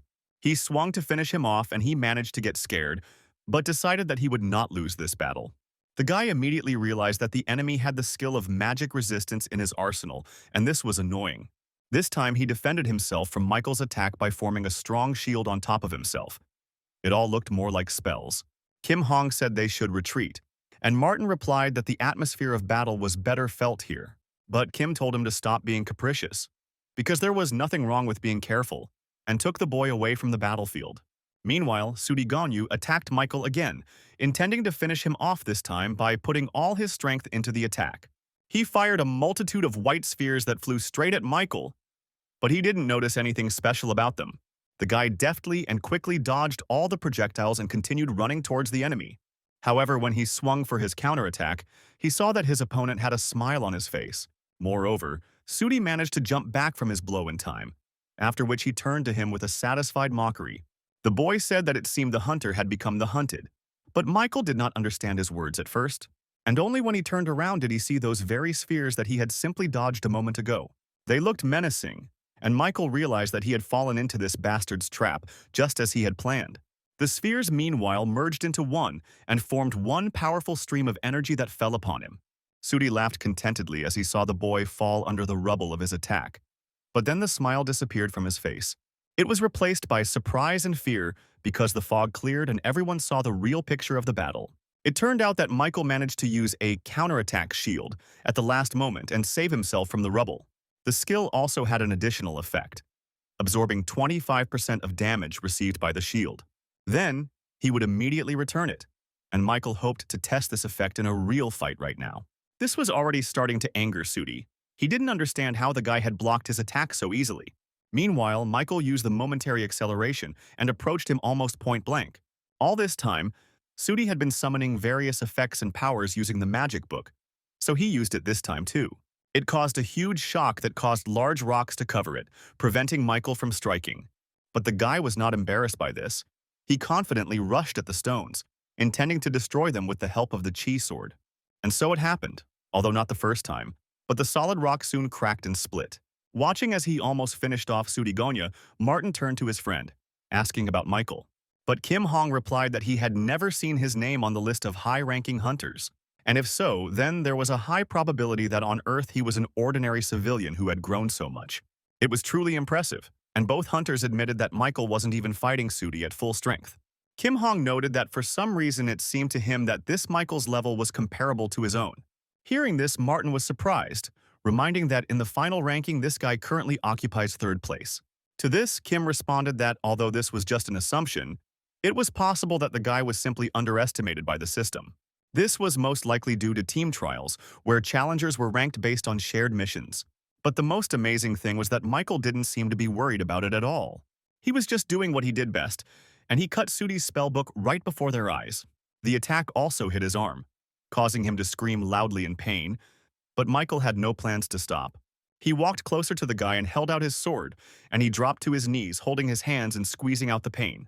Kim Hong was surprised that the guy did not kill the enemy, but suppressed him with his superiority.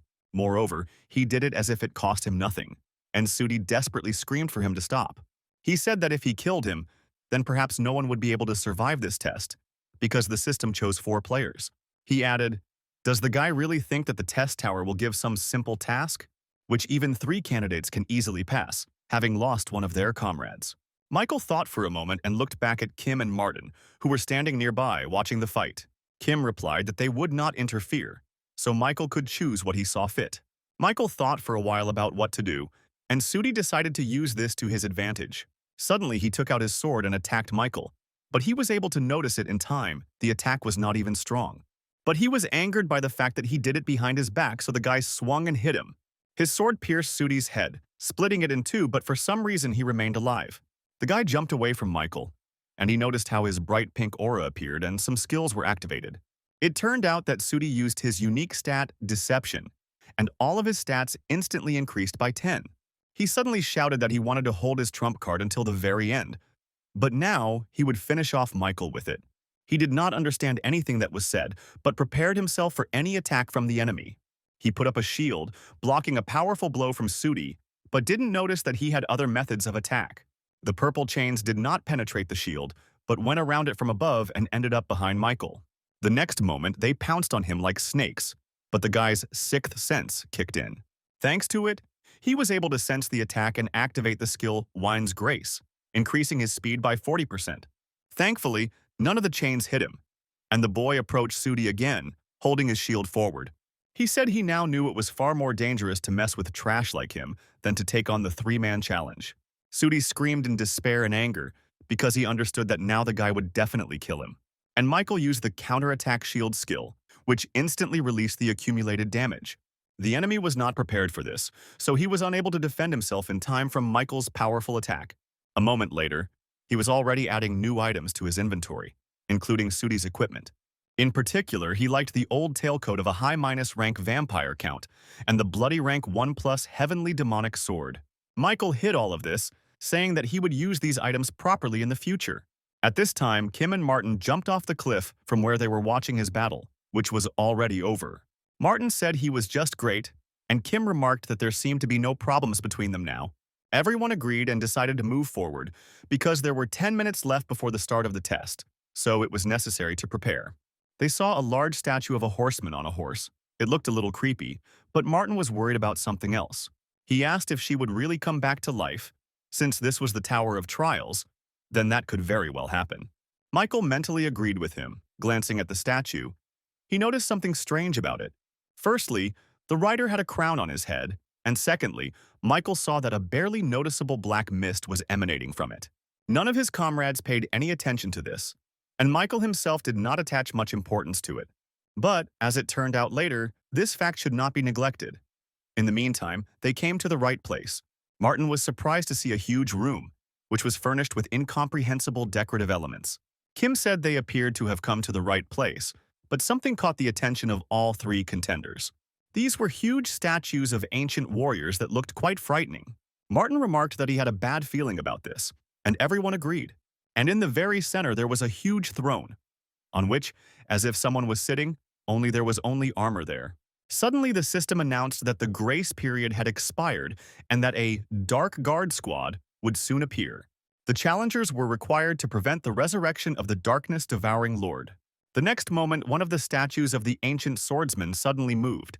He was a warrior of ancient times, all in armor, and he looked quite powerful and even fearsome. The other statues followed suit, and then they all jumped down to the guy standing below. Kim said that his bones were just then, so it was time to stretch a little. Suddenly, Michael turned to everyone and pointed to one of the guards standing right in front of Kim. The guy said that he had a head on his back, which the guards were carrying to the ruler for resurrection. Kim agreed, saying that in that case they must prevent this and prepared to attack. He liked that it was all pretty easy, since the boys just had to distribute their forces, one for each warrior. The opponents meanwhile attacked, but all three contenders were ready for this, and the fight began. As Michael advanced on his opponent, he thought it would be better to finish him off with one attack. He planned to use the chi sword for this, so he dodged the warrior's attack and went behind him. But the guy didn't calculate that stone statues can use mana and create streams of energy to attack. To his surprise, the enemy attacked him back and even blocked his own attack a little. Michael jumped back and began to analyze his opponent, as he always did in such situations. Much to the boy's surprise, the stone warrior also possessed chi energy and had just used it. This meant that these warriors were not as simple as they seemed, and Michael wondered how the others were doing. Things weren't going so well for them either. Kim also noticed that the enemy was using the same techniques as him. And then there was a pretty big explosion, and the warrior who was fighting Kim used it. He ran towards the darkness-devouring lord, or rather towards his armor, clearly with the intention of resurrecting him. He even almost managed to get close to him, when suddenly an unexpected attack followed from the side. The Dark Guard managed to block it with his halberd, but time was lost, and this made Kim happy. After all, it was he who attacked the warrior, this time with a new attack, clearly not wanting to let him carry out his intention. The guy also thought that each of these bastards was of a level equal to the boss. So he turned to everyone, telling them to keep their ears open and not let themselves be caught off guard. Then Martin's voice was heard from somewhere, noticing that Kim himself had just let his guard down. The guy suddenly added with disappointment that the hat didn't suit him, so he couldn't use it anymore. He then turned to the Dark Guard he had been fighting, saying that it was because he had made him wear that stupid hat. Now he would have to pay with his life for this. With these words, he pulled the bow, which turned out to be his weapon. And then he released an arrow, which passed with incredible speed and power and hit the target right on target. But the guard didn't think to stop there. He suddenly ran straight at Martin with another attack. He, in turn, prepared to defend himself, but in this, he had a huge advantage. After all, when dealing with mages, close combat is the standard, so Martin even smiled. After all, this only worked if the magician was an ordinary wizard, and he himself was not one. With these words, the boy summoned a new weapon. This time it turned out to be a huge, ominous scythe of death. Michael was impressed by this, thinking that after only facing weak opponents, the sight of these people excites the blood. So the main thing is for him not to fail in such a team. He dodged the attack of the Guardian, who fought very confidently and could really match the level of the boss. But Michael was not going to let him hold the initiative for long. He counterattacked him with stones. The next step was to activate the Mercy of the Wind. The guy increased his speed by 50%. But instead of attacking, he ran past the guard in the direction of the throne, where the ruler was supposed to return. He suddenly activated a new skill, Secret Shadow Walk, rank 2+, temporarily increasing his strength by 3. He then activated the Frantic Swordplay skill, increasing his attack speed by 10%. The decisive moment was the activation of the Chi Swordmaster skill, after which he pounced on the head of the ruler. With all the additional effects activated, his power was able to cut her down. Kim Hong, seeing what Michael was doing, decided to help him and also used his depth charge technique. At that moment, the guard he was fighting dropped his weapon from the enormous power that pierced his body. Even though he was just a stone statue, the effect of Kim's attack was colossal even for him. The head of the ruler, which the guard was delivering to the place of the armor, was badly damaged, but had not yet completely split. However, there was still one member of their team left who was already rushing with his attack to make it decisive. Martin twirled his scythe in all directions, simultaneously parrying various attacks and delivering counterattacks. But then he jumped up and swung for a finishing blow, intending to smash the head. The guard who had her on his back tried to block this attack, but to no avail. Martin's scythe went behind his back and cut the lord's head in half, making resurrection impossible. The guard screamed loudly. Apparently this was a serious failure in their plan. And then the rest of the guards caught up with him and hurried to hide from the battlefield. The guys just watched it. Kim Hong said that they should also slowly wrap things up, and the others agreed. They ran after the guards, but it turned out to be a mistake because the guys did not calculate one detail. Michael suddenly heard a strange sound approaching them, as if someone was riding a horse. Just as unexpectedly, one of the guards suddenly stopped and dropped to his knees, throwing his halberd over his back. The other guards also dropped to their knees, thus forming a small springboard. The guys understood who it was intended for the next moment when a rider ran across it. It was the same knight who stood at the entrance, and now he was flying straight towards the lord's armor. The situation was dire, because the knight also had a head, which he intended to put into Vladimir's armor. Kim was the first to react and hurried after the rider, but it was useless, because he was already almost close to the target. Michael quickly assessed the situation and realized that it was really too late to run after him. This was bad. The rider, meanwhile, jumped off his horse and, in a jump, aimed at the armor in order to thrust the ruler's head into it. Then Michael, with his last strength, decided that the best solution would be to throw something and swung his sword. The guy used all his speed for this, hoping that he would at least be able to knock the head out of the guard's hands. He threw his sword, into which he also put sword chi, but it was unclear whether he had time. After all, the guard had almost put his head into the armor. There were literally a few centimeters left. However, at the last moment, Michael's attack still caught up with him and prevented him from completing his action. The crown fell from the head, and the head itself also slipped from the hands of the guard, who was not ready for this. He was even a little surprised that he couldn't perform the resurrection, but that wasn't the end. Suddenly, the guard screamed. His scream was quite eerie, and the guys realized that something else was about to happen. Martin, however, praised Michael for buying them some time before the head was back in the guard's hands.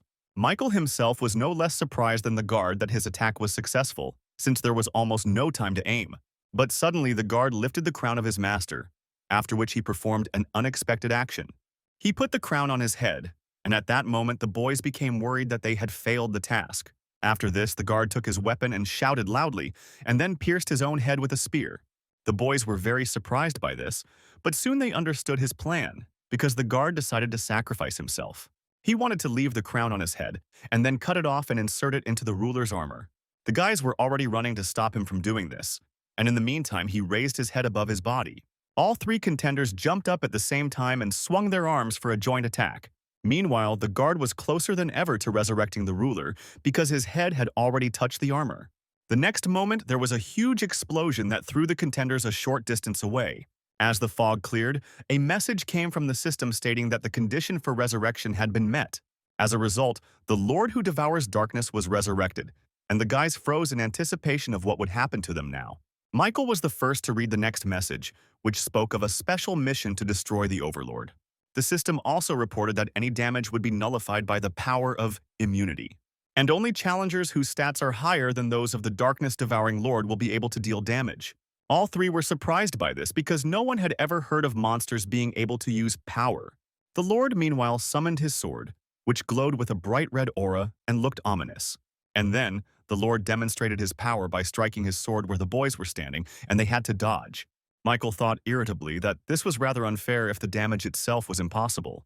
That means they can do absolutely nothing against this terrible monster who possessed the abilities of a challenger. The Overlord attacked again with his long and sharp blade, and Michael barely dodged, but the attack still hit him. These problems fell on their heads because they failed to complete the mission, but it wasn't that bad. Suddenly, a good idea came to his mind that could work, and Michael decided to implement it. At that moment, Kim and Martin ran up to him, asking if he was okay and saying that they needed to come up with a plan. Kim suggested that they first deal with the Lord's guards, but Michael suddenly turned to them with a request. He asked the boys to delay the Lord for a while, because he had an idea with which they could win. All he needed was a few seconds, and then he would immediately join his comrades. When Kim asked what idea he had come up with, Michael simply replied that there was a way to kill the Overlord. This statement surprised Kim a little because even he didn't understand how this was possible if their stats were lower than his. However, he said that they would trust Michael and fulfill his request, but he also had to hurry. After all, they can't stand it for long, so Michael shouldn't drag it out, and he agreed. After this, Kim and Martin pounced on the Lord, although they did not understand what exactly to do with him. But the main thing is that Michael had a little time to carry out his plan, and he smiled. The guy turned to the three guards, saying that they would have to play an interesting game with him for a bit. Kim, meanwhile, activated his warhammer for another attack, intending to compare their stats. He used a depth charge, and in an instant the Lord's body was subjected to incredible power. But before any damage could be done to him, the technique was cancelled by power and inviolability. As expected, their attacks were of no use to her, so the boys retreated, deciding to just wait. But the Lord suddenly counterattacked and activated his power. Lord's greatness. The system issued a message that the boys should show respect to the Lord. Any action that does not satisfy this requirement will be blocked. The Overlord has attacked. Kim and Martin dropped to their knees, but they did so involuntarily because their bodies were paralyzed. Kim activated the skill Magic Resistance, which partially removed the blockage on his body, and he was able to move. Then the guy got to his feet, but saw that the ruler had already swung his sword to attack, and they had only a few seconds left. Besides, Martin still couldn't move, and Kim quickly decided what he had to do. He grabbed his friend by the cloak and jumped to the side, throwing him over with his body weight and blocking the attack. But, unfortunately, the Lord's blow thus hit him himself, and Kim felt severe pain in his back. Martin was seriously scared for his friend, because he usually never allowed anyone to hurt him. He ran up to him and put one arm behind his neck, supporting him so that he wouldn't fall to the ground. But, unfortunately, it was still in vain, because the Lord had already swung at the two of them again to finish them off. His blade hung right over the boys' heads, and they were already preparing for the worst, when suddenly someone blocked the blow. Michael arrived just in time and used his counterattack shield to protect his friends. He apologized to the surprised Martin and Kim for being a little late, and they were unable to respond in return. The only thing they saw was that the guy had just saved their lives, and apparently had also come up with some kind of plan. Michael did have a plan. He quietly used one of his additional necromantic skills. Thanks to the spirits of the Guardians, he increased his strength by 4, agility by 3, endurance by 3, mana by 6, and tenacity by 4. Thus, his stats increased quite a bit, and the guy was now able to use his shield skill. He instantly released the accumulated damage straight into the darkness-devouring overlord and used the power of Swordmaster Chi. But this wasn't enough for him, and Michael activated a new skill, Lightning Sword Chi. Thanks to this, his sword became similar to the blade of the ruler, and the boy was also able to attack using aura. He put the maximum amount of his strength into this blow, but he couldn't give it his all so as not to lose consciousness. However, this turned out to be quite enough, especially since the surprise effect worked. Michael saw that the attack had gone well and breathed a sigh of relief, since none of the Lord's effects had worked. This meant that with such attacks they now had a chance of winning, but the Lord suddenly shouted furiously. And then he activated his Majesty of the Lord power again, causing Michael's body to become blocked. The guy felt paralyzed and unable to move, but fortunately he had the necessary skills in his arsenal. He activated Forced Breakthrough and Magic Resistance, which removed all blockages from his body. At this moment, his skills of Force Breakthrough, Magic Circuit, and Magic Resistance increased by 1 rank, rank 2. The boy then activated the counterattack shield again and pounced on the Lord with a new attack. What was also strange was that the situation actually looked very dangerous. But for some reason, this didn't bother Michael. He suddenly realized that he couldn't stop laughing and thought it was because of the anticipation of his approaching victory. His fundamental desire to become stronger flared up like fire, and Kim and Martin noticed it. The latter said that this challenger Michael was a real monster with incredible strength, and Kim Hoon replied that nevertheless they should congratulate him, since the first place in the ranking now belongs to him. Meanwhile, Michael's shield recharge had finished, and he had reached the maximum damage absorption limit. Then the boy realized that this was the very chance with which he could defeat the ruler. He knew that if he reduced the shield's area of effect, the energy density would increase. He did so, and then released all the accumulated damage, forming a sharp laser that cut through the Overlord's armor. He didn't expect that his defense could be penetrated, so he could only dodge, putting his shoulder in place of his head. And Michael was already running towards him with another attack, activating the Mercy of the Wind at a maximum speed of 70%. Then the frantic swordplay skills were activated, and the attack speed increased by 10%. The last thing the Lord saw was the boy's shining blade, with which he cut off the monster's head. The whole time, the Steel Bloodlord was watching him, and with a smile on her face, she thought that she was very lucky. After all, this applicant, who was showing crazy growth, was her contractor. Ordinary aspirants to the tower prepare themselves carefully to avoid taking risks. But Michael Nodfort is a valuable talent that is not easy to see in other dimensions. The only problem was that over time, other administrators would also begin to take an increasing interest in him. So the girl needed to establish a closer relationship with this contender before the others did. She did this for personal reasons because the girl still had not given up hope of fulfilling her wish. The darkness. Devouring Lord was defeated. The system announced this, but everything was clear anyway. As a reward for breaking through, a rank 1+ Mastery Enhancement Potion will be added to the inventory of challengers. As an additional reward, Michael was awarded 60,000 points and 2,000 SP. And then, the system suddenly announced that the applicant, Michael Nodfort, had made a great contribution to the completion of the special task. As a result, he received another 10,000 points and 1,500 SP. And the guy himself thought that the reward fully compensated for the difficulty. Martin looked a little puzzled and asked how he managed to pull off all this. To this, Michael replied that he simply had a skill that was perfect for the situation at hand. Then Kun Hong said that, no matter what, the guy had really surprised them today, so he invited him to become friends. The guys sent him a friend request saying that they would still chat with him in a private chat, because for now, they needed to patch themselves up a bit. As it turned out, more than 1,000 applicants successfully broke through the 10th floor, so the expansion of the system began. A new category, Dimensional Travel, was created, and other dimensions were now available to them. Michael thought that this meant the two worlds, Ares and Murim, which James had told him about. Suddenly, the system reported that the administrator's monitoring area had expanded. This also applied to his area of intervention, and communication with him in the waiting room was now possible. However, an additional contract with the admin and the transfer to his personal possessions also became available. However, it could only be concluded once, after which additional contracts would be limited. In any case, Michael thought that he still couldn't know for sure about all the intricacies of this scheme. First of all, the guy decided to figure out what he managed to get on the 10th floor, namely the reward for the test. According to the description, he could increase any of his skills by 20% if he accepted it, which he did. Michael chose Wind's Grace as the skill he wanted to improve, which was his highest minus rank. Thanks to the potion, his mastery reached perfection, and his skill increased to simply highest. An additional effect has also appeared, according to which Michael will consume 1% of his total magical power. This will be applied when the total stack reaches max, and was instead of the entire skill being recharged. The next step was absorption. Michael started with the Spirit of the Lord devouring the darkness. With its help, he increased the stats, strength, by 5, agility and endurance, by 4, mana, by 7, and stamina, also by 5. Unexpectedly, one of the master's skills, namely the highest minus rank mana control, was also absorbed. After reading the description, Michael realized that most of his mana restrictions were removed. Now he could control her like someone with natural talent, but he couldn't just stand there and watch. Suddenly, he received an invitation from 2 administrators at my property. They were sent from the Steel Bloodlord and the White Crane Sword, but Michael was surprised by their simultaneousness. He eventually accepted the invitation from the Steel Bloodlord and was transported to her domain in an instant.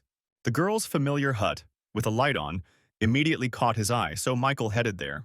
Literally a second later, the girl herself came out from there, wearing only a light dress. She walked out to meet the guy and then laughed, saying that she knew he would choose her.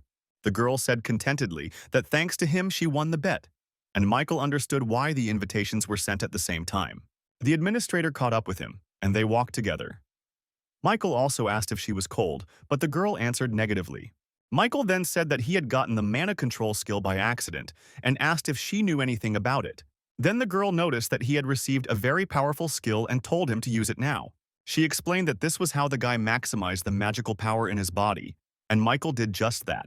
Suddenly, his entire body was permeated with incredible power, so strong that it even became painful. The system announced that his rank 3 magic chain skill had been forcibly increased by mana management. Michael felt as if his physical attributes had increased several times. He suddenly wanted to test it and swung his fist straight into the ground without any equipment. The Steel Bloodlord even covered her eyes with her hands to keep the snow from getting into her eyes. But then something awkward happened. The strong wind that was generated by Michael's blow tore the dress from the girl's body, and it flew towards the hut. The guy froze when he saw the naked girl in front of him, because he definitely didn't expect this. A moment later, they were sitting at the table in the hut, and the girl said that you couldn't tell that Michael was capable of something like that. The guy replied that it was just a misunderstanding, but the administrator herself understood this. She just smiled at him. The girl then told him to try activating mana-using skills with mana control anyway. Michael nodded back at her and then asked her why she had called him here, and she smiled again. She said the real goal of expanding the system is to make sure admins are seriously nurturing applicants. But Michael didn't understand what this meant. And then the girl snapped her fingers, saying that he would understand everything himself now. The system reported that the administrator, Steel Bloodlord, was transferring power to the contractor using the interference zone. The power of the highest minus rank Steel Bloodsword was imprinted in Michael's soul. The guy asked if the administrator could not do something like this before, to which she replied in the negative.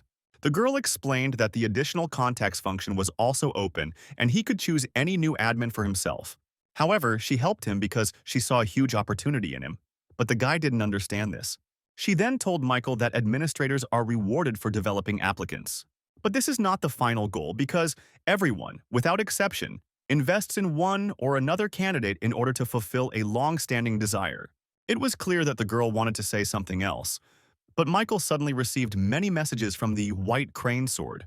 And then she said that she would end her story here for those who were too impatient. And besides, she had already transferred the power anyway. Michael nodded gratefully to her and accepted the invitation from the administrator of the White Crane Sword. He entered the forest and noticed that the clearing looked ideal for training.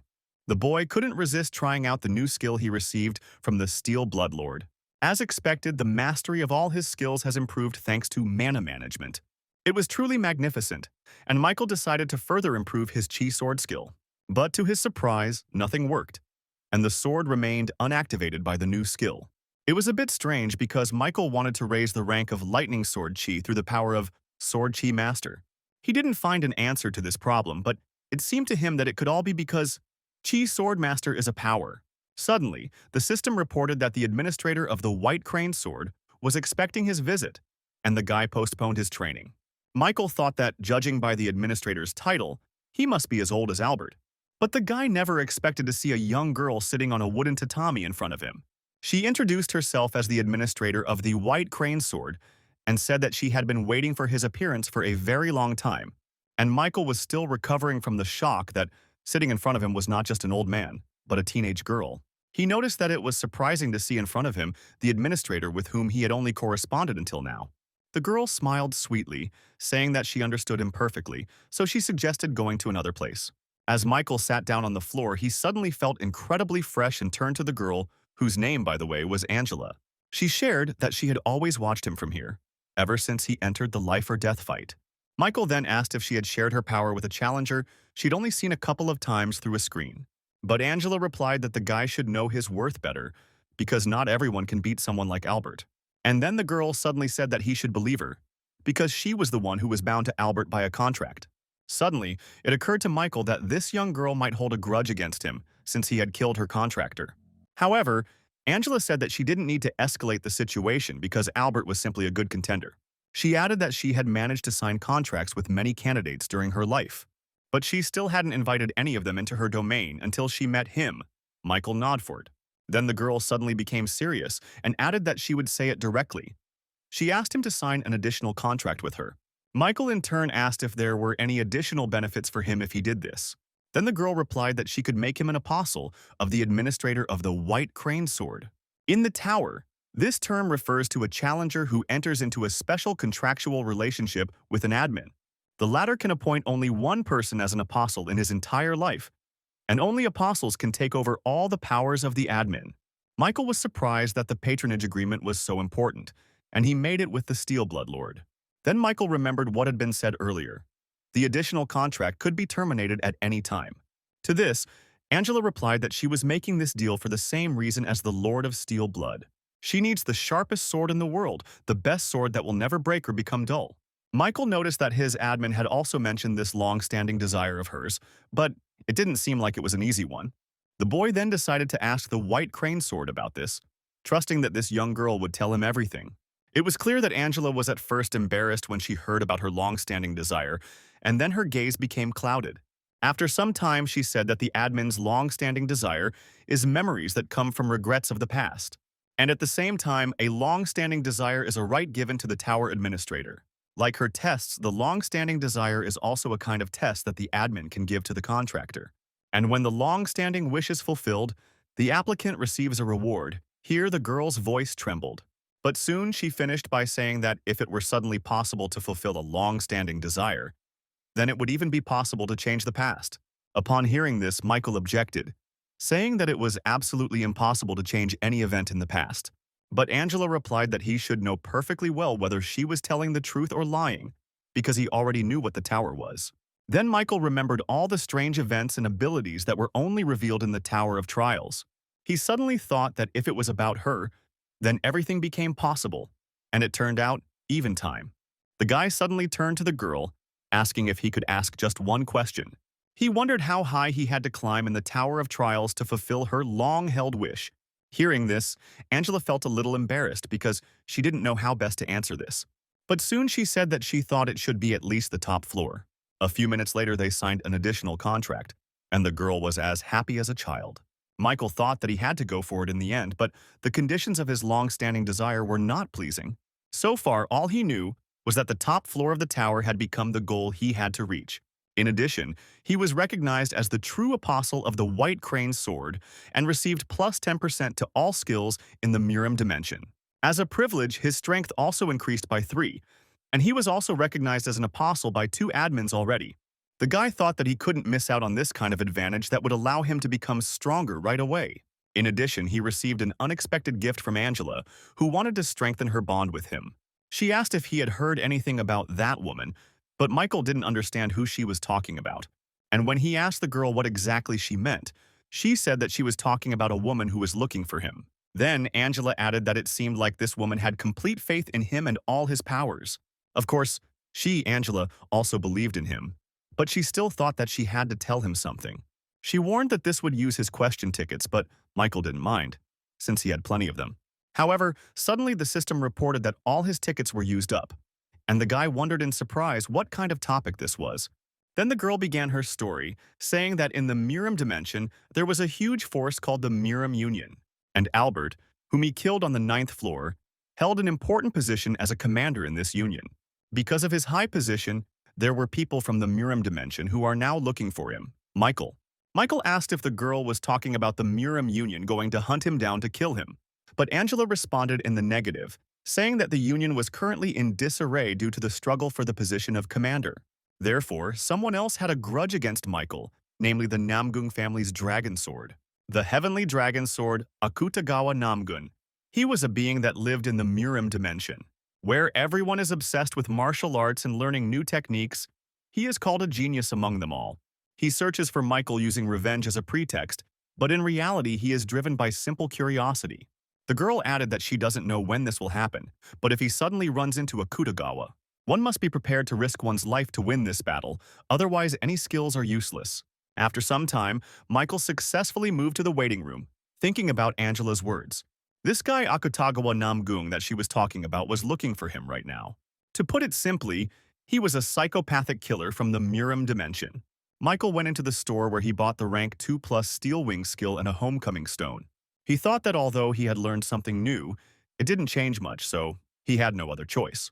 The guy decided that he would level up on Earth like crazy before he met Akutagawa here. When he found himself back in his room, the first thing he did was check his mobile phone. There were a total of 132 missed calls and 87 unread messages from Betty. She wrote that he should immediately go to the hunting association as soon as he read the message. So Michael decided to get there by activating the new skill Steel Wings and wearing the old tailcoat of the vampire count. The speed with which he flew towards the association building was simply breathtaking. It wasn't even 5 minutes before he got there, and some people were just coming out of the building. Several guys were talking among themselves, and Michael overheard them discussing some kind of mobilization. Suddenly, the two froze in place as they noticed a man who was literally flying on wings. Michael landed a few steps away from them and then apologized, saying that he was still getting used to his new ability. After that, he ran to the building of the hunting association, and the guys looked after him in surprise. They asked in amazement if it was really a man who had just flown, and other people noticed it too. When Michael entered the right office, he saw not only Betty, but also, to his surprise, James. Michael greeted them both, asking what business they had asked him to come to them with such urgency. The first conspiracy was Labati, saying that a serious incident had just occurred in Japan. But James said he didn't think talking was effective, so he suggested Michael see for himself. He included video from surveillance cameras of Japanese hunters, which was published in Japan. Sensing the strong wave of gate generation, the Japanese Hunters Association formed a response team. 7 top-ranking hunters were sent to the scene, but the man who appeared from the portal shockingly killed 6 of them. It is believed that this is the first time that an intrusion into the earthly dimension has occurred by a pretender from another world. Michael then asked if they were trying to recruit a team to support Japan. The thought occurred to him when he remembered the 2 guys leaving the building, but James didn't confirm his guess. He said they did not recommend supporting Japan, and then switched the screen again. There was a recording of the only Japanese hunter who came out, in which they could see him. It was a young-looking guy with black hair and a fierce, maniac-like look. He introduced himself by saying that his name was Akutagawa Namgun. He was the heavenly dragon sword and he had come to avenge Albert. Hearing this, Michael thought that he never imagined that he would cross paths with this guy so soon. Then someone tugged at his sleeve, and Michael saw Betty, who said that this was not a forced mobilization at all. She added that it was the first time they had met again, so she suggested having lunch together first. But seeing how the guy was hesitating, the girl changed her train of thought, asking if he was really going to enlist in the squad. Unfortunately for her, Michael said he would answer Japan's call and go to the Shinjuku area of Tokyo where the crime took place. Betty looked confused because she had tried her best to protect him from this decision by hook or by crook. She screamed at him for always acting so recklessly, saying that a guy should at least think about others sometimes too. Then Michael put his hand on the girl's head, thanking her for her concern, and she calmed down. However, Michael then added that this was a problem that he absolutely had to solve. Akutagawa recalled how, even from childhood, his peers did not understand him and no one heard what he could hear. One of the boys said that it was just sparring, so there was no need to attack so hard. At that moment, he approached them, saying that not everyone could master the released chi energy at the age of 13. Albert said that the guy exceeded all his expectations and will go far in the future. However, he added that martial arts are not meant to harm people. They are a path to superiority. And you can't hurt people without a reason. With these words, Albert stroked his head and then took his hand away. Another memory was how everyone cheered for him upon passing the 20th floor of the trial tower. But climbing the tower on his own did not give him any satisfaction. He accomplished this incredible feat at just 17 years old, but now it's time to move on. He mentally apologized to his mentor because he began to actively use floor implementations. After all, the guy suddenly realized that for him there was nothing more fun than killing other people. But over time, this too ceased to bring him pleasure, and he thought that this scoundrel Michael Nodford could dispel his boredom. Meanwhile, Michael had left the association building and had already flown to Japan by plane. There he was already met, and soon he was already on his way to a luxurious hotel, especially for people like him. The girl who brought him to the new place pointed to the entrance of the room, saying that other hunters were already waiting there. To his surprise, he saw his new friends, Kim and Martin there, who noticed that Michael was late. He replied that there were only 3 of them anyway, but Kim said that another contender from America was due to arrive soon. Michael nodded, adding that at the very least it was safe to say that each of them had epic rank abilities. But the challenger who appeared in the Shinjuku area was a real monster, which even the 3 of them might not be able to defeat. Michael hoped that the American challenger would be just as strong, but soon the door opened and he saw him.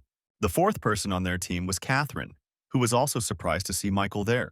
The female manager asked if they knew each other, to which Michael replied that they had already crossed paths in the tower. Catherine noticed that she did not at all want to meet him under such circumstances.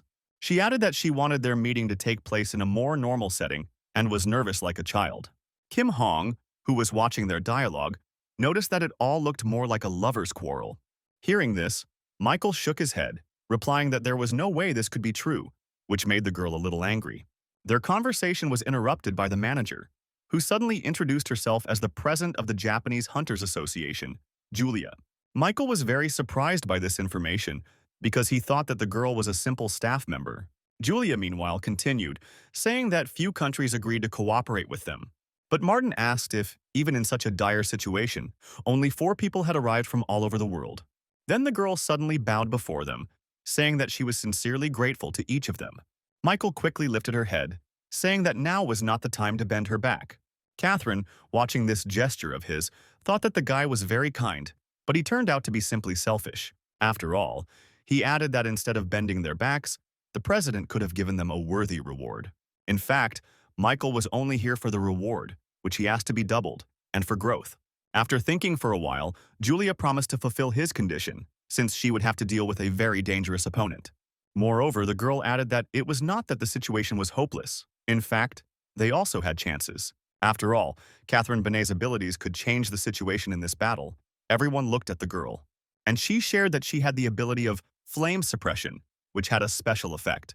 If she can touch an enemy stronger than her with her flame, all of their stats will drop by 10. Also, some of his skills will be randomly sealed, so with this they can seize the initiative. Of course, this would only happen if she touched him, so the guys had to create the situation. Anything to give Catherine a chance to use this power. Within a few minutes, they were already heading to the Shinjuku area. The news reported that a Chinese epic rank hunter had just met a challenger from another world. They didn't move, but both looked like they were talking to each other. Akutagawa asked the boy if he was Michael Nodfort, but he replied in the negative. He introduced himself as Peter Darius from China, saying he would make him regret ever coming to Earth. But Akutagawa only said that he did not understand why the one he told to appear did not come, and only bugs were scurrying around. Suddenly, Peter attacked using his dash skill and even managed to hit Akutagawa in the jaw. He staggered but didn't fall. He was interested in the fact that the guy used fist techniques. This was Akutagawa's first time practicing, so he decided to fight this guy. But Peter saw something he was not prepared for, and in the end, he gave up his life. There was a large explosion at the place where they were fighting. It was the work of Akutagawa's technique. Meanwhile, Michael and the guys were approaching the battlefield by helicopter, and they were not happy with the state of the battle. Michael turned to Catherine asking if she would be able to land properly if she found herself in the air. To the girl's surprised face, he replied that he had come up with a good but risky idea. Then Catherine said that she had a skill called Purity Jump that made her immune to all damage from falling. Michael replied that that was enough, because he would be able to deal a strong blow to the Murim himself if the plan worked. With these words, he grabbed the girl by the waist and said that they were already leaving, and Catherine felt a little awkward about this. Michael activated the Steel Wings skill and jumped out of the helicopter with the girl. Martin and Kim, watching this, decided that the guy was literally going out of his way to do everything himself. However, they couldn't just stand there and watch all this, so they also jumped out of the helicopter. Catherine said that Michael was indeed crazy, but he did not deny it. He replied that he was glad that this Chinese hunter had made Akutagawa Namgun angry. He told Catherine to use force as soon as he opened. In the meantime, he added that he was forced to leave her, and with these words the guy picked up speed, leaving the girl behind. Peter, meanwhile, was still fighting Akutagawa, but he quickly realized that the opponent was very strong. The boy attacked using his techniques, but they were a bit clumsy in Akutagawa's eyes. She said that the Chinese are not even able to properly concentrate chi energy in their fist. But at the same time, he still continues to use fist techniques, which has already started to irritate him a little. The Heavenly Dragon sword swung for a decisive blow using the pure chi energy released.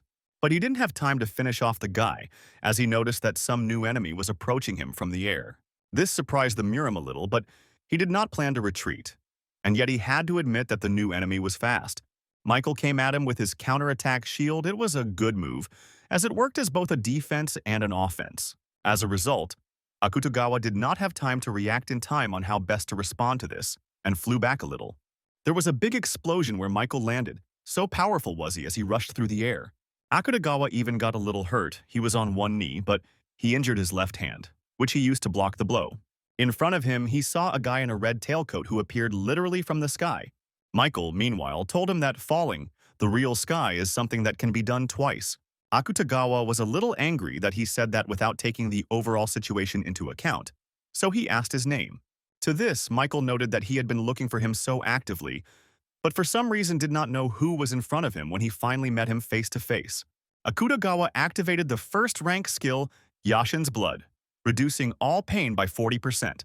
Michael responded by activating the will of the Chi Swordmaster, preparing for any attack from the Murim, and he just quietly said that he was interested in who he was, but he turned out to be a weak bastard.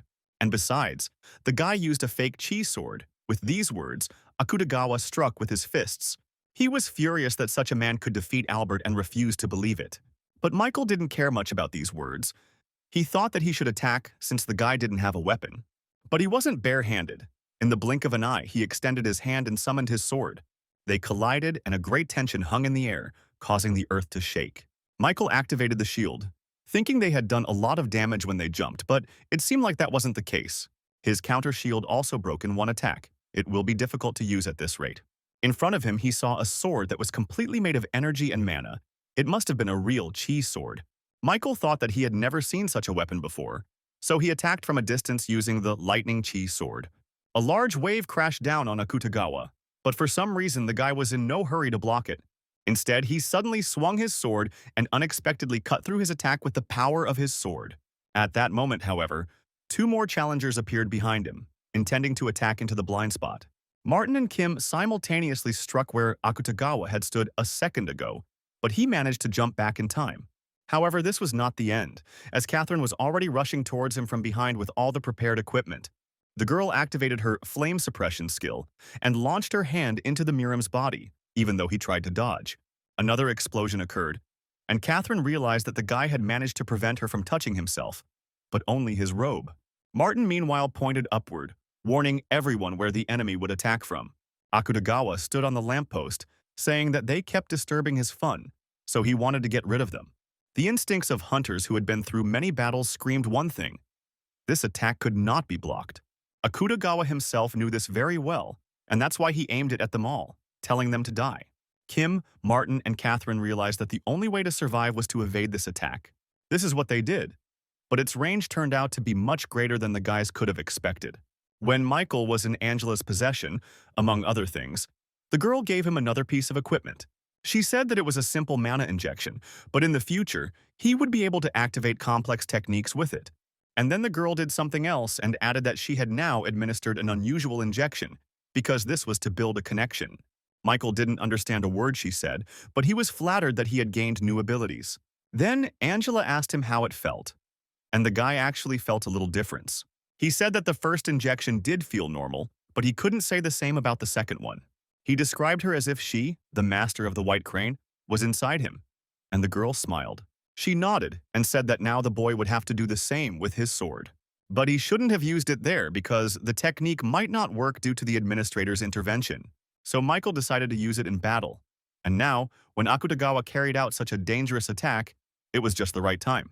Michael's skills and will were no longer used through the chi sword, but through his perception, and he used the first chi sword on Earth. The Tower of Trials was a hit with player Michael Nodford, and he even received a new achievement. Also, due to the increase in mana consumption by the will of the Chi Swordmaster, the restriction was lifted. Michael thought that he finally had a completed Chi Sword and turned to Catherine. He asked if everything was okay with her. The girl answered positively, because at that moment he used an attack of the same strength. Thus the blow was absorbed, and the boys remained alive thanks to him. And Akutagawa for some reason laughed. He shouted that this was exactly how the guy should answer because he was almost disappointed in him. He added that the more effort you put into building a castle, the more fun it is to destroy it. This time, Akutagawa attacked first, making a sharp lunge towards Michael, but he was on his guard. The guy thought that up until this point, all the players from other dimensions had irritated him, but this one was a real psycho. He blocked the Murim's blow and jumped to the side, joining his comrades. Michael asked Catherine to go to a safer place because it would be difficult for him to fight and protect her. The girl wanted to object, but Kim said that Michael was right, and he himself was annoyed that he could not help again. However, the guy added that when the opportunity arises, they will use the plan with Catherine's fire. After this, all three of his friends fled the scene of the battle, but Michael knew that they had not abandoned him. Meanwhile, he continued to fight with Akutagawa. They came together and separated, each time with new attacks. Only traces of their swords' energy sparkled in the sky. Michael's was bright blue, while Akutagawa's was yellow-white. The city of Tokyo shook from their battle, but none of the boys wanted to be losers, so they continued. Explosions occurred whenever the boys used powerful attacks, usually one attacking and the other responding. Kim, Martin, and Catherine understood why Michael asked them to leave because he was fighting on equal terms with this Murim. But Kim countered, saying he felt like Michael was falling a little behind and that at this rate he might even die. Michael himself thought that he was confident that he would be able to fight the enemy after upgrading the Chi sword. He remembered Angela saying that she thought Akutagawa's swordsmanship was of about the highest rank, but now it seemed to Michael that in front of him was simply a legendary opponent because he was incredibly strong. After some more time of fighting, Michael fell to his knees, unable to rise. He realized that he had used too much stamina, and if he got more tired, it would affect his performance. At that moment, he heard someone calling him. It turned out to be Catherine, who threw him some kind of potion. The guy caught it and looked at the girl in surprise, as if asking what he should do with it. Akutagawa took advantage of his confusion and kicked the boy, causing him to roll back, dropping the potion. Murmetz caught it and said he would drink it himself, so he conveyed his gratitude to Catherine. The girl and Martin watched as he drank it down to the last drop, and it was the only one Catherine had. Michael gritted his teeth in anger that he hadn't been able to react in time, although he had still managed to do something. Thanks to the potion, Akutagawa's stamina was restored a little. He said that people always have hope, and he, Michael, was the same, because he probably always told himself that he could win if he tried. However, destroying such thoughts, the moment when optimism turns into despair, only this brought him pleasure. With these words, he rushed at Michael again, intending this time to finish him off, and he to defend himself as best he could. Akutagawa noticed something about this guy and he didn't like it, because that was the impression he got, that in the eyes of this contender, hope had not yet died out, even though he was close to defeat. Murmetz gathered all his strength and put it into another attack, with the intention of making it his last. Michael barely managed to block it and flew back several meters but still remained alive. He hit his back painfully on the rubble of buildings, of which Akutagawa had already managed to destroy quite a few. Meanwhile, Murmetz approached him again with another attack, but the guy still surprised him. After all, he could no longer move, but for some reason his gaze remained just as proud.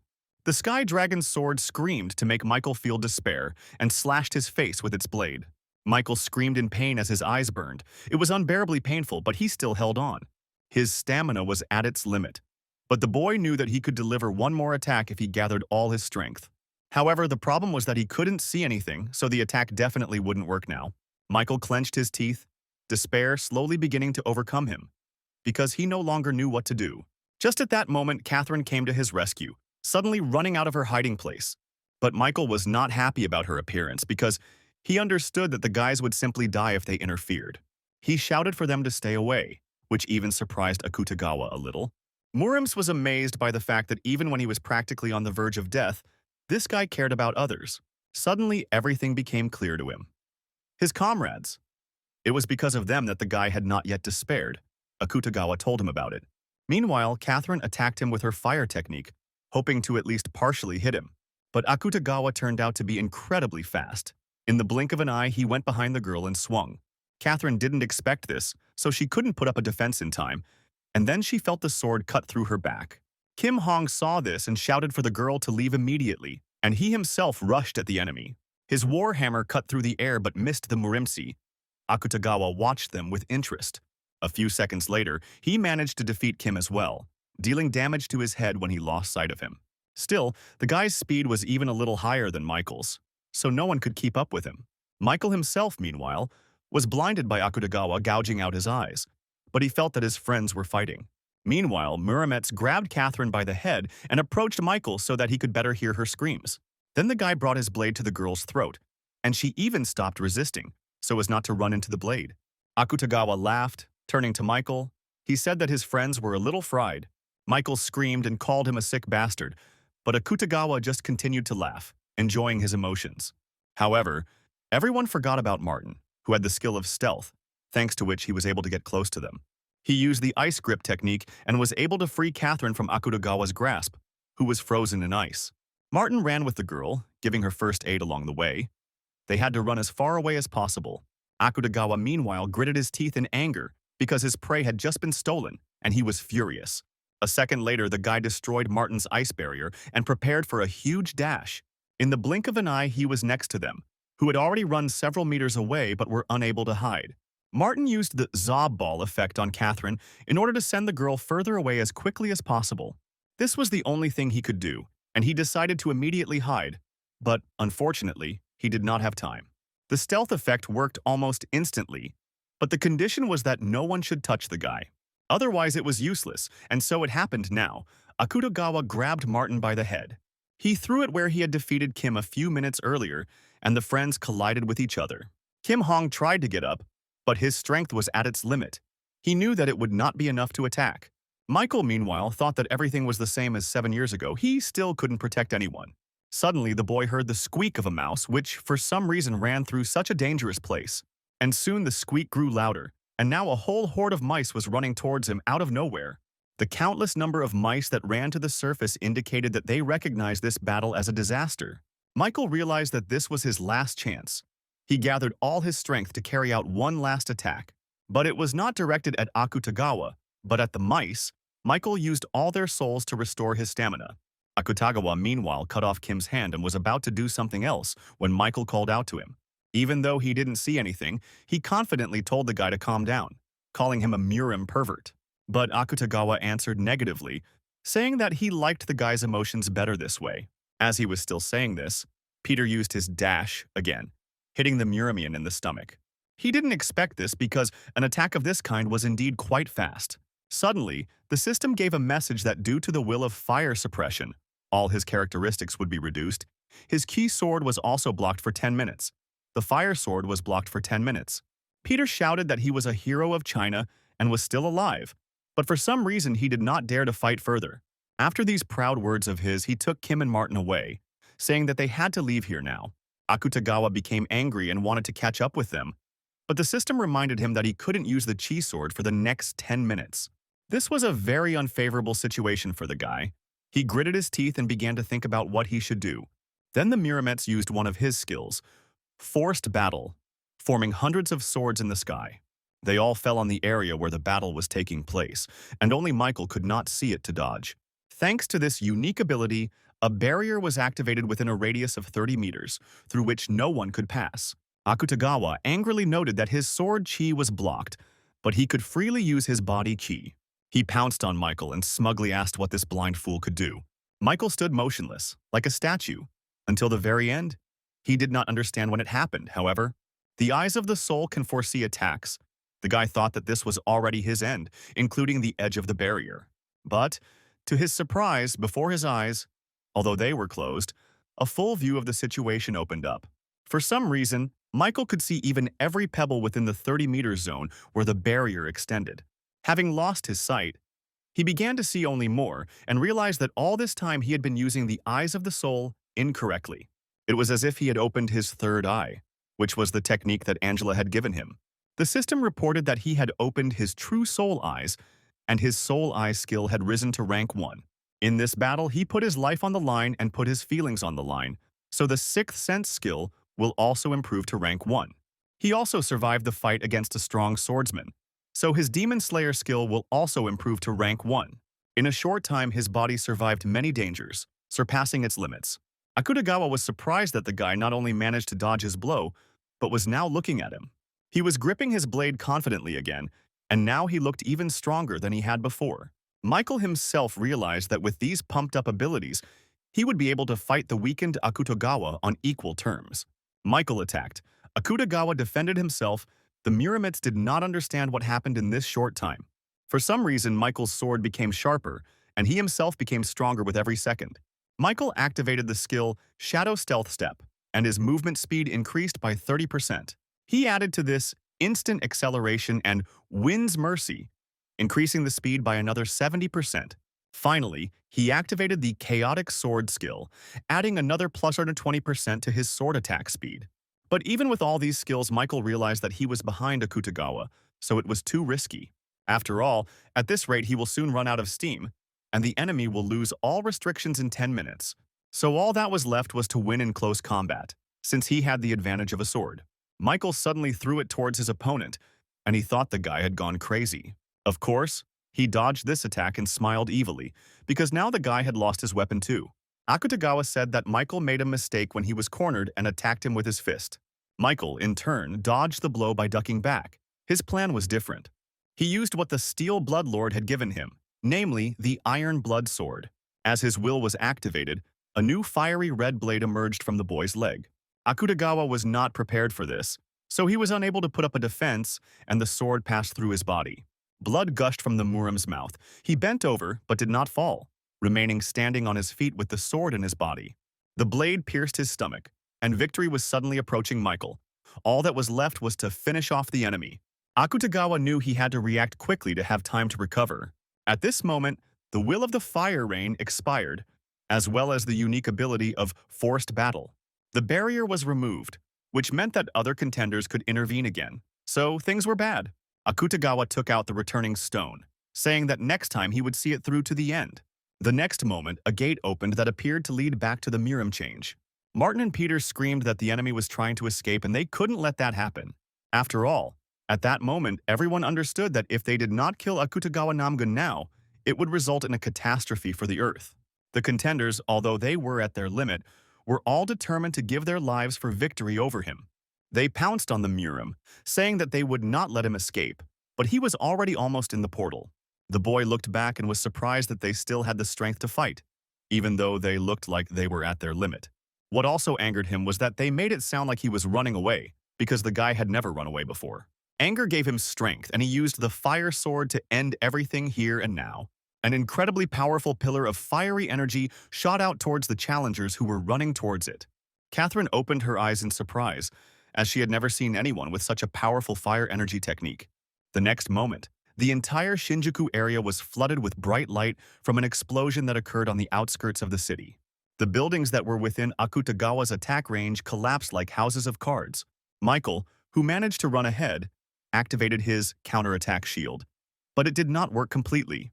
The system issued a message that the damage received from the enemy's attack could not be reflected, and the shield was destroyed. The guy's arm was torn off and Martin immediately rushed to him with medical equipment, but Michael didn't think about it. He said that the enemy was still here, and looked at Akutagawa, who still decided not to enter the portal. Murimet said that he could kill the guy with one blow, and asked if he really wanted to see it through to the end. It was disgusting. But Michael didn't know what to answer to it because the opponent was really strong. Akutagawa looked at Michael one last time, then said that he would return and entered the portal. This time no one bothered him because everyone was already at their limit, and there was no point in it anyway. Because Michael fell to the ground and everyone rushed to help him get to the base. Akutagawa meanwhile returned to the Murim dimension, where his subordinates and servants were already waiting for him. They rejoiced at the return of their master, but he suddenly fell to his knees and spat out blood. The servants immediately went to fetch a doctor, and Akutagawa swore to take revenge on Michael Nodfort at any cost. At that time, he was also lying in a Tokyo hospital, where he only regained consciousness in the evening. He tried to get up asking where he was, but Julia, who was on duty next to him, laid him back down. The girl said that he couldn't move yet because he was so badly wounded, but Michael didn't care. Then Julia admitted that she didn't even know how best to thank him in response to his great sacrifice. But instead of answering, Michael suddenly extended his hand from the place where it had not been a second ago, which surprised the girl. It was the ash blood skill that worked, allowing him to get his arm back. The first thing the guy did was ask where the others' rooms were, and first he looked in on Catherine. It turned out to be a bit of an awkward meeting because the girl was just having a medical examination and was sitting half naked. Things were no better for Martin, who was prescribed crutches because he had broken his leg in the battle. However, when he saw Michael, he was glad, and he was even more glad that he was able to get his hand back. Martin also noticed a slap mark on his friend's face, and he explained that he had gone into Catherine's room and, judging by her strength, she was fine. Michael then said he did not see Kim Hoon in his room, asking if Martin knew where he was. But he replied that he had only seen him in the morning, adding that his friend was now in a bad condition. After all, he lost his right hand, which Akutagawa so brazenly cut off, just for fun. It was already evening, and Michael went to the roof of the hospital to ask Martin for advice, where he saw Kim. He noticed that the guy had healed his hand with the skill and said that it never ceased to amaze him. In turn, Kim showed him his wound, saying that, as far as he knew, he could not save his right hand. He went to add something else, when suddenly Michael said that he was sorry that everything turned out this way. He added that this would not have happened if he had been stronger, but now Kim interrupted him, telling him not to worry. After all, he also had a suitable skill in his arsenal, and the guy demonstrated it by covering his hand with strange armor. They approached the balcony, and Michael admitted that he had conquered the tower only for the sake of power, as if he had been possessed by something. Kim replied that it wasn't so bad, because perhaps it was this very desire that made him so strong. However, he added that the strong should help the weak, and he himself, at least, sincerely believed in this. Michael nodded, saying that he had learned a lot from this battle and admitted that he had forgotten something very important. Kim then said it was a great relief that such a strong man was not an evil psychopath. He suddenly took off his mask and lit a cigarette, offering one to Michael, but he said that he didn't smoke or drink. And then the guy looked at his friend's face, which could now be seen in all its details, and was surprised. After all, his face seemed incredibly familiar to him, and Michael froze in surprise as he looked at it. Then Kim Hong smiled slightly, still holding the cigarette in his teeth, and said that he forgot to introduce himself. Within days, they had all fully recovered from their wounds and were standing in pictures for the world press. Each of them was interviewed, with Michael in particular being questioned for every detail of his battle. Michael also handed Catherine her necklace, which the girl had forgotten when she changed her clothes. She liked this gesture very much and smiled at the guy, and he had to admit that the girl was beautiful. Martin, Peter, Catherine, and Kim headed towards the exit of their hospital, saying goodbye to Michael because he still had things to do. He put on his red vampire count's tailcoat, but suddenly noticed that some changes had happened to him. The design of the tailcoat was slightly improved while he was in hospital, and now it even looks a little better. His equipment items were also polished to a shine, but from Japan's perspective, they were heroes, so it all made sense. Michael lay down on his bed, thinking that he had not planned to become so famous during the 3 days he had come to Earth. After checking his phone, he even saw a video of his battle. It turns out they were filmed from a helicopter the whole time. While reading the messages, Michael noticed that he was compared to a ghost sword, saying that he had enough skills. Michael was flattered by this title, but he never expected that Kim Hong himself would turn out to be the Emperor of Lightning. Even among the 30 epic rank hunters, he was rightfully considered the strongest in Korea from this squad.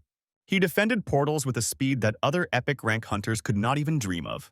Then, on the roof of the hospital, he admitted that he wouldn't mind recruiting the guy and handed over his business card.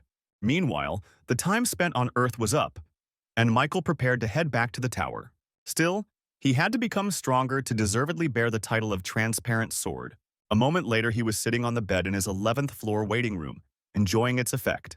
Michael thought he had learned some lessons from the fight with Akutagawa, even though he had almost lost his life. The talk was about endurance, which, as it turned out, he lacked fully for long battles. Ashen Blood is a recovery skill that boasts effectiveness among all of his other skills. However, it won't activate if his stamina is at 0, so it's time to get a new skill. The only problem was that all the skills looked pretty good, but Michael knew what to do. The best way to deal with doubts while shopping was to buy everything that was available. He bought the skill Automatic Recovery Rank 3, Moonlight Absorption Rank 4, also Sunlight Absorption Rank 4 and Excessive Growth Rank 2, having spent almost all of your points. Michael's account has already been debited by 55,000 points, but he knows he can afford one more skill.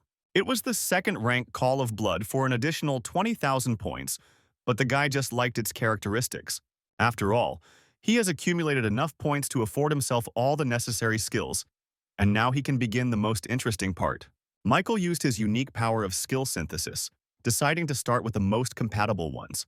The first skill he successfully created was Rank 2 Photosynthesis, which allowed him to even absorb mana through light. This was already incredible, but Michael decided to add the Call of the Blood to this for greater effect. The new skill was Rank 2 Blood Contract, which allowed him to extract power from slain creatures. This time, Michael realized that he had failed, because the skill rank did not increase and the effects of photosynthesis disappeared. Then the guy decided to buy the Blood Zone skill again, since he had a lot of points on his account anyway. Now he wanted to try to combine the Blood Contract with the Call of Blood and see the result. As a result, he obtained a new Rank 1 Bloodseeker skill, indicating successful synthesis. It was truly amazing, as he could now extract health, mana, and stamina from the blood. It was also said that he could control it, but Michael did not understand this and decided to check everything visually. To do this, he cut his hand, immediately noticing that droplets of blood rose into the air and were not healed by the skill. It was amazing, but he really could control blood in the literal sense of the word. The guy could also shape it into any shape he wanted, so he decided to try something and pulled out his finger. He noticed with surprise that now it was not even necessary to make a cut to draw out blood, at least a little. As a result, Michael felt that this skill would be quite useful, so it was worth saving. He returned back to synthesis, because he still had to improve the skill of the Eye of Truth. This time, he obtained the high plus rank Fire Dragon Eye skill, and now he could see invisible things. An additional effect was that he could see all the information about objects and recognize lies. Michael looked at his items with new eyes, seeing phrases that had not previously been in the description. The Vampire Count's tailcoat was said to be able to temporarily create a blood shield, and now he looked at his sword. It was said that the sword's true ability would be unlocked when the user reached its maximum stage. Michael suddenly realized that they were talking about the same flaming sword with which Akutagawa destroyed the entire Shinjuku district. It turned out that only those who had reached the flame sword stage could awaken the true ability. Michael decided not to drag things out, and rather continue improving in the test tower. The theme of the 11th floor trial was a mentality test where he had to break through all 7 gates. He was given 7 days to do all this, and the penalty in case of failure was, as always, the death of the applicant. When Michael was transported to the right place, he suddenly saw a man in front of him who greeted him. In front of him stood a man on one leg, who said that from now on the boy would carry out God's tests. He explained that the 7 supreme trials of the god Ares awaited him, and now he was in the temple of testing. Seeing, however, that the boy did not understand a word, the man sighed because he would have to explain everything again. He started by saying that the tests in the temple of verification were quite simple. At the beginning, they checked his body, and at the very end, they will reach the most difficult part, checking his mentality. It was very easy to break through the gate, in which room the high priest would be waiting for him. All he has to do is convince them or kill them, but at any cost break through further. When he finished explaining, the man suddenly lowered his leg, saying that they would now begin the first test. He pounced on Michael, attacking him from all sides, but the guy easily repelled all his attacks. He thought that such strength was quite enough to become a contender with the qualification of a pioneer. However, unfortunately for the man, he was not in the mood to waste any more time here, so he activated the Bloodseeker. This time he took the form of a firearm and took aim, then fired at the enemy. The man was not prepared for such a turn of events, but it was already too late. A bloody bullet hit his skull. He fell to the ground dead. and Michael thought he had come across a truly mind-blowing skill. He absorbed the spirit of the first priest, whose name was Johann, and his mastery increased by 5.8%. Then suddenly the guy received a lot of messages from administrators who happened to be watching his fight.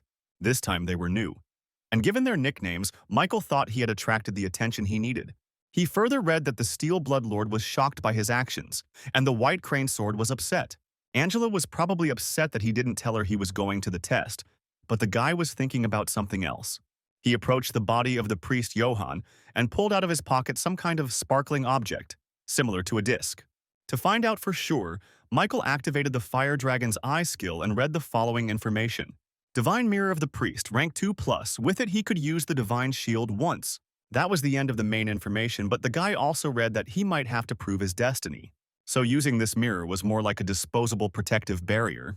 Meanwhile, Michael moved on, moving into another testing room, where another priestess was already waiting for him. Now sitting in front of him was a girl who, Michael had to admit, was quite attractive. Unlike Johann, who sat on one leg, she had a throne on which she sat proudly, crossing her legs. When Michael asked if she would evaluate his passing of the second test, the priestess answered positively. She introduced herself by saying that her name was Jane and that she was indeed in charge of the second test here. At first glance, the guy thought she was pretty cute, but then the girl threw a chair at him. The opinion quickly changed. Michael said that if she uses violence, then he can use the same tactics. Still, it only meant that he was indeed undergoing a body check, so he had to give it his all. The girl, meanwhile, attacked him from a new angle. She clearly underestimated his abilities. Out of nowhere, a sword suddenly appeared in her hand and she swung it right at Michael's head, but he managed to dodge it. To his surprise, the guy noticed that she also had a chi sword, only the energy glowed pink. However, this version of the sword was similar to the one he used before, meaning it wasn't as strong. Michael responded with his chi swordmaster skill and attacked the priestess with a powerful stream of energy. The girl didn't expect that this challenger would have such great chi sword mastery. That's why Michael's attack pushed her away. The girl didn't understand how an ordinary player could use aura. Michael countered with a question, asking why not, if the girl was using her herself. He then quickly approached her and grabbed both of her hands with one hand, telling her to tell him about the confirmation. The priestess asked what he was planning, because the guy could have just killed her and moved on, but he didn't do that. But Michael continued to hold her against the wall, waiting for an answer, although the girl was in no hurry to speak. Then, Michael did not wait any longer and turned to Jane again, telling her to simply explain these trials to him. The girl finally spoke, saying that he would have 2 more tests of the body, then 2 of faith and 1 of consciousness. But suddenly Jane freed one hand and grabbed Michael, telling him that he had better give up before the final test. After all, the girl added that no one had ever gone through it. Every single one of them went crazy or died from bleeding. Just in case, Michael checked the veracity of her words with the eye of the fire dragon. But the girl was telling the truth. Jane said that as her last words, she would like to thank him for such a fight. Then, Michael added that the girl should tell about the way in which she could have avoided death, if there was one. But Jane answered in the negative, saying that she was not afraid of death at all, because she would simply return back to God. Seeing how enthusiastically she said this, Michael slit her throat, thinking that there was no point in dragging it out any longer. After absorbing her soul, his skill increased by 8.8%. But for some reason, the guy felt disgusting. Either the mood was bad, or all these priests were as one obsessed with their god. But, nevertheless, he continued to walk further and very soon approached the doors of the 3rd room. Michael opened them wide, preparing to see another priest in front of him, but still could not hide his surprise. This time, he was met by a middle-aged man who introduced himself as Lucilian, the future sword of the god of confirmation. With these words, he thrust his blade forward, saying that today he would test the boy's martial arts. So Michael had to prove that he was worthy of going further, otherwise he would die. As expected, the old man also wielded the chi sword, and his skill was significantly different from Jane's. Michael even noticed that, although unstable, the man was holding that same flaming sword in his hands. A blade of this kind already spoke volumes at the 3rd test, but Michael was prepared to defeat it too. He realized that he would probably have to risk his life, so he rushed into the attack, not thinking about losing. However, at the very first fight, the boy realized that something was wrong with the way this priest wielded the sword. After all, it, like the capabilities of his body, was worse than Michael's, so he couldn't compare with the guy. But this did not stop Lucilian from continuing to attack him, each time trying to touch at least a little bit of his body. But, to Michael's great surprise, Even though the old man was inferior to him in skill and mastery, for some reason the boy's chi sword was destroyed. After seeing Akutagawa Namgung use a flaming sword, Michael thought it was an advanced skill.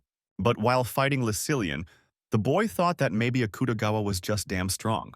After all, in reality, it didn't depend on skills. Michael was already completely convinced that his chi sword was losing, and Lucilian continued to attack him, not giving him time to rest, so that the guy could not accumulate strength. He suddenly turned to Michael, saying that although his sword was strong, he was not able to destroy this sword in his hands. He added that it could only be destroyed by those who could endure what cannot be seen. Michael, meanwhile, analyzed the enemy and concluded that he was stronger than him, but the flaming sword spoiled the whole situation. It was a little annoying, because it was like the feeling when someone dumber than you gets good grades. Michael decided he didn't care about what can't be seen and prepared to attack again. Their blades met again, and Michael used all his strength to overpower the priest. But he said that only those who can endure the hidden can create a sword that can cut through everything. Lucilian's words already seriously irritated him. With this thought, he pounced on the man and managed to hit him in the throat, causing blood to splatter all around. Michael also realized the difference between the normal chi sword and the flame sword, as it was the source of the latter's power. There was a will that was becoming strong enough to become real. The guy was finally able to use it himself. Lucilian, meanwhile, bent over in pain, wiping the blood with his hand. He didn't think that there would be anyone who could understand the secret of the sword. Suddenly, the old man burst into tears, saying that Michael had the perfect flaming sword, not the one he had. But Michael did not understand why the priest was more concerned with his achievement than his own death. Lucilian extended a trembling hand towards him, saying that the boy had passed his test and could move on. He added that Michael has successfully proven his martial arts skills and can continue in the same vein. Seeing that the old man was finding it increasingly difficult to speak, Michael waved his sword, saying that he would end his suffering. When he absorbed his soul, the unique attribute mastery increased by another 14%. This was enough for his current rank to reach perfection and change to a higher one. His necromancy was now rank 1, meaning that there was likely an additional effect in the description. Michael was already in anticipation and decided not to delay, so he immediately went into the store and found the right tab. This was his 6th additional effect, according to which he could now absorb the enemy's will along with his soul. Seeing this, Michael couldn't hide his surprise because, in fact, he now had the skill to absorb will. The guy thought that his characteristics never ceased to amaze, and yet they were only rank 1. Opening the window with his stats, he noticed that they were almost reaching 100, which was very impressive. Before, he thought that he would never reach such a level, but now the result was in front of him.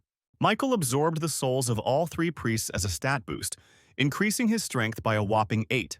He also received one of Lucilian's skills, Unbending Will, of the highest minus rank. There was no one in the room where the body was tested for the last time, which was quite strange, considering that all the priests had been sitting right in the center before. Suddenly the guy heard someone's voice, which, oddly enough, came from somewhere above, and Michael froze in surprise. When he turned around, he saw a boy who was floating in the air with the help of real wings. This time, Michael decided to attack the enemy first, even though he didn't know his abilities yet. The boy easily dodged his powerful stream of aura and noticed that the guy didn't seem to be in the mood for conversation. But then he added that it was even for the best, because this way they could get straight to the point. He spread his wings, introducing himself as the priest Kyrain, and saying that he would conduct a test of his body according to the rules.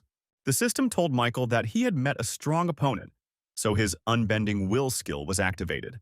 The guy himself already understood that the energy of this boy was incomparable with the previous priests. Kyrain, meanwhile, activated his chi sword, which the boy had achieved its true form. Besides, it didn't look fake, and Michael barely managed to dodge his attack by jumping to the side. But he didn't realize that the room was made of large mirrors, which reflected the attack back at him. If it weren't for the fiery dragon eye skill, the guy would have been dead from an attack from behind that he couldn't block. Michael realized that he had to attack while the enemy was using his chi sword again earlier. With this thought, he pounced on the boy, who flew back even further and even higher to defend himself. And then he immediately went on the counterattack, flapping his wings with such force that Michael flew off in the other direction. As he fell, Kyrain was already preparing to finish him off with another attack from his true sword chi. But to his surprise, the guy quickly pushed off the ground and was back next to him, blocking the attack. He just didn't want to let him fire that beam again, especially since the flaming sword was already new to her here. Michael suddenly felt like he understood how this priest could possibly always win fights. So the boy gripped his blade tighter and activated his aura, saying that this time everything would be different. Kyrain meanwhile prepared to attack again, intending to launch it at the room with mirrors. However, seeing that the guy was preparing for something new, he said that he would also prepare a small surprise for him. It turned out to be his new attack from 4 sides at once, and all 4 beams emitted incredible power. Reflecting off the mirrors in the room, they quickly reached Michael, who stood below and simply watched. And then there was an explosion, and Kyrain thought that another contender was finished. However, the system gave a message that the accumulation was complete, and when the fog cleared, the priest saw everything for himself. It turned out that Michael used a counterattack shield at the last second, absorbing the damage from all of his beams.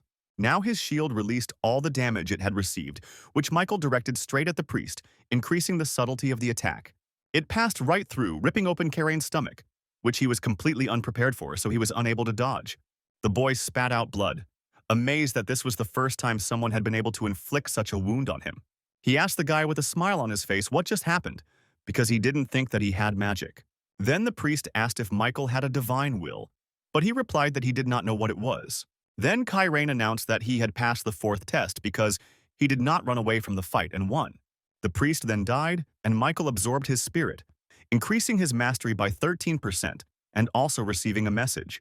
It said that he also absorbed the enemy's will since he was stronger than him, and it became Divine Power of rank 2+. Seeing this, Michael thought that the priests must have used it as mana, and now it had been transferred to him. He felt some kind of energy in his heart, but he couldn't control it, because it was different from mana. After this, the guy absorbed Kyrain's soul as an improvement to his stats, increasing his strength by another 4. Dexterity and endurance have been increased by 3 more points, mana has increased by 4, and durability by 5. After some time, Michael was already standing on the threshold of the 5th room with a test of his will. There he was met by a little old lady who greeted him and called him a martial arts freak. She explained that the guy strives to win, to grow, and one day become the strongest, and that's why he was crazy. Michael thought that he really wanted to become stronger, but he didn't even think about being the strongest. He thought that his grandmother was exaggerating, but she suddenly said that this was not so, because everything came down to the result of his efforts. The very fact that she had read his thoughts was alarming, but besides, the old man was behind him. The guy didn't notice this and was surprised by her agility, but he also remembered that she was his opponent. Michael swung his sword, but to his surprise, his grandmother was nowhere to be found, and she spoke from his head. She added that it was not a test of physical ability, but only a test of faith. Then it finally dawned on him that such movements were impossible, and the boy realized that the priestess had invaded his mind. It was a strange feeling, as if he was fighting but could not hit the enemy. The strength suddenly left his body, and there were many grandmothers in his head, and they reached out to his face. His whole body was tightly wrapped in someone's hands, and in front of him he suddenly saw the open mouth of the priestess. Before he could do anything, Grandma absorbed him, and Michael thought he had lost the fight. But the next moment everything stopped, and he was again standing in the 5th test room in front of the little old lady. She suddenly announced that the guy had passed the 5th gate, although the taste of his faith was quite specific. Grandmother explained that initially the 5th gate begins with contemplating mental images.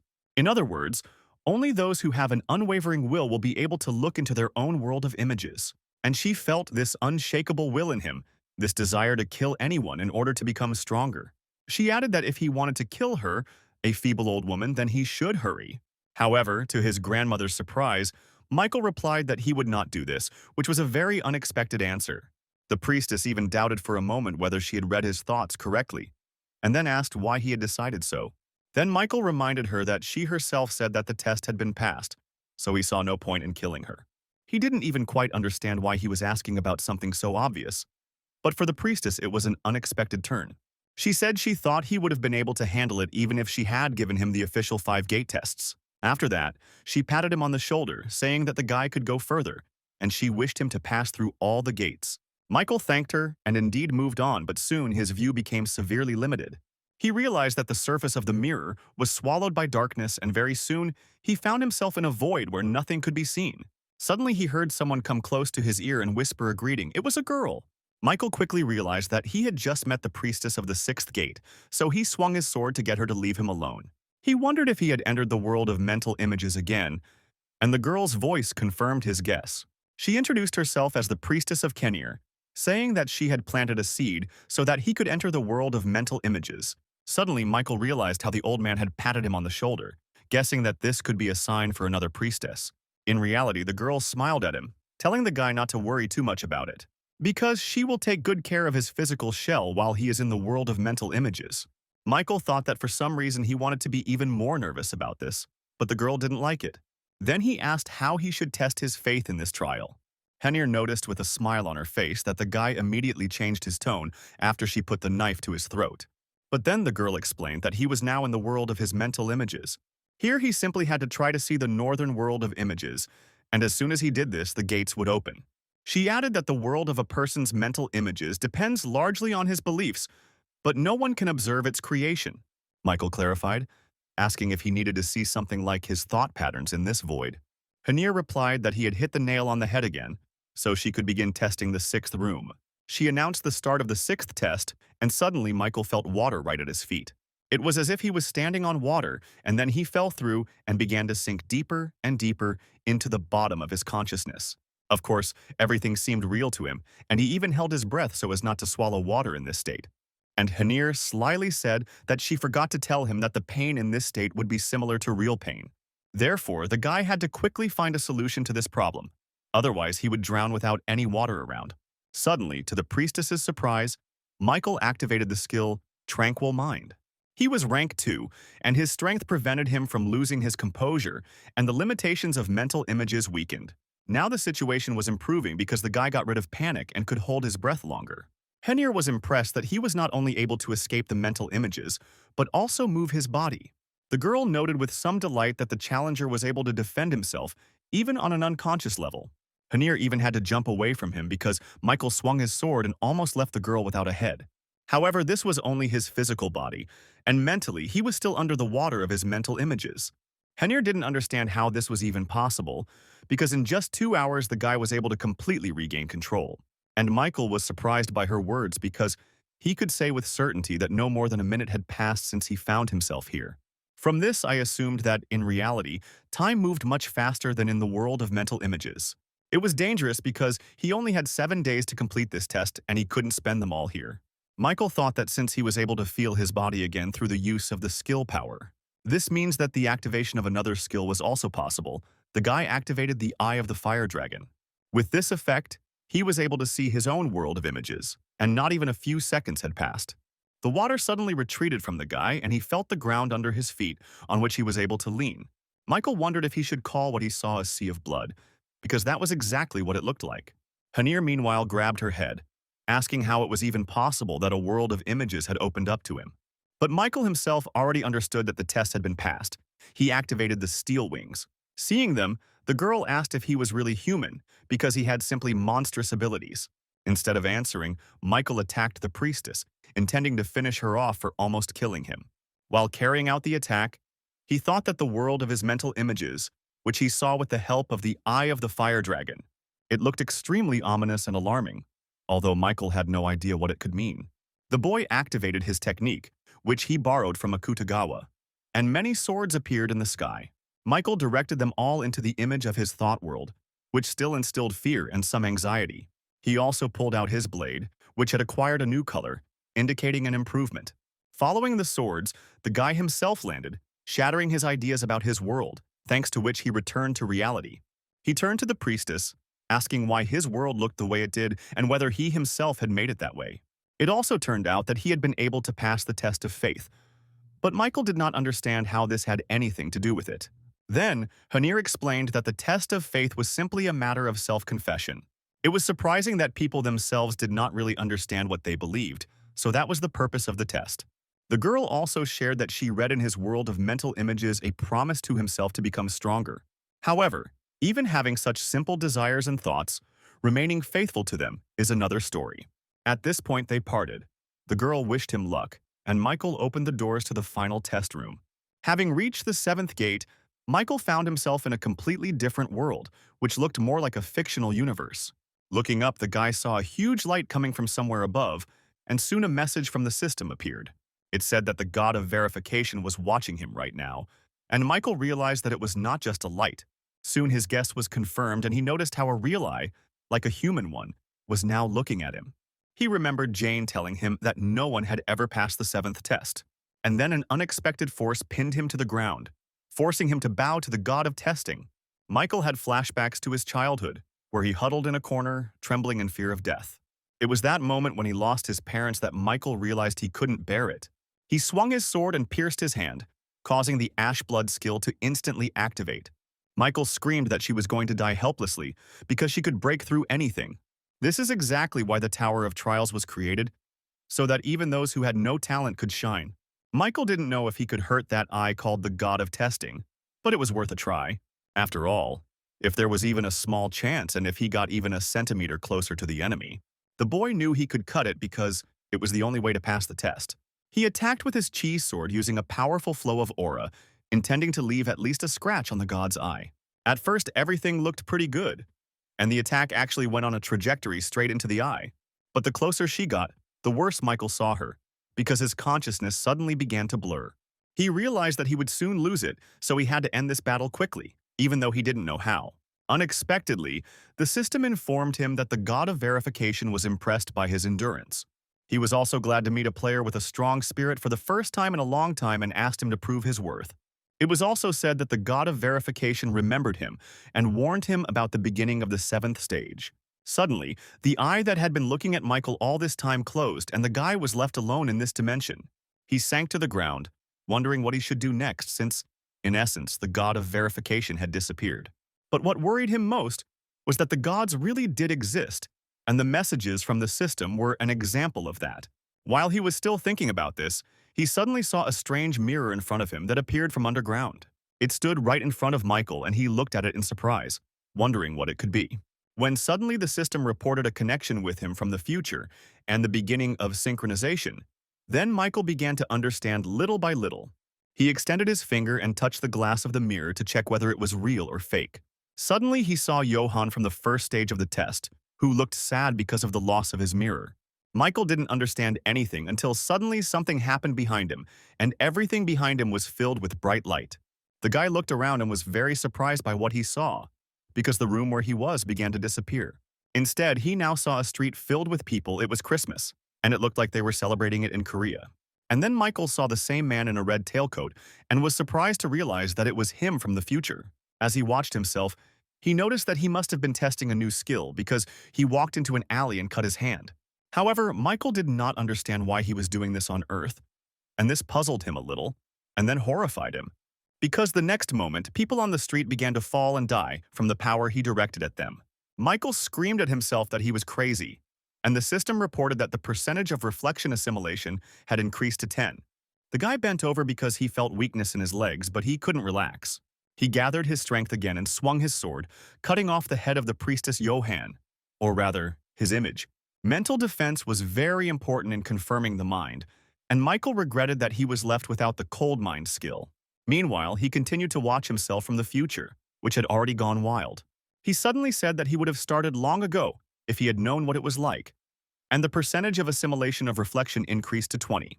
Michael was still shocked by his words and actions. He couldn't believe that this was really his destiny. The system reported that due to the strong shock, he was receiving a chi deviation, which was completely uncalled for.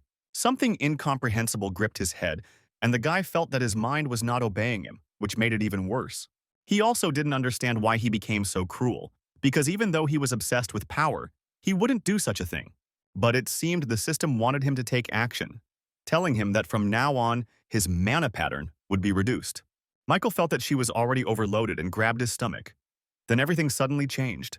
Now he was observing himself in another dimension, namely the world of Murim, where for some reason he went himself. Michael from the future approached the Murims with a request to call the leader of the alliance to him. He added that in that case he would spare them, but he did not sound particularly enthusiastic about his words.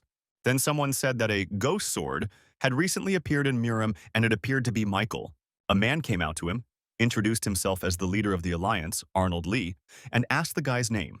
But he didn't have time to finish because Michael suddenly rushed at him with an attack that the current Michael didn't even know yet. In an instant, all the people who stood in his way were dead, and Arnold Lee was seriously wounded. The latter asked if the guy wasn't ashamed that he killed everyone he promised to spare, because it was so low. But Michael responded negatively, saying that such guys are just cannon fodder for him and do not allow him to get tired. With these words, he approached the leader of the alliance and cut off his head, and then moved on. The reflection absorption percentage increased to 30, and this time the real Michael coughed up blood. Dozens of times the mirror changed locations after he killed thousands of people. The guy looked like a monster, lost in madness and obsession with strength and his own height. A mad monster who never loses. In some ways, the system itself made him that way. The reflection absorption percentage increased to 40, and Michael screamed from the pain that pierced his head. The percentage of reflection absorption increased to 50, and this was already half of all his suffering. But for some reason, as the percentage increased, Michael felt more and more pleased. Meanwhile, he arrived from the future to some different place. This time, it was located on Earth. Suddenly, someone knocked down the doors and Michael saw Kim Hoon, who was seriously angry for the first time. He asked if Michael thought he could get away with this after what he had done. And then suddenly, the real Michael noticed how his future copy was holding Martin's body in his hands. Betty came with Kim and quietly asked why he did it. The girl couldn't even look him in the eyes. But then she screamed desperately, "Why is he killing people to become stronger when he has already achieved so much?" Then Michael asked her in response, "Why ask such a stupid and useless question?" He threw Martin's body. After all, she said that she really does kill people because it makes him much stronger. Then Kim Hong, heading towards him, asked if the boy knew that he controlled lightning. Then he added that in such weather he had better prepare for death, and his whole body instantly became electrified. He pounced on him, saying that people like him should die. And Michael spread his arms as if he was waiting for him. He noted that even he should not consider Kim Hun an easy opponent, but he was the all-powerful Michael Nodford. The next moment, he cut Kim Hun in half, and he didn't even have time to use a single attack. Betty was left alone, and tears came to her eyes because two of her friends had just died at the hands of a third. The girl screamed desperately for him to stop, begging him to wake up, and strangely enough, it worked. The real Michael could barely stand on his feet because he realized that just one mistake, and he from the future would absorb him. Already at 50%, his brain felt like it was bursting, so he had to find a solution before it was too late. Meanwhile, the reflection absorption percentage increased to 60, and the mastery of his mana pattern skill decreased even more. The feeling was terrible, and Michael swung his sword with all his might, wanting to drive away all these thoughts. O could no longer look at it, because he could no longer distinguish between pain and pleasure, and the percentage reached 70. Suddenly, when the guy thought he was already losing consciousness, he felt someone touch him. It was the priest Johann who asked if he had taken his mirror, and the boy remembered how he had found it. One of its characteristics in the description was the ability to create a barrier and reduce the percentage of absorption. Then Michael decided to grab this chance like a last straw and use it for its intended purpose. He activated the divine mirror of a 2+ rank high priest, and a divine barrier now protected his mind. The chi deviation was cancelled, and he from the future froze with a sword in his hands near the frightened Betty. Suddenly he felt that it was not even his body, and he realized that he had to free himself from its shackles. Michael screamed loudly and pulled himself out of it, saying that he would not allow it to consume him and do such things. He tried his best to preserve the remnants of his mind, which were now protected by the barrier, and he succeeded. The system reported that he had received a steel mind, and his stamina had increased by 1. On that day, at that moment, a large explosion occurred at the place where he stood. In reality, this mirror shattered into pieces, and the system notified that he had proven that his faith was not broken. And then Michael read a message that the god of verification wanted to meet him and was forcibly summoning him. The guy didn't understand what was happening, but the system window said that he was being summoned to the divine region. The verification god also used his power for the sake of power in the tower, and the admins could no longer observe him. For Michael, it was like a free fall, and he even screamed in panic. It all ended as quickly as it began, and soon the guy was standing in the middle of the endless sky. And then he saw him, the god of verification, who descended to him, all bathed in blinding light. God asked the boy who he was, because for some reason he also felt divine power from him, but Michael was unable to answer. Finally, he was able to move his lips and asked if the tower had created him too, and God suddenly asked him the same question. He asked if Michael himself was a divine copy created by the tower, but he didn't understand. Then God clarified that such people are usually called administrators and asked if the guy was really one of them. But Michael replied that he was a simple player, and the god of verification, after thinking a little, also agreed with this. He added that the boy had his own divine power and also shared his thoughts. He thought that they had finally realized that they could not create the real using divine copies. So they decided to use the apostle of the divine copy, but Michael thought that he had only killed Kairain. Thanks to this, he received divine power. But as the god of verification noted, the guy had no idea what it was. Michael decided to say that he was just lucky. But God asked if it was really possible to just be lucky enough to perfectly clear God's tracks. He added that the guy might not have known, but it was not a simple coincidence because he clearly senses cause and effect. God thought that the Tower of Trials expected a lot from him, and these words made Michael surprised. He asked how the tower could expect so much more from a mere player like him. But God replied that he had made a mistake and that he should not have spoken about it because the tower was now angry. He said that it was time for them to say goodbye, but he would be watching him, and Michael wanted to stop him. He had so many questions, including what cause and effect were and what would happen to him in the future. The verification. God thought for a moment, seeing the boy fall to his knees from the sharp pain in his head. He concluded that he seemed to have looked too deeply into the future and told him to remember one thing. When you look at the abyss for a long time, the abyss begins to look at you, because it always wants to swallow up the mind. With these words, the god left him, saying that the boy would soon return to where he came from. Michael asked in desperation if they could talk anymore, but God replied that he had no choice. He added that he would answer all his questions at the verification temple and finally told him not to trust other gods. This ended his test, and Michael received a whopping 70,000 points and 4,500 SP as a reward.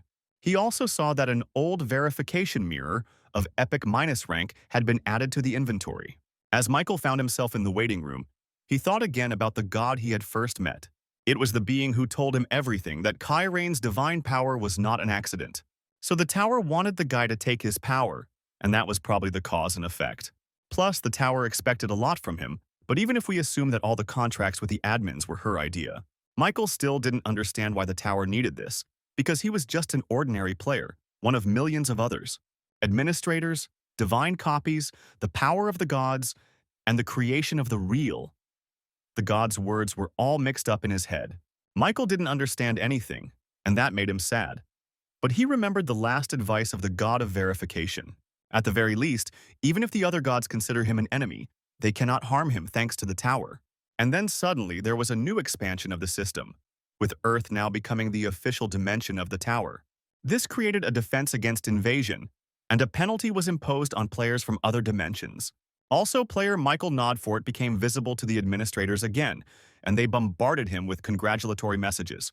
Suddenly, Michael remembered the words of the verification god, who said that the admins were those very copies. It turned out that they were also connected with divinity, and the guy suddenly wondered if he could trust them. A moment later, he realized that he couldn't trust anyone and bit his lip in frustration. But Michael was still determined to find out more and went into the world of his admin's iron blood. His administrator immediately ran out of the hut and immediately asked if he was injured. However, instead of answering, Michael suddenly attacked the girl, and she barely managed to dodge the blow. She stared at him, and Michael asked in a strange voice if all the admins were cooperating with the tower to use him. Then the girl realized that her contractor, it seemed, had not yet recovered from the verification of the mind. Michael, meanwhile, attacked her again, wanting to hear an answer to his question, but the girl did not answer yet. She deftly dodged his blows, even though she was without any equipment, and then Michael changed tactics. He cut his hand, and she noticed it too, telling the guy to come to his senses because he was not in his right mind right now. But Michael cut his hand in order to use the Bloodseeker skill and shape it into needles. He pointed them at the girl, asking if the admins in the tower were really using players together. The girl jumped away from him, defending herself from the attacks. She said that the guy was saying meaningless things. And then she got seriously fed up with this situation and told Michael to finally pull himself together.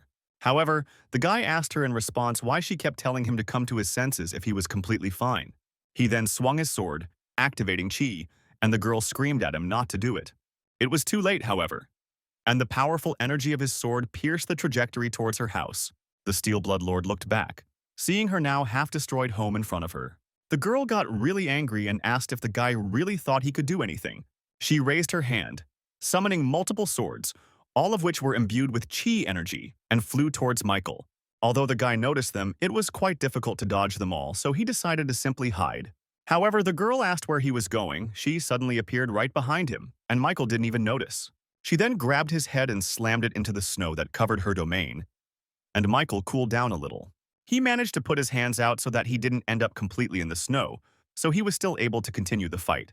The guy swung the hand that held the sword near the administrator's face, but she managed to dodge it.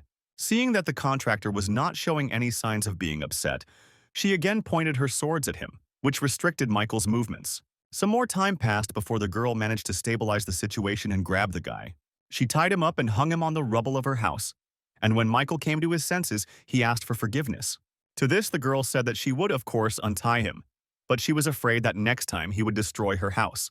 She put down the cup she had been drinking tea from while Michael was coming to his senses and told him not to worry. After all, it seemed to her that when he came here, there was still darkness left in him, and she would forever be a part of him. After all, even though he saw himself from the future, it was still him. So his suspicions about the admins were not entirely true. She said it bluntly, saying that no one knows what the tower wants, not even they, the administrators. Michael then asked if this meant that the tower expected nothing from him, and the girl agreed with this. She activated her chi sword and swung it towards the boy's body, who closed his eyes in excitement. But the girl only cut the rope with which he was attached to the rubble of her house. She added that the tower had never shown its desires to players, so it certainly didn't expect anything from him specifically. However, judging by his doubts, the girl noticed that someone told him about it, and Michael agreed. He said that the god of verification told him that the tower was expecting something special from him. Hearing about the god of verification, the girl suddenly smiled faintly. She understood the reason for his doubts. However, getting up from the table, she said that all administrators, like him, were subordinate to the tower. She also added that she was glad that the guy liked the tea, saying that it was made from black dragon urine. Michael stood there with his mouth open, the remains of the tea leaking out, and now he was starting to feel sick. However, he quickly came to his senses, saying that the god of verification also mentioned that the admins had entered into some kind of contract with the tower. But for some reason, the girl said that she couldn't tell him about the divine copies yet. She added that the guy would find out about it very soon anyway. And then Michael asked about one more thing. He revealed that the White Crane Master told him about her cherished wish, which all the admins had. But Michael wanted to know, asking the girl why she trusted him and revealed it. Then the girl thought for a bit, and then unexpectedly answered that she was just scared. She continued by saying that Michael underestimated himself, but she saw how obsessed he was with his height. Therefore, for the sake of his growth, she thought that the guy would immediately want to pass the test of his cherished desire. Hearing this, Michael thought that perhaps he was so obsessed with height because he had no talent of his own. And the girl, as if reading his thoughts, said that very soon he himself would understand how much he underestimated himself. After all, the test of the 12th floor was talent. With these words, he suddenly realized that he was back in his room. He sat on his bed and thought that talent was a gift from heaven that could not be changed. In the world of hunters, it was divided into 3 parts: gaining skills, increasing stats, and abilities. They are called the 3 gifts of a hunter, but Michael was born with none of these. He couldn't gain skills, his stats didn't level up, he had no unique abilities. If he had talent, he would have become a strong hunter even without the tower, and the guy even felt a little sad about this thought. But suddenly he remembered the words of his admin, who said that very soon he would understand that he was underestimating himself. After all, the theme of the 12th floor test was a fight with oneself, where one had to fight and defeat oneself. Michael thought it was useless to just sit and think about it, since the point of the test was to evaluate his skills. With this thought, he opened his inventory and found a rank 2+ skill enhancement potion that gave +10% to any skill. It was one of the rewards from the Japanese government for helping with Akutagawa Namgung, and Catherine gave him hers, leaving Michael with 3 of these potions. Without thinking twice, Michael accepted it and chose the magic control skill to improve. This was a skill obtained from the Dark Monarch on the 10th floor, and it was the foundation of the other skills, so it was profitable to improve it, and the system reported that the skill was successfully improved by 10%. The next item he chose was an old epic -rank verification mirror. Michael chose him to read additional information using the Eye of the Fire Dragon. It said that he could only obtain the Thoughts of the Past skill the first time he used it. Michael activated the old verification mirror by using this skill once. As expected, the mirror activated and displayed a message that the player was gaining a skill from Thoughts of the Past. It became the skill Concentration in Battle of high+ rank, where combat skills from Thoughts about the Past were sealed. Thanks to this, the skill mastery immediately increased by 11%, and he could also increase its concentration by 20 times. And that was only for the moment, but no one canceled the improvements, so Michael liked the skill. He realized that he was now ready for the 12th floor test and began it. The theme of the test was surpassing limits. The condition was to kill your copy within 48 hours. The penalty for failure, as usual, was death. The reward offered was the ash crown of an ancient emperor of high minus rank. This time, Michael found himself in some kind of hall, somewhat similar to one of the test rooms on the 11th floor. The system suddenly reported that the blessing of the god of darkness was felt by the alien dude, creating guards. It was also said that the offender should think about how well he knows himself and experience Michael himself. The guy remembered how his admin told him that the copy on the 12th floor would be perfect, in other words. She will know and be able to do everything that Michael himself does, and the copy will also receive his talent, so it should not be underestimated. Michael decided he should give it a try and, as strange as it may sound, he took on himself. The guy also noticed that this copy was created by a certain god of darkness, and he thought that he began to cross paths with gods often. However, this copy was very similar to him, and judging by the words of the Lord of Steelblood, which prompted him, and also the used ticket for the question, the administrator refused to help for free. The copy could only copy one item, and it was the old tailcoat of the vampire count, which means the copy chose protection. But Michael thought that if the copy was good enough, it was a good way to measure his skills. He activated instant acceleration, wind's grace, and increased his speed by 70%. All this was in order to test his talent, because the guy still did not understand what it was. He also activated the skill Fighting Focus, doubling it, and noticed unexpected changes. It was as if time had stood still around him, and he was the only one who could break through this veil. This was his new skill, and Michael realized that he really liked it because it was truly cool. Finally, he activated the Flaming Sword, finding himself almost at the head of his copy with an attack. And she, seeing how the guy was approaching him from above, also activated her skill in response to his previous ones. Jumping to the side and dodging the attack, the copy activated the Iron Blood Sword and prepared to defend. However, Michael thought that it was obvious and realized that the copy was most likely using a counterattack shield now. And so it happened, because he knew that this combination was the only choice for defense in this situation. However, then the guy suddenly saw that his copy did not stop there. His shield suddenly transformed into a powerful red blade, and now the enemy had two weapons. This movement surprised Michael very much, because he could not even imagine that his shield had such a property.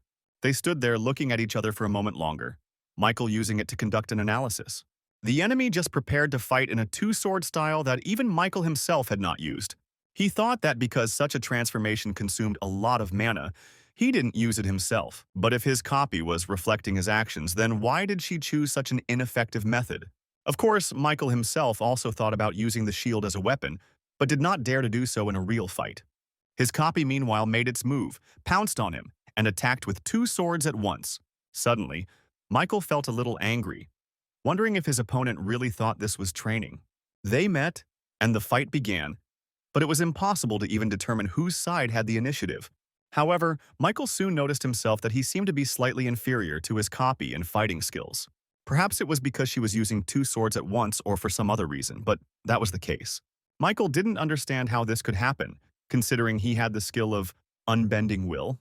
So he had an advantage in subjects, so he activated unbending will. He thought that if his physical strength was inferior to the skill of the copy, and also if the opponent, if I could increase my concentration to the maximum, then this was entirely possible. But this didn't help Michael at all, because he didn't see how he could win in such a situation. Now he realized that his copy was the real problem, as it used the same sword techniques as him. However, she had two of them at once, and it was difficult for Michael to keep track of each one so as not to get hit.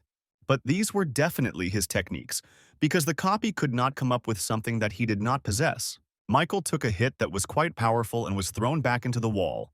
Feeling this attack on himself, he realized that the copy undoubtedly also had the blue sky dragon sword. And the fighting style suddenly became similar to the style of Akutagawa, with which he killed almost everyone who came out against him. Michael thought he had only seen his technique once, but he remembered it well enough to be able to repeat it. The incredible power made it clear why he looked down on the skills he received from the tower. But the Murimian didn't have a skill or ability, but a real technique, which made Michael really think. He asked himself if skills could surpass these techniques, and recalled the words of the Steel Bloodlord again. Suddenly, he realized what she meant when she said that he shouldn't underestimate his talents. Meanwhile, the system reported that he had encountered a strong opponent, and his unbending will skill had been activated. This was a bad sign, because the system considered that he did not have the advantage. This meant only one thing. His copy had become stronger, but Michael did not understand how. He knew he still had an advantage in items and skills, so he didn't know how it happened. But it wasn't particularly important. Michael activated the concentration in battle skill, increasing it by 10 times.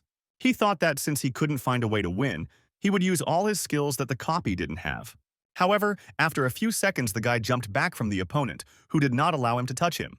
He wondered if he really was on the same level as him, because the copy was just a monster. Then, Michael increased his concentration 15 times, reminding himself that this was just a fruit of the god of darkness. This meant that he, like the original, would be able to defeat him, and it worked. The guy ended up behind his copy. He swung, glad that he had finally reached it, and attacked with all his might. He also knew that this wouldn't be enough, so he activated the steel wings to maximum speed. His concentration meanwhile increased by 17% due to the skill's effect, and Michael screamed. His copy even looked a little confused because she didn't expect such a turn of events, but the fight was not over yet. Suddenly, the enemy extended his hand towards the approaching Michael and stretched the veins on his hand.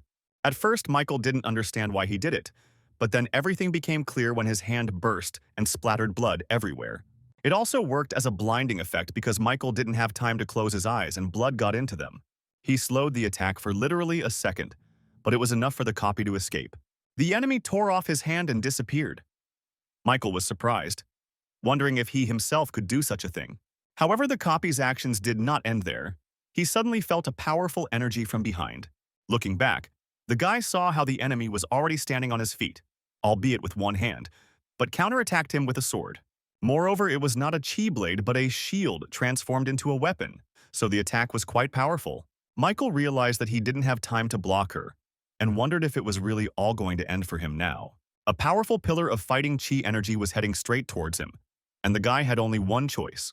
He didn't even bend down, but simply fell on his back to avoid the beam, and it passed by. He then increased his concentration 20 times, and the system reported that he had now exceeded all his limits. This allowed Michael to regroup and get back to his feet, and then he grabbed his head. His copy looked at him in surprise because she didn't expect that the guy would be able to avoid such an attack. And Michael suddenly burst out laughing, saying that he couldn't believe that he had almost lost his life.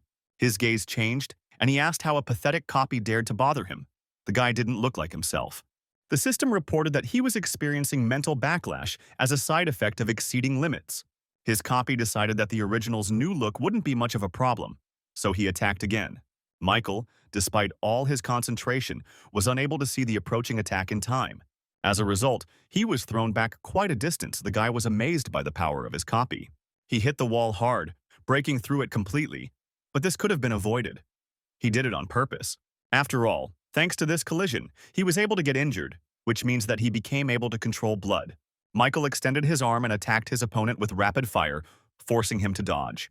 But then one of his drops hit the copy's shoulder at high speed, and it was surprised that it hadn't noticed it. But it was too late. Now it was his copy's turn to shudder from the explosion. However, the enemy turned out to be smarter than he thought. The copy went behind his back so quickly that the guy didn't even notice. And then they clashed with their blades again. And this continued for some time before both guys jumped back. Michael noticed that the enemy's ash blood skill also worked well, quickly healing all wounds. This angered Michael, but he had to admit that his copy was incredibly strong. Meanwhile, their battle was being watched by the administrators, including the Lord of Steelblood. The girl was irritated by something, especially considering that Michael had already fallen for this trick. She couldn't open up to help him, but she was also embarrassed to just watch. The only thing she was afraid of was the tower's reaction. Still, the girl decided to try her luck and contacted her contractor, but suddenly her screen cracked. The system warned that her messages were temporarily disabled so that she could not prompt. Meanwhile, Michael noticed that his hand was not obeying him and was twisting strangely to the side. And then he suddenly hit himself. Although he didn't think to do it, in fact, all this was just a shell. The guy jumped away from his copy so that she couldn't do anything while he was in this state. And his condition was truly dangerous because the real Michael suddenly began to break through to the surface. He screamed for his dark version to stop interfering with his body and leave him, but so far it was all in vain. Michael thought he had already dealt with the future version of himself, but it seems it happened again as a side effect. He screamed in despair, saying that this was really irritating him, and that was why he was beating himself. The real Michael tried to free himself from the bloody shackles that held him, but it was difficult. Suddenly, someone's voice said that he had been fighting for him all this time, when the guy almost died, and he didn't even thank him. This was said by Michael from the future, or rather his version that was formed before the present Michael. He screamed at the guy to just leave his body right now, but he interrupted him, saying that his original was a fool. He asked if Michael hadn't understood the most important thing up to this point, adding that he should think about it carefully. Future Michael continued, saying that he trained so long and hard that he reached the 12th floor of the tower, but he can't even look at himself. Hearing this, Michael gritted his teeth in anger. The words of his future self were so overwhelming that he couldn't help it, and was immediately eager to fight. Unexpectedly, he managed to break the bloody shackles and he attacked himself from the future with his fists. He was a few centimeters away from his future self, when it suddenly stopped him with a bloody grate. Future. Michael smiled evilly and turned to leave, while the real one screamed in despair. He started to beat the bars, but to no avail, so he asked where he was going, leaving him alone there. Then his future self suddenly said that if he always relies on skills, he will never be able to use real techniques and will just look at everything for the rest of his life. And he himself will take control of his body. With these words, the guy left, leaving Michael alone behind bars. And he screamed for the umpteenth time, but he realized that everything he had just said was true, albeit unpleasant. Meanwhile, his copy, created by the God of Darkness, noticed some changes in the behavior of the original. He was still under the control of his future self and said that he seemed to have gotten used to the feeling. However, he was unable to continue the fight because the administrator Lord Steelblood sent him an item. It was a rank 1 Black Dragon potion. When used, mental strength increased and the mind was cleared, and the real Michael understood what he needed to do. He strained all his strength, trying to break free from the bloody bars, and he even began to succeed a little. This was reflected in his body, which began to act according to his will again, and not according to the will of his future version. Michael thought that at this rate he would be able to completely take control and stuck his hand into the inventory. All he had to do was grab the potion the Steelblood Lord had handed him and drink it. However, at that moment, a copy of Michael approached him and swung his sword, cutting off the hand that held the potion. The vial of potion in his severed hand flew to the ground, but Michael did not despair and simply jumped on it. When the potion spilled, he managed to put his mouth to the broken bottle, drinking the new liquid. The copy jumped back, a little shocked by his behavior because the guy didn't react in any way to the severed hand. And then the copy was even more surprised to see that the original, who had been fighting from the very beginning, was standing in front of it again. Michael wiped the remaining liquid from his mouth, saying enthusiastically that he was back and ready to continue their dance. He also noticed that he felt everything while the other him was fighting with this copy. The guy let go of everything because of the habit of relying on skills, however. Even if his copy could do something, he would definitely succeed. And with this thought, Michael gripped his blade tighter and prepared to attack. He increased his concentration 20 times again, but this time he had more control over the process. The guy felt his thinking speed up again, and his psycho version's ego rising. But with his thinking quickened, he finally felt enlightenment in that endlessly long moment. His copy did not wait for the original to gather his strength and attacked first. Michael dodged the blow without difficulty, and thought that this time he had to throw away all his accumulated skills. By getting rid of common sense and stubbornness, he gained the achievement Enlightenment and his stamina increased by 1. Michael continued to rid himself of everything unreal and received a new achievement, Trance. This time, his mana increased by 4, and the system suddenly reported that he could defeat his opponent in battle. The skill Unshakable Will deactivated on his copy, and Michael pounced on it, full of confidence. He knew that this time everything would be different because he felt the strength blossoming in his body. He had never felt anything like this before, but somehow he had gained additional knowledge on how to fight. It was a strange feeling, but now he could use Akutagawa Namgun's most powerful techniques. Michael trusted his instincts completely. He soared in the air even without steel wings and masterfully delivered blows. He reached his top speed thanks to the grace of the wind and instant acceleration. However, suddenly his copy also made a sharp dash towards him, as if they were fighting on equal terms again. However, this was not the case, and Michael proved this by using the Flame Sword Chi technique on the enemy.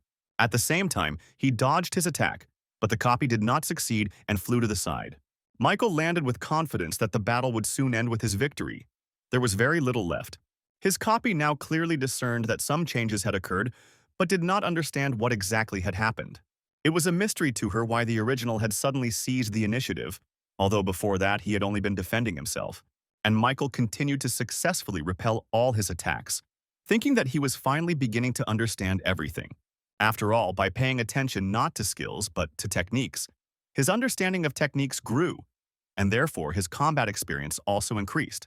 Moreover, it happened incredibly quickly, which could not but please, and Michael even smiled.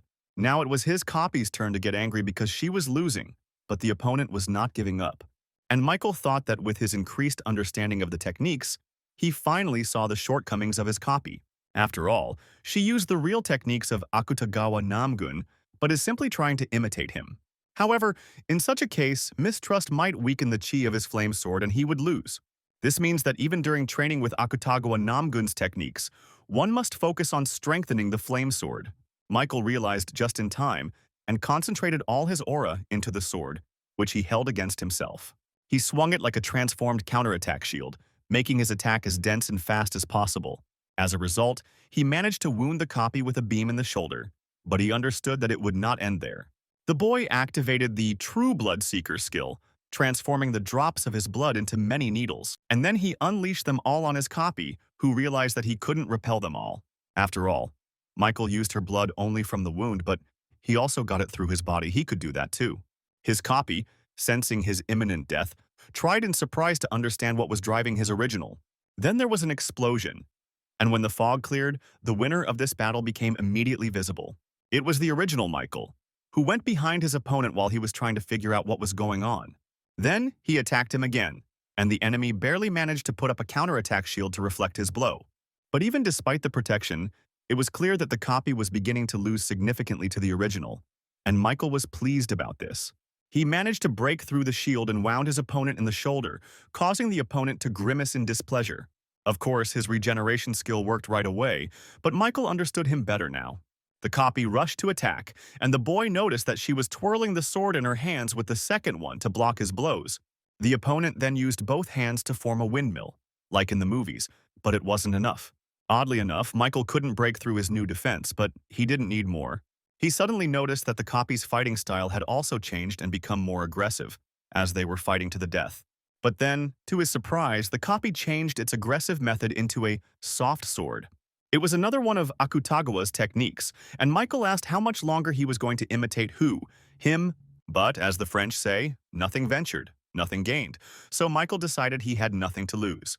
He activated the skill Counterattack Shield and used it as a sword, just like his copy. The latter was surprised by this, because the original usually did not take such risks. After all, such a technique consumed mana. But Michael asked, something surprised him, because he was not the only one who had the courage to use such techniques.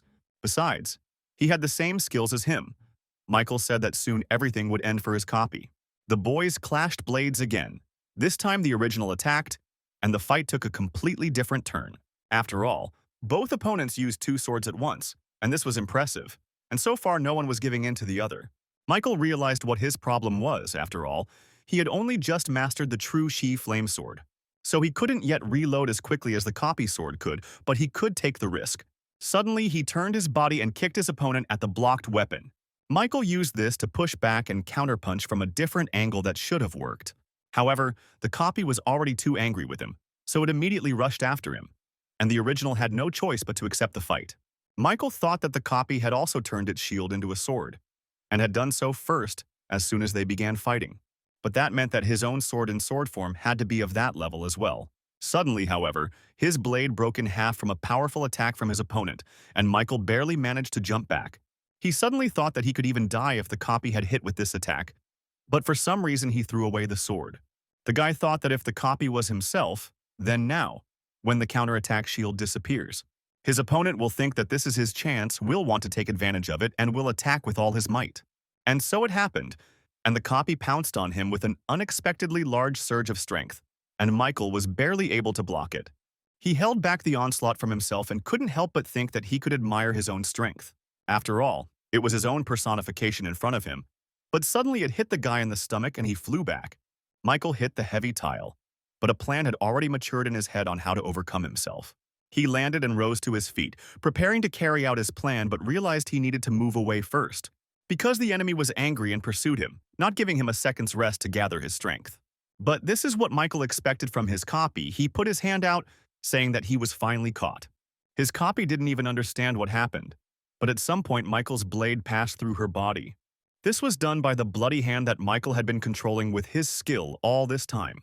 For the sword of steel blood which he had thrown away and the impatience of his adversary were all that was necessary for success. And now that he is seriously wounded and cannot fully defend himself, he attacks him and finishes him off. Suddenly, his copy screamed. Standing up, the enemy spread his arms as if preparing for some technique. Michael noticed this and thought with surprise that he could still move in such a state, with a sword in his body. As expected, his copy decided that this was not the end, and a monster suddenly appeared in front of the guy. It was still a copy of him, only its appearance was more reminiscent of the monster from the tower. He lunged at Michael, who thought it would be better to just run away and come up with a new plan. However, he didn't have much time.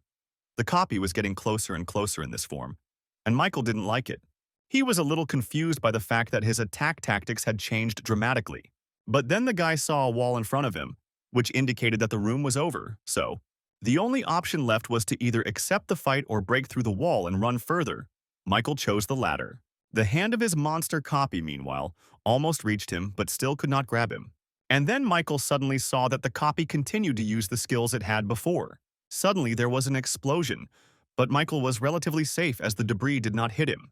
When the mist cleared, he saw his copy using the ash blood to draw out his blade, and she succeeded, while Michael meanwhile activated the counterattack shield to defend himself as effectively as possible. After that, he quickly transformed it into a sword, and the shield's recovery time also expired. He turned to the monster asking why it stood up, whether that was all it could do. This angered the copy, and it rushed straight at the guy, but he no longer felt any fear at the sight of it. Michael thought that this stupid monster had already completely lost his mind, but he had to defeat him. As strange as it may seem, one technique came in handy as a surprise attack in close combat.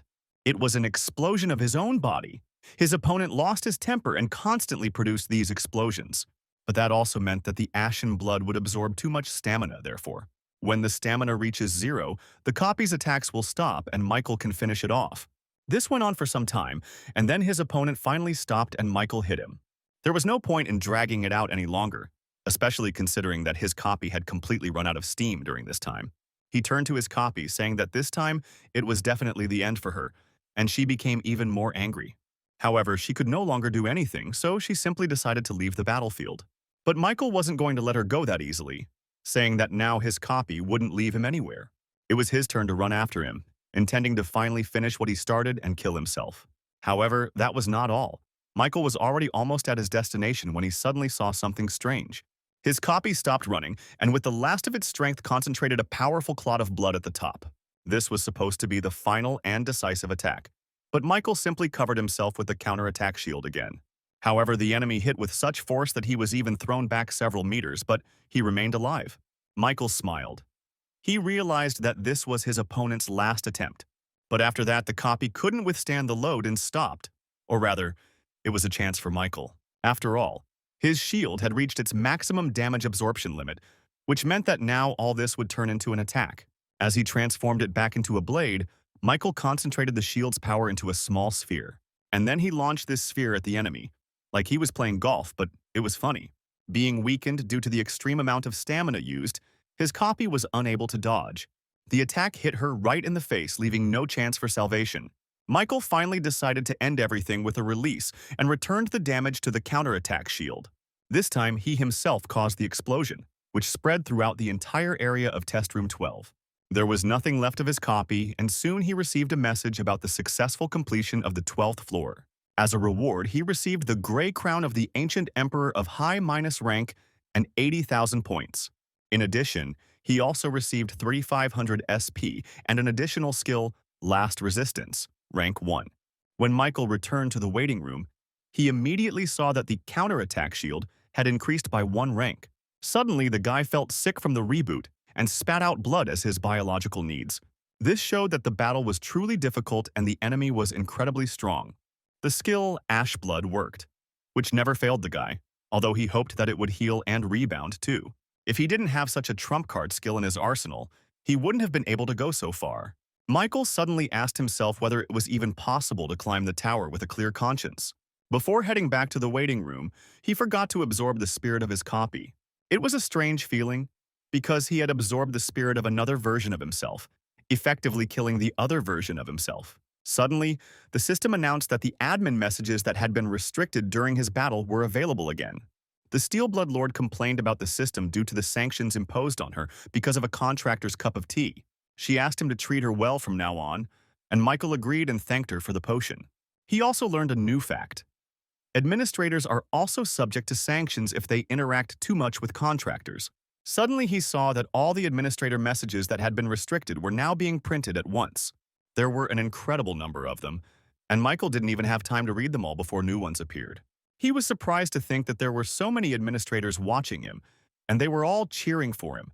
And the Steel Bloodlord even provided assistance. Some admins were shocked by his talent and the difficulty level of the challenge, saying that he looked like a monster, while others reacted as if he was boring them, asking if he was really the challenger who was still only on the 12th floor.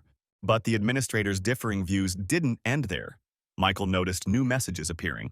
Admins who just said what they wanted and then disappeared when they lost interest, sending meaningless messages. At least that's what Michael thought. He was very interested in it, but he couldn't ask directly. He also didn't understand why this happened to him of all people and why all the admins were trying to get his attention. Suddenly, he thought that it might be due to a system extension that gives admins new privileges. For example, they had the opportunity to approach him with a request, but their casual reaction changed it a little. But if that was the case, then admins not bound by contract with him could also benefit in the future. And Michael asked if they thought it was a little bit wrong that everyone was just bombarding him with messages. He added that if they needed anything, then they could send him force as support. Seeing that the administrators had quieted down a bit, he said that, for their information, the offer only extended to the first 3. He said this to make the admins compete, because everyone wanted him to remember them. Not even a minute had passed before 3 admins, who had previously expressed their displeasure, sent him requests for more power. Michael nodded contentedly, then turned around, looking at the defeated copy of himself, and thinking about something that was also quite important. After all, he had absorbed the enemy's soul, but had not yet used it, since he did not know what would happen. This is because the enemy not only has the same stats as him, but also skills and powers. So it was even interesting what would come of it. After completely absorbing his spirit, his mastery immediately increased by 28%, which was the highest he had ever received. The system reported that the soul composition of the false claimant Michael Nodfort was completely identical to his own. However, he then read that an attempt had been made to extract the divinity of the false claimant, and this surprised Michael. At first, all of his stats increased by 10, and he also absorbed the skill Lightning Sword Chi. But the system returned an error. It was said that this skill had already been acquired by the applicant, so he would simply improve by 1 level and become high-ranked. And then Michael was surprised to read the message from the staff, which stated that the divinity had been successfully extracted. It was also reported that his divine power had become first rank, and it was becoming possible to transform it. For Michael, however, all these words were empty words because he had no idea how to use it. But it turned out that now he could experience divinity in the same way as Kairine, whom he defeated. When he returned to the 13th floor waiting room, he saw that another expansion of the system had begun. Communities that were divided by country on a global level are now fully integrated. Also, messages of different difficulty levels are now available, and team arenas for testing are not tied to one country. Individual country rankings at the district level will also be fully integrated. Michael decided that this was, by and large, a pointless expansion of the system, since he was already encountering foreigners. But if things continue like this, eventually the community will be integrated with other dimensions as well. After all, in addition to Earth, the test tower also operates on Murim and Ares, as well as another interesting world. What happened next made Michael open his mouth in surprise. He saw the final rating of the 12th floor. According to him, he was ranked first and had a super legendary rank, the highest possible. In other words, he became the strongest. And that was the main reason why he climbed the tower. At least for now, he was the strongest contender on Earth, and that was impressive. But Michael heard that the Tower of Trials had existed for a long time in dimensions such as Ares, Murim, and Kalyan. And compared to these, the Earth was an extremely weak dimension, which literally just a few days ago. It was officially registered as a measurement for the ascent of aspirants. Michael thought that if they didn't increase the Earth's power, they would become a target of another dimension, just like what happened that day. So whether it is before or now, he needs a powerful force that can defeat anyone. The guy opened his inventory and found information about the gray crown of the ancient emperor, which he received as a reward. Since the item's rank was high, the performance seemed powerful. Michael then decided to move on to the additional reward for breaking through by revealing information about the skill Last Resistance. According to her, this skill could prevent one death, which was truly amazing and made Michael think. After all, although the recovery time is a week considering the effectiveness of the skill, you can't even call it a penalty. And during this test, in addition to receiving awards, he managed to shake the power out of the admins. He went to the Powers tab, and the system asked him what choice he wanted to make. Michael chose Support Powers. The first was rank 2 plus Blood Heavenly Energy, with which he could replace mana with Chi Energy. Next was the Warrior's Protection of the same rank. With it, he could only gain control over Divinity and Luck for now. The last power was called Instant Magic Charge, with which he could recharge his mana from nature. After evaluating all the powers, Michael concluded that each one was quite unique and very good for a rank 2 plus. That's why he couldn't choose just one and bought them all for special glasses. All three administrators who gave him strength reminded Michael not to forget their generosity. And the guy also remembered about extracting divine power before he absorbed the soul of his copy. When this happened, he felt the energy settle heavily in his heart, unlike before. Suddenly, Michael decided to test this power, thinking that he could now control it like K-Rain. He extended his hand and concentrated, preparing for something out of the ordinary, but to his surprise, nothing happened. The guy just froze with his hand outstretched, not understanding what he did wrong, but it was even expected. His body was just glowing, but no special abilities or anything like that were manifested. Michael thought he couldn't replicate any of the recovery or strengthening techniques, which were used by the priest during the test on the 11th floor, and it irritated him a little. After all, the guy was full of expectations, but in the end he achieved absolutely nothing, so all his efforts were in vain. He tried to calm down, saying that otherwise his nasty personality would come out again, and he didn't want that. Suddenly he received a message from the White Crane Sword. The girl invited him to her domain. She said that she would be happy to help him master divine power, but for some reason Michael refused. The system reported that Angela began to cry due to the shock of the contractor's refusal of her invitation. But Michael said he could learn to use divine power later if needed. He added that he wants to do everything on his own, without relying on other people. He also thought to himself that what was more important now was not divine power, but his skill. Michael remembered the look Akutagawa had given him when he said he would be back. So now he had to focus on what he could do to become stronger. At least, this will continue until he kills Akutagawa, because he will certainly return to Earth. With this thought, he went into the store and found one of the powers he had acquired from the administrators. Blood Heavenly Energy. The description also said that when entering battle, his senses are increased by the energy of the blood of his entire body. Michael decided not to hesitate and quickly try it out. He activated the power and immediately felt a strange feeling. It was as if he had been reborn as a fighter. His blood was boiling, and he knew that this was exactly what he needed. The guy was just thinking that this was a great skill with no backlash, when suddenly his eye started to hurt. Michael grabbed him, but his dark personality had already come out and the situation had become dangerous. Michael grabbed his face and began to stretch it, willing the vile version of himself to come out of his body. The guy felt that this person was a little different, also crazy, but not like before. He, or rather his personality, activated the Sword of Steel Blood, telling the original to finally die.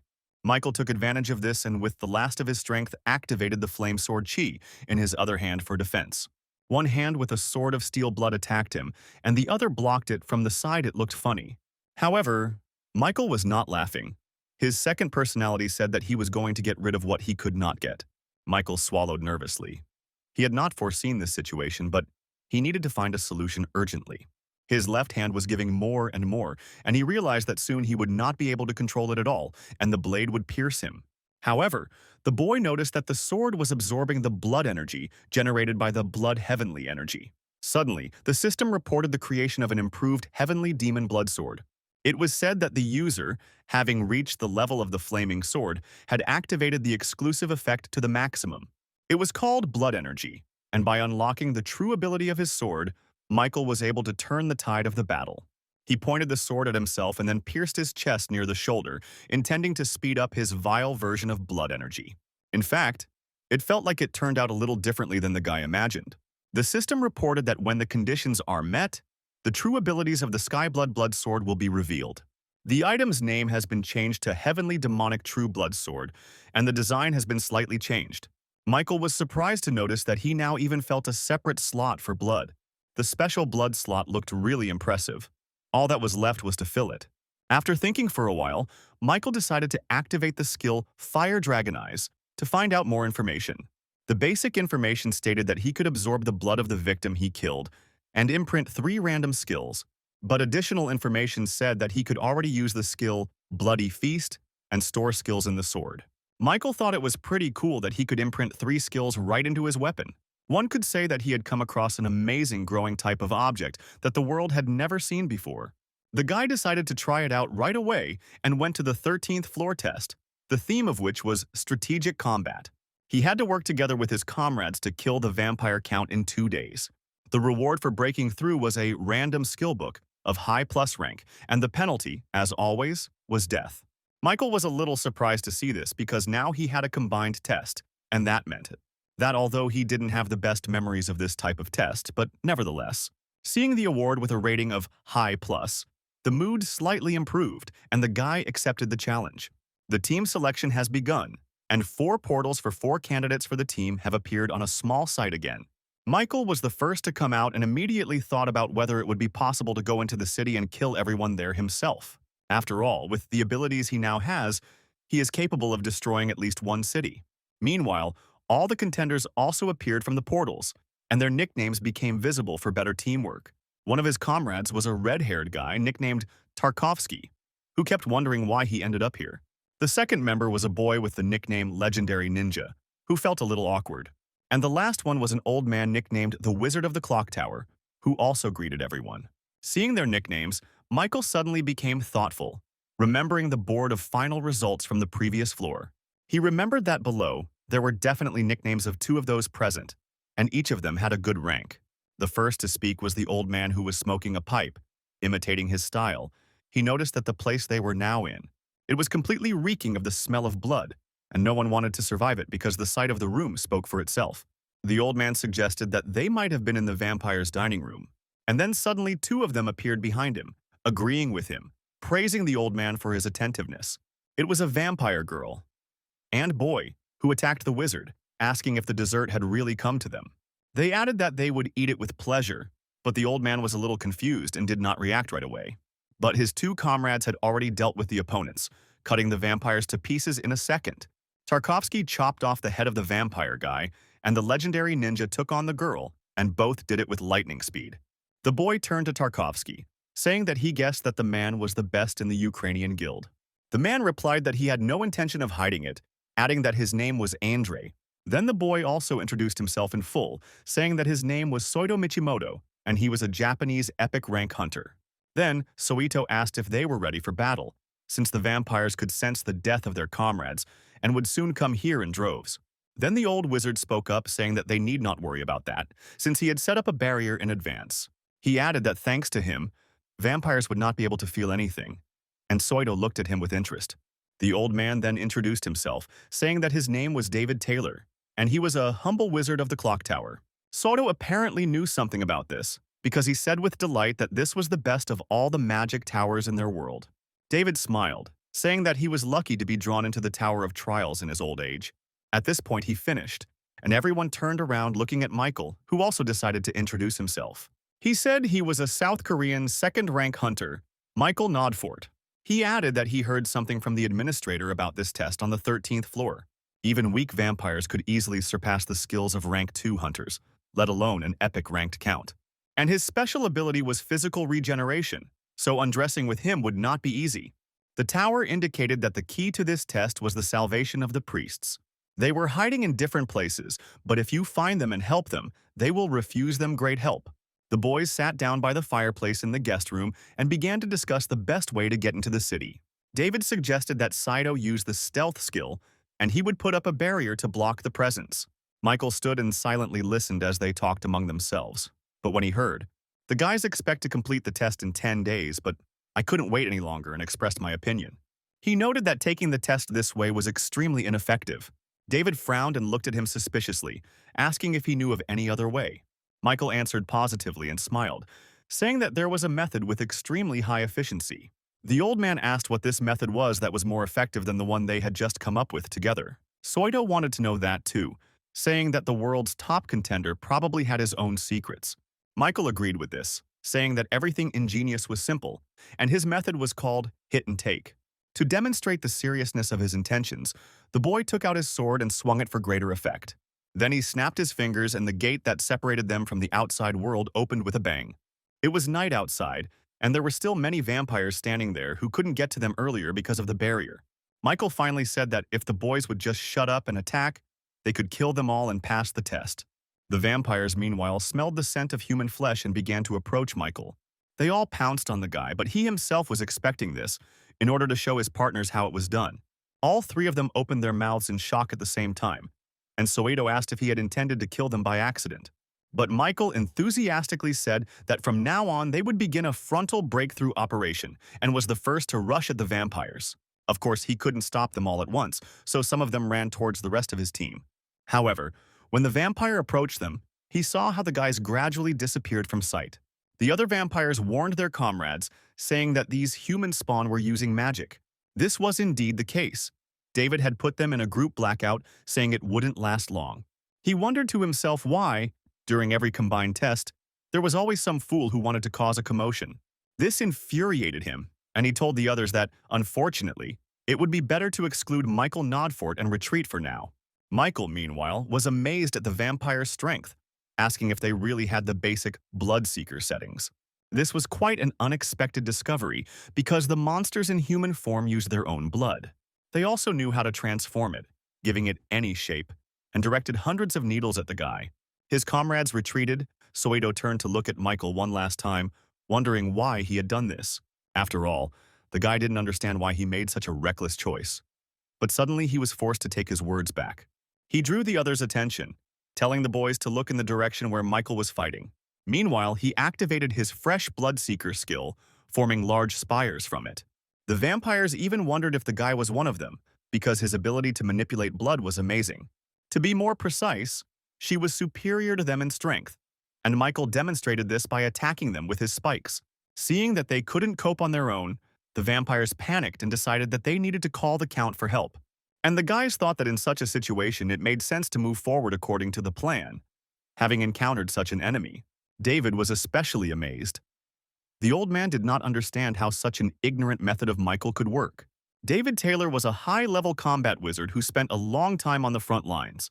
In addition, he was distinguished by a sharp mind and intelligence that not everyone could boast of. In the Tower of Trials, he also overcame all the tests every time with his outstanding strategies. And when he found himself on the 13th floor, he used his sharp mind and developed a clear strategy. There was simply no more effective strategy than the one he had come up with. But then, he met Michael. When he first told him about his hit-and-take strategy, the old man thought what kind of nonsense he was talking. After all, planning actions was the first thing that needed to be done to solve the problem. Michael Nodfort suggested that they just shut up and attack, assuring them that this way they would pass the test. And now, apparently, he has proven to them all that these were not empty words because half of the vampires are already at his hands. Meanwhile, Andre turned to the old man, asking whether it wouldn't be better in that case to leave everything to Michael. Soito said he supported the idea, saying the guy was doing a great job, but David raised his hand. So he called them to listen to him and said that he recognized that Michael Nodfort had incredible power. However, he added that the vampire side was literally the size of a city, and it was too much for one person to handle. The old man asked why team hunting had become one of the tower's tests, when before everyone relied only on themselves. This is because no matter how strong they are, when a chaotic battle situation arises, it is simply impossible to cope with so many variables alone. And soon Michael Nodfort will feel it too, so they must be there to help him. The old man was still speaking when the vampires suddenly managed to grab Michael by the arms and immobilize him. The boy became nervous as he saw the other monsters jump on him, preparing to attack. So he had no choice but to inflate his arms, which became the size of huge balls. And then he burst these balloons, solving two problems at once. He threw the enemies away from himself and got more blood.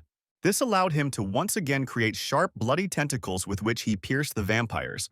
At the same time, Michael activated the Ash Blood skill to heal his hands. However, he noted that at this rate, he would have to use recovery items endlessly.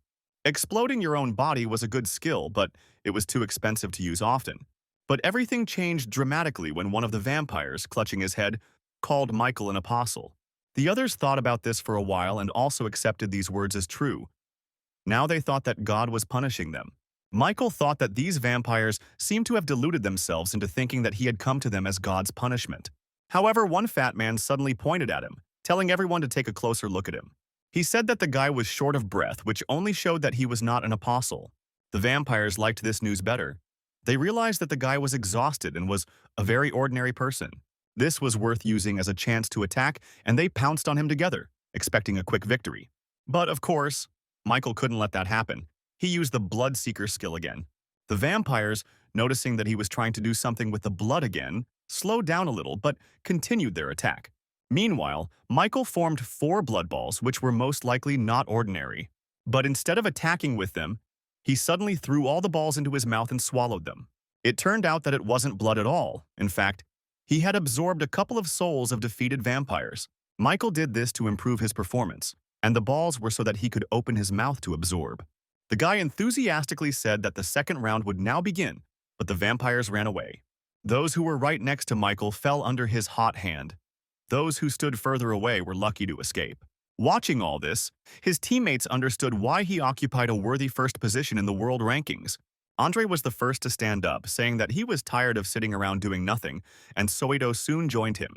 Michael, meanwhile, used all the souls he had and increased his stats by an average of 4.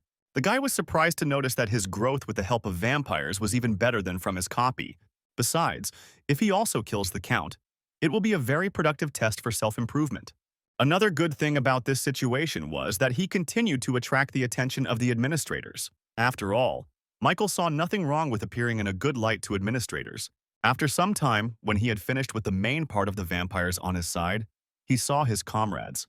Michael said he thought they were going to look for the priests, but they nodded. David said they decided to follow his instructions, even though they were initially hesitant. Michael noted that they had all finally realized the effectiveness of the hit-and-run strategy, and that was a good thing. He activated the Sixth Sense skill to better assess the current situation, and, frankly speaking, she didn't make him happy.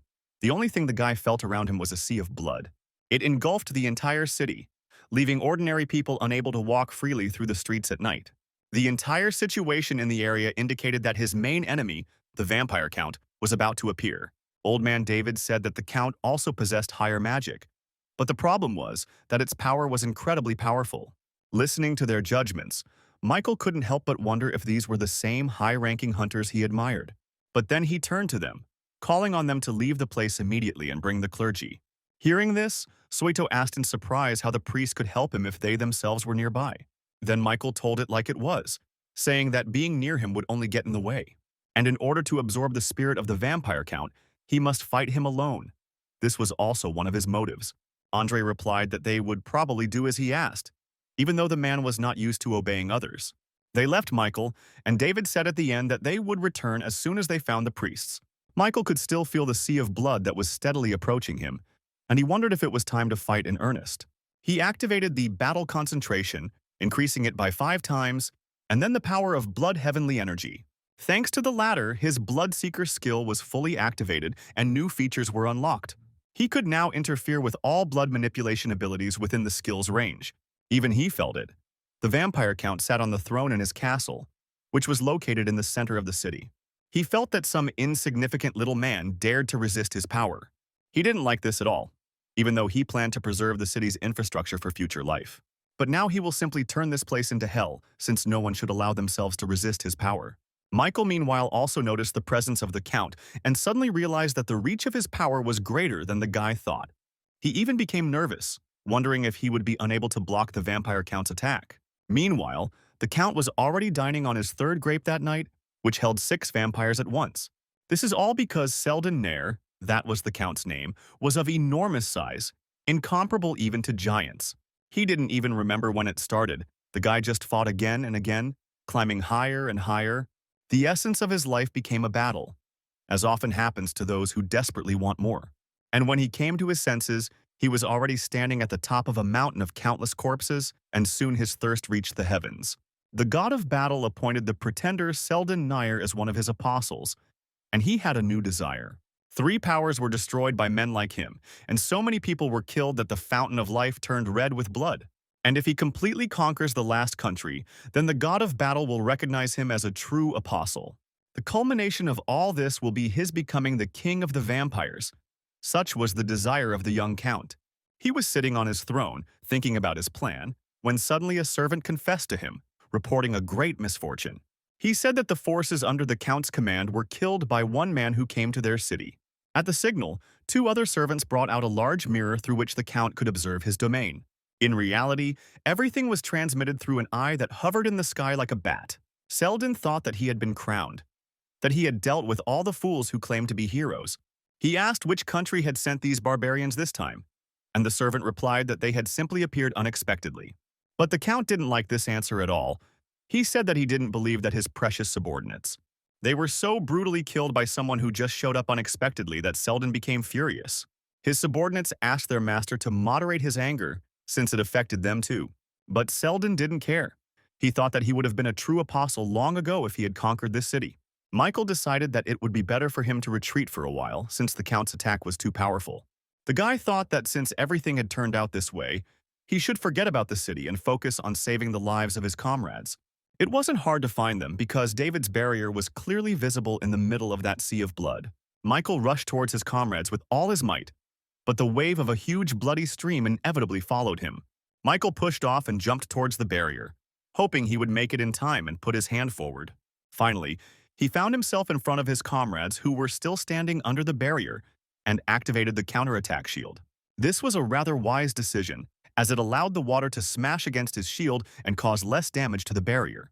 However, it was incredibly difficult to hold back this onslaught, and besides, Michael did it with only one hand. But he knew he had to hold on a little longer, because every second was worth its weight in gold. Suddenly, his shield shattered into hundreds of pieces, and the guy froze in surprise, still holding out his hand. A huge stream of water knocked him off his feet and threw him to the ground, where the guy continued to be thrown from side to side. When the wave passed, he was badly beaten by the current, lying on the ground. Michael could barely move. While his comrades rushed towards him, the boy activated the Ashen Blood skill, restoring his health. He asked the boys if they were okay, and they answered yes, saying that they survived thanks to him. However, that was not the end.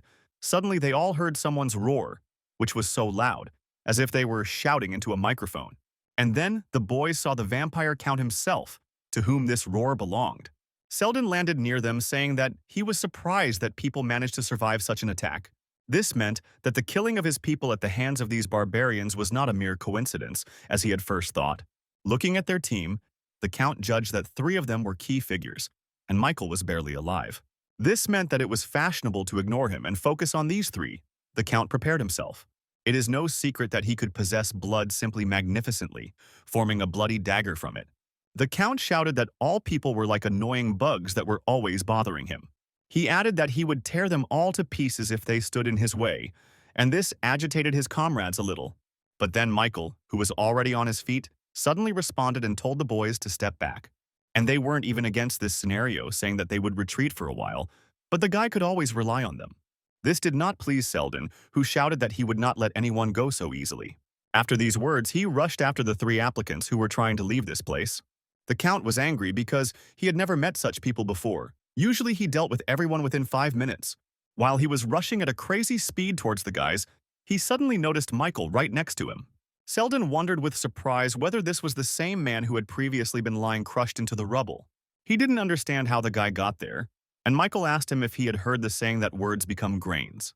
So everything that the vampire Count said the guy was going to give back to him, here he even smiled. The Count did not like this attitude, and he decided to first deal with this impudent boy. Selden changed his trajectory, preparing to attack. But Michael was faster and cut him to pieces in the blink of an eye. The guy said that he himself mentioned dying torn to pieces, so now his will be fulfilled. Suito, Andre and David froze halfway to their retreat, surprised at how quickly he dealt with the Count. He instantly shrank in size and fell to the ground, and Michael towered over him with two swords in his hands. He turned to the boys, telling them to quickly go and look for the priests, but Suito no longer saw the need for this. However, Michael didn't think so. He asked if they didn't find anything strange, nodding towards the Count. After all, a message about the end of the test should have appeared a long time ago, but for some reason it didn't. Michael activated the Fire Dragon's Eye, hoping that the skill would show him the whole truth about his enemy. Looking at the Count's hand, he saw a message that Selden's body was currently recovering. This happened due to the power of regeneration, and everyone was surprised that the monster was capable of such a thing in this state. Then Michael said again that they should hurry and bring the priest to find some relics. Suito replied that searching was his specialty, so he would try to find everything as quickly as possible. Meanwhile, the Count's body had already recovered halfway, and only a little remained until his full appearance. A few seconds later, Selden was standing in front of them again, and this time he was serious. He screamed, "How dare Michael do this to him," saying that now he would not leave here alive. Michael noticed that the enemy had incredible powers of regeneration, which meant his blood restoration and control skills were far more effective than anything else he had in his arsenal. However, in terms of fighting ability, the advantage was clearly on Michael's side. The guy quickly realized this. The vampire, meanwhile, became even more angry because he couldn't hit him. Then, instead of attacking his body, he used his blood manipulation skill and grabbed the piles of rocks. Covering them in blood, the Count directed this stone rain straight at Michael, but he remained calm. He realized that he would not be able to defend himself against all attacks at once, so he decided to act differently. The size of the stones was big enough to even kill him, but that also meant something else. He could dive under them. Michael instinctively dodged the largest pieces of debris, covering his head with his hands, while the rest simply flew past. They crashed into the walls that were still standing from some of the buildings, but it seemed that they too had now met their end. Selden was pleased that he was now in control of the battle, saying that he was the best in blood control techniques. But Michael didn't care at all. He activated instant acceleration and quickly found himself behind the enemy. But he didn't understand what this meant. Selden turned around to see the enemy, but Michael had already attacked. Suddenly, the Count felt a strong pain that pierced his body like an electric current. Then he was cut up again by Michael. But the boy knew that even though he had cut him into smaller pieces this time, the vampire still regenerates, and he even became curious as to whether the Count really was impossible to kill. At the very least, this required something holy, or priests who might no longer even be in the city. After all, it was now completely destroyed, and it would be much stranger to see even one living priest. While he was thinking about this, Selden finished regenerating and appeared before him again, this time in his original form. He asked if the guy really thought he had the strength to kill him because it was absurd. But Michael replied with a crazy smile that he was just curious how many more times he could cut him up. After all, sooner or later the vampire had to die, and it didn't matter who did it, the priests or himself. The Count, meanwhile, noticed that his body was shaking and wondered if it was really he, Count Selden Nair, who was trembling with fear. After that, he shouted that the guy should not dare to underestimate him, because he would become the king of the vampires. But in response to this, Michael only cut his body into pieces again. This was already his third time. When Selden recovered, he told him not to think that he would win just because he was hurting him. However, Michael didn't even listen to him, and without letting the Count finish speaking, he cut him up, now for the fourth time. During the next regeneration, Selden said that Michael was only human, which means he would soon pass out from exhaustion, but the boy continued to attack and kill the Count over and over again.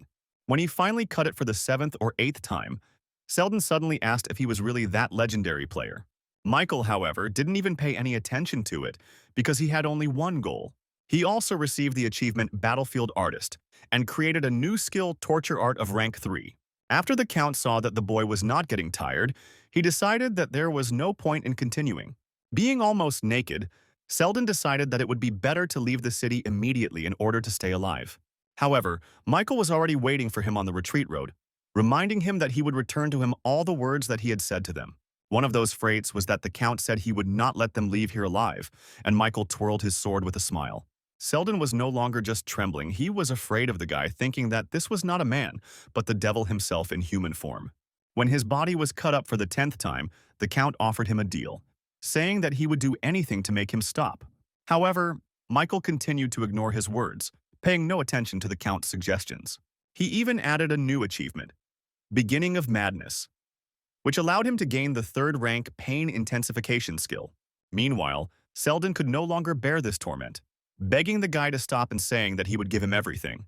And suddenly Michael stopped, as if thinking about his words, which made the Count very happy. After thinking for a bit, he suddenly beckoned with his finger to the half-chopped Selden, who was confused.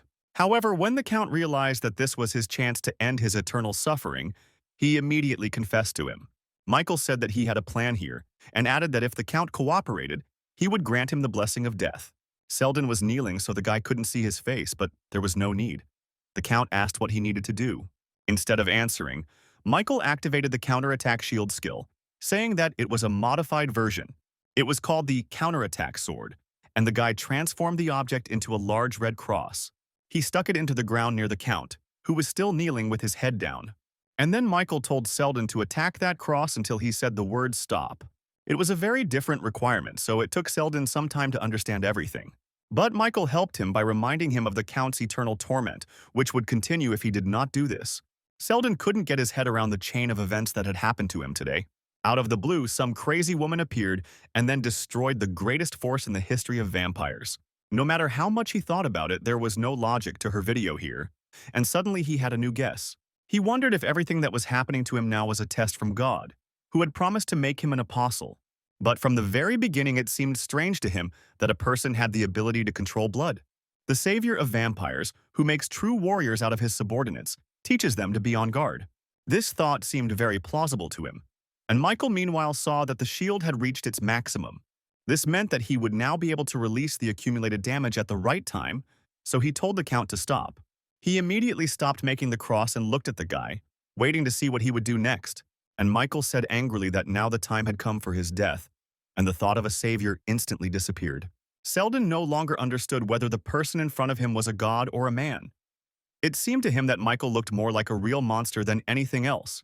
The guy meanwhile said that since the Count constantly regenerated, no matter how many times he was killed, now it will disintegrate into atoms to such an extent that not a single piece of flesh will remain. With these words, he threw his sword at the Count, after having hurled a bloody ball from his shield at Selden. He then activated an instant release of the accumulated damage, which would flow directly into the ball. Selden was a little scared, but in the end he realized that in this way he could finally die. A moment later, a huge explosion occurred, but it did not go beyond the ball of the counterattack shield. Michael just stood there and watched, hoping it would work. But even if it didn't, there was still the plan with the relics. Fortunately, the system congratulated him on successfully breaking through the 13th floor by adding a random skill book to his inventory. He also received 90,000 points and 4,000 SP, and as an additional bonus, he was given another 5,000 SP. Michael thought happily that he had managed to kill the vampire count, and now, having absorbed the blood he had spilled, according to his sword skill, he received the effect of Blood Feast, which absorbed the opponent's blood into the blade. The guy activated this effect, wanting to see how cool his sword was now, plus it could absorb blood too. By doing this, his sword's level increased to high minus rank, and he also imprinted the skill Blood Enhancement 2+ on it. According to the description, it could strengthen the blood in the blood control area and increase strength and control. Michael really liked these effects, but the rest would drop out of the topic when they heard that the conversation would continue about blood. Michael decided to test this skill as well, activating it, and immediately felt an incredible situation within a huge radius of distance. He now possessed the ability to control blood that surpassed even the vampire count. Michael felt like he had become the vampire king that Selden had so desperately wanted before his death. Overall, everything looked good, although the guy understood that some misunderstandings would arise because of this ability. Michael used the Spirit of the Fallen count to improve his stats, increasing everything in the range of 4 to 8 points. The system also reported that it had detected divinity from his spirit, and an attempt was made to extract it. Michael remembered seeing the same message when he absorbed his clone's spirit and watched on with curiosity. And then the system announced that his divine power rank was raised by 1 level. Michael realized that he did not know then that the condition for extracting divinity was the difference between whether the soul has divine power or not, considering that divinity was not extracted from ordinary vampires. Then perhaps the extraction was only applicable to those who possess divine power, at least on the same level as him. After absorbing the divinity, he also saw a message that he had been given one of Selden's skills, Charisma 2. According to the description, when absorbing a spirit stronger than the user, An evaluation was made to extract power. Michael had some guesses about this because it seemed that spirits associated with the gods or apostles were considered high-ranking. The evaluation was completed, and the system reported that Count Selden Nair had the power that was now being extracted for Michael. It was called Harvest of Faith. 2+ rank became engraved on the soul of the applicant Michael Nodford. However, he could not read about it in more detail because his comrades had already joined him. They reported that the priest had protected the people with the power of protection and that there were more survivors than they had expected. The civilians came out from their hiding places, greeting Michael as a hero who saved them from the vampire count.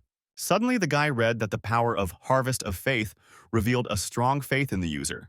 He suddenly realized that these people were sending him their faith, which turned out to be much more important than he could have imagined. Moreover, apparently, faith sent under the influence of delusions was also considered as faith. Since people thought of him as a messenger of God, Michael thought he should make good use of this opportunity. So the guy activated the newly acquired rank 2 charisma skill to make himself more attractive. His importance in the eyes of others increased, and other people became more susceptible to his influence. Michael thought that he had never lied, and suddenly received an achievement for this. His mana increased by 1. Suddenly, the system reported the activation of a more powerful divine power effect, reporting the calculation of the myth. It was carried out on the basis of actual results compared to the faith of believers, and soon the myth of the vampire slayer was formed. Michael didn't understand what it was, so he activated the myth to test it, and new effects were immediately added to his attack. No regeneration possible, and exorcism meant absolutely nothing to Michael, but it sounded cool. The guy thought that impossible regeneration was added to him after the Count's healing chain was broken. The exorcism effect was probably added after the mass murder of vampires in the city. Divine power, combined with the newly acquired Harvest of Faith, takes on the form of a myth, and Michael saw how the divine power, which he had never used before, was steadily flowing out. When the myth was activated, the divine power contained within it was absorbed. David suddenly approached Michael, saying that at first he considered him an infantile fool, but it seems, having overlooked his abilities, the old man extended his hand to him, asking if the boy would forgive him. Michael was surprised by such a gesture from the old man, but shook his hand, saying that, of course, he would not hold a grudge against him. Suddenly, the system reported that the god of battle realized that his potential apostle was dead. It was also said that the god of battle sensed his divine power and was hostile. Michael felt like someone was forcibly pushing him down to his knees again, and he couldn't get up because of the intense pressure. Suddenly, the ground beneath the feet of the civilians shook, and then completely split from the shaking. The system reported the entrance to the divine realm, and suddenly some people fell into the lava that was hidden underground. The guy didn't understand what was happening because the test was already over. He saw how David was also pushed into the stream of people. The old man found himself far from his portal, just like Michael, and only Soito and Andre had managed to leave the test before. Michael quickly assessed the situation and then turned to the old man, saying that they should shake hands one more time. David didn't understand why he suggested this, but the next moment, after fulfilling his request, he flew straight to the portal. Michael threw it so that at least one of them would have time to reach the exit, and the old man shouted that this method was ignorant. However, he added that nothing else was expected from the guy, and besides, the method turned out to work.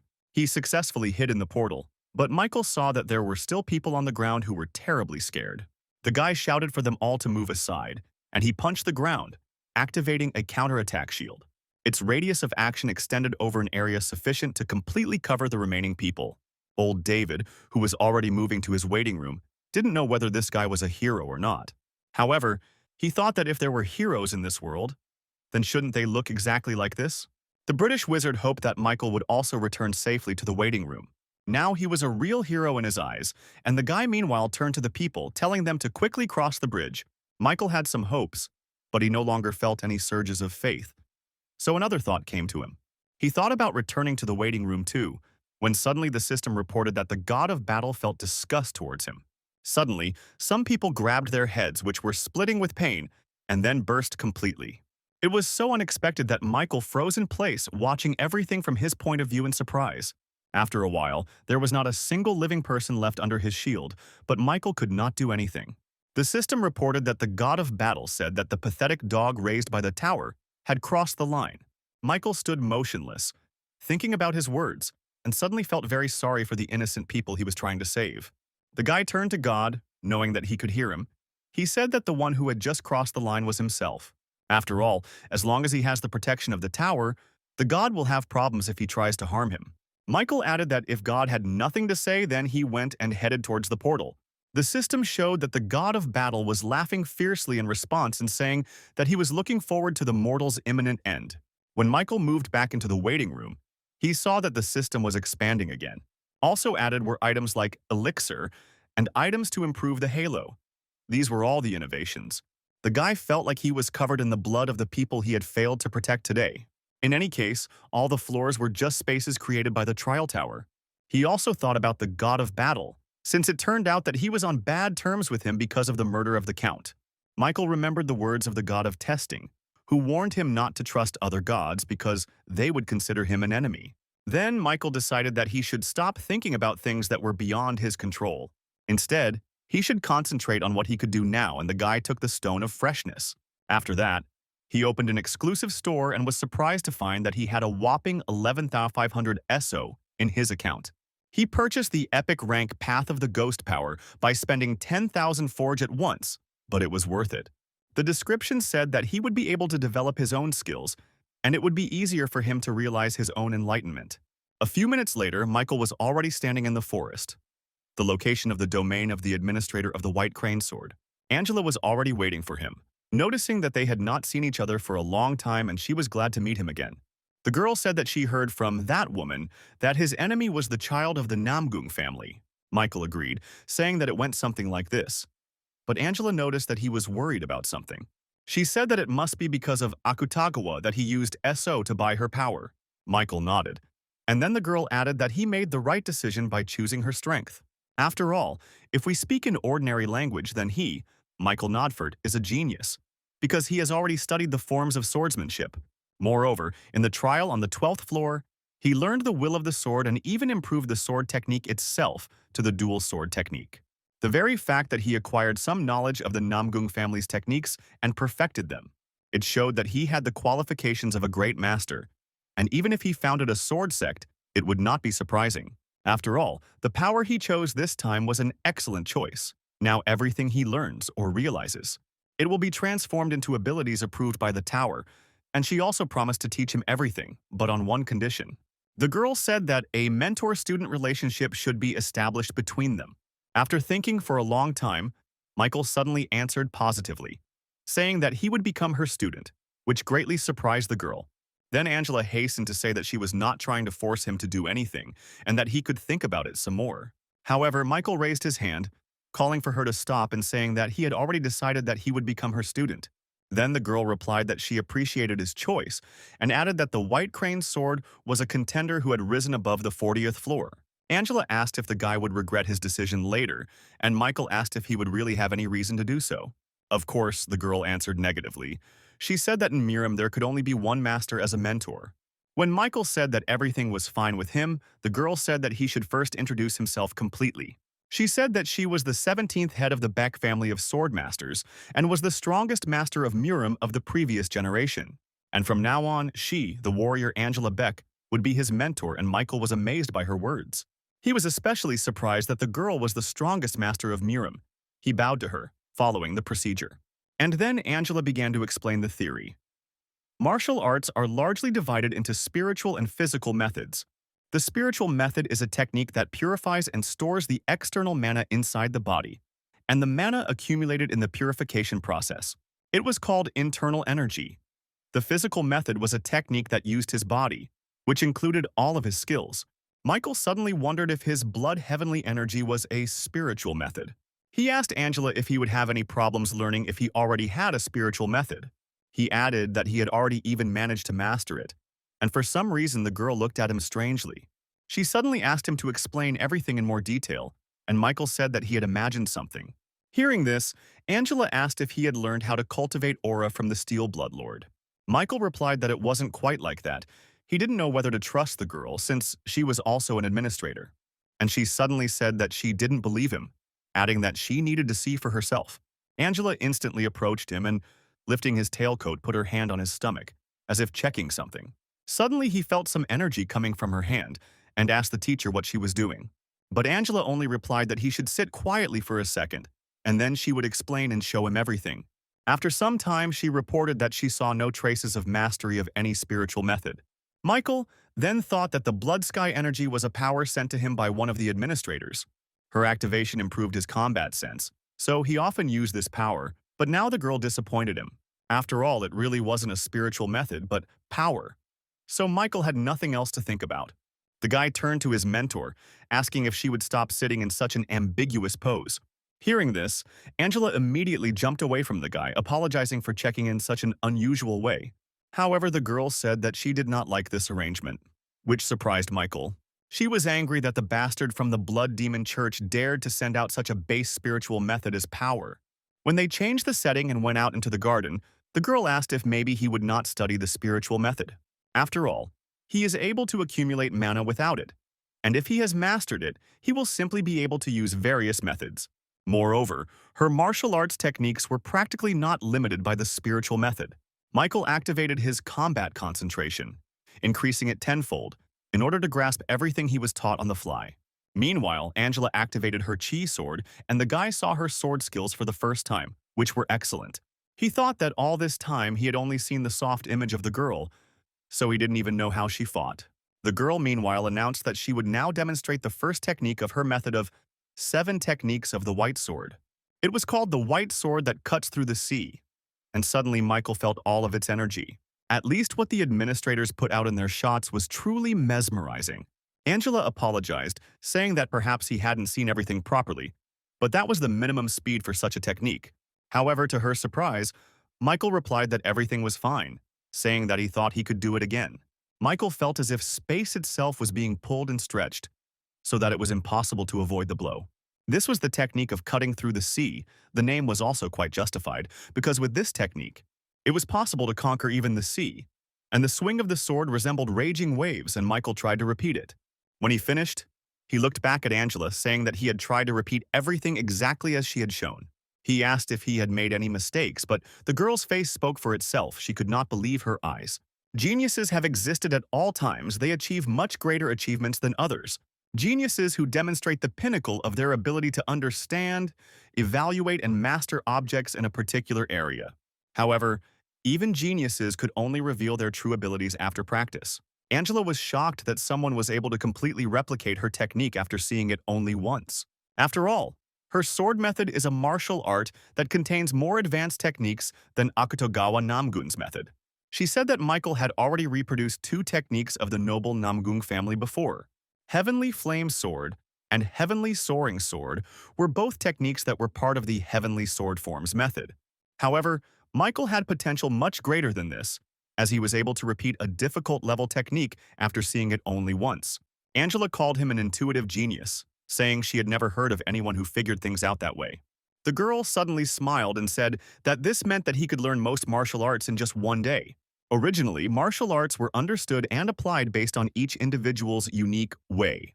However, he, Michael Nodfort, does not need to find his way because he can simply watch and repeat. Finally, the girl told him about the method of replenishing mana, the method of fist fighting, the art of weightlessness of the body, even down to the golden grip technique. Michael eventually mastered everything he could, and in the midst of all this, the most effective method of wielding the sword was the 7 techniques of the white sword, the first of which he had already been shown. The second technique, white sword piercing the sky, was powerful and piercing, allowing one to break through the enemy's defense. White sword creating emptiness is a defensive technique that distorts the space around his sword. Seeing him successfully mastering them all, Angela clapped her hands happily like a child. After quite a long time of training, Michael thanked her, saying that he had learned a lot. He still addressed the girl as a mentor, and she was glad that she was now someone important to him. However, the time came to say goodbye, and Michael bowed to her, saying that he needed to go back already. He promised that he would definitely drop in on her later, and until then, he wished the girl good health. He again called her his mentor, which completely won Angela's heart, who was very happy. But she still managed to come to her senses and, as if nothing had happened, responded in kind, wishing him luck. She added that if he puts in effort commensurate with his talent, his skills will improve quickly. When he returned to the waiting room, the guy thought it was a bit far, at his current level. He had not yet mastered all 7 techniques of the white sword, but it was time for a change in his arsenal. He chose the Demon Slayer technique, thinking that although it had served him well, it was no longer enough. To cover Akutagawa's heavenly sword forms, or the teacher's 7 white sword techniques, Michael activated the power of the Iron Blood Sword and the combat concentration skill, continuing to practice. He noticed that his steps were more perfect than before and more precise. However, this was still not enough to develop the skill from his new power, Path of the Sword Ghost. The guy remembered Angela's words, who said that skill development can only be created with the help of a system. The system should have recognized the technique as a skill, so the guy continued practicing in the waiting room. And suddenly the system reported the activation of a more powerful effect of the power Path of the Sword Ghost. And then it happened. A new skill, Sword of Mixed Beginnings, of high minus rank was confessed. Michael was happy with this effect, because he had just managed to create his first skill based on the embedded effects. However, while it was good that adjustments had been made to the skill description, there was still something that upset him. The guy opened his inventory and found the reward for the 13th floor challenge, which was a random skill book. According to its description, he could obtain a random rank 1 skill, and the book itself could not be given to anyone. Michael thought he could cheat a little and activated the warrior's defense skill, temporarily increasing his luck. As a result, he obtained the rank 1 plus demonic blood spirit sword skill, which imbued his blade with demonic properties. But this was not enough for Michael. He activated the synthesis of skills, centralizing it around the Sword of Mixed Principles. After some time, he completed the synthesis and received a new skill. The guy was worried to look at it. The skill was called Demonic Sword of Mixed Origins and had an epic minus rank. After reading the detailed information about him, Michael realized that he was now ready to test the 14th floor and went into the portal. The theme of this test was a water fight, where he had to kill all the monsters in the lake in the allotted 7 days. The reward for a successful breakthrough was the High Wind Spirit Boots with a plus rank, and the penalty was unchanged. Literally, as soon as Michael found himself at the location, the system reported that he had encountered a strong opponent. Standing before him was none other than Akutagawa Namgun, who had already defeated all the monsters of the lake. He asked why Michael had taken so long to show up, because he had already thought that he had come to the wrong place. And he just smiled, seeing his sworn enemy. The guy immediately activated instant acceleration. Next came combat concentration, warrior's protection, indomitable will, and of course, grace of the wind. This time he increased his speed by 70% at once, but it increased a little more due to the effect of his boots. The two boys charged at each other, each of them having been preparing for this fight since they parted ways on Earth. Akutagawa was the first to notice the changes, as he clearly remembered that Michael had not used the flaming sword last time. The fact that he was able to master it in such a short time surprised the Murimian, and he asked Michael about it. However, he asked in response why this surprised Akutagawa so much, since this was only the beginning. With these words, he activated the counterattack shield and immediately transformed it into an additional blade. Then came the attack, and the Murimetz was even more surprised that the guy was now fighting with 2 weapons. Michael, meanwhile, kicked him in the stomach and the opponent flew back, but he didn't hit the wall, managing to put his legs out. But this didn't help him much, because Michael was already preparing a new attack, and Akutagawa was again surprised by his speed. A huge wave of powerful energy sent out by the sword chi was rapidly approaching him.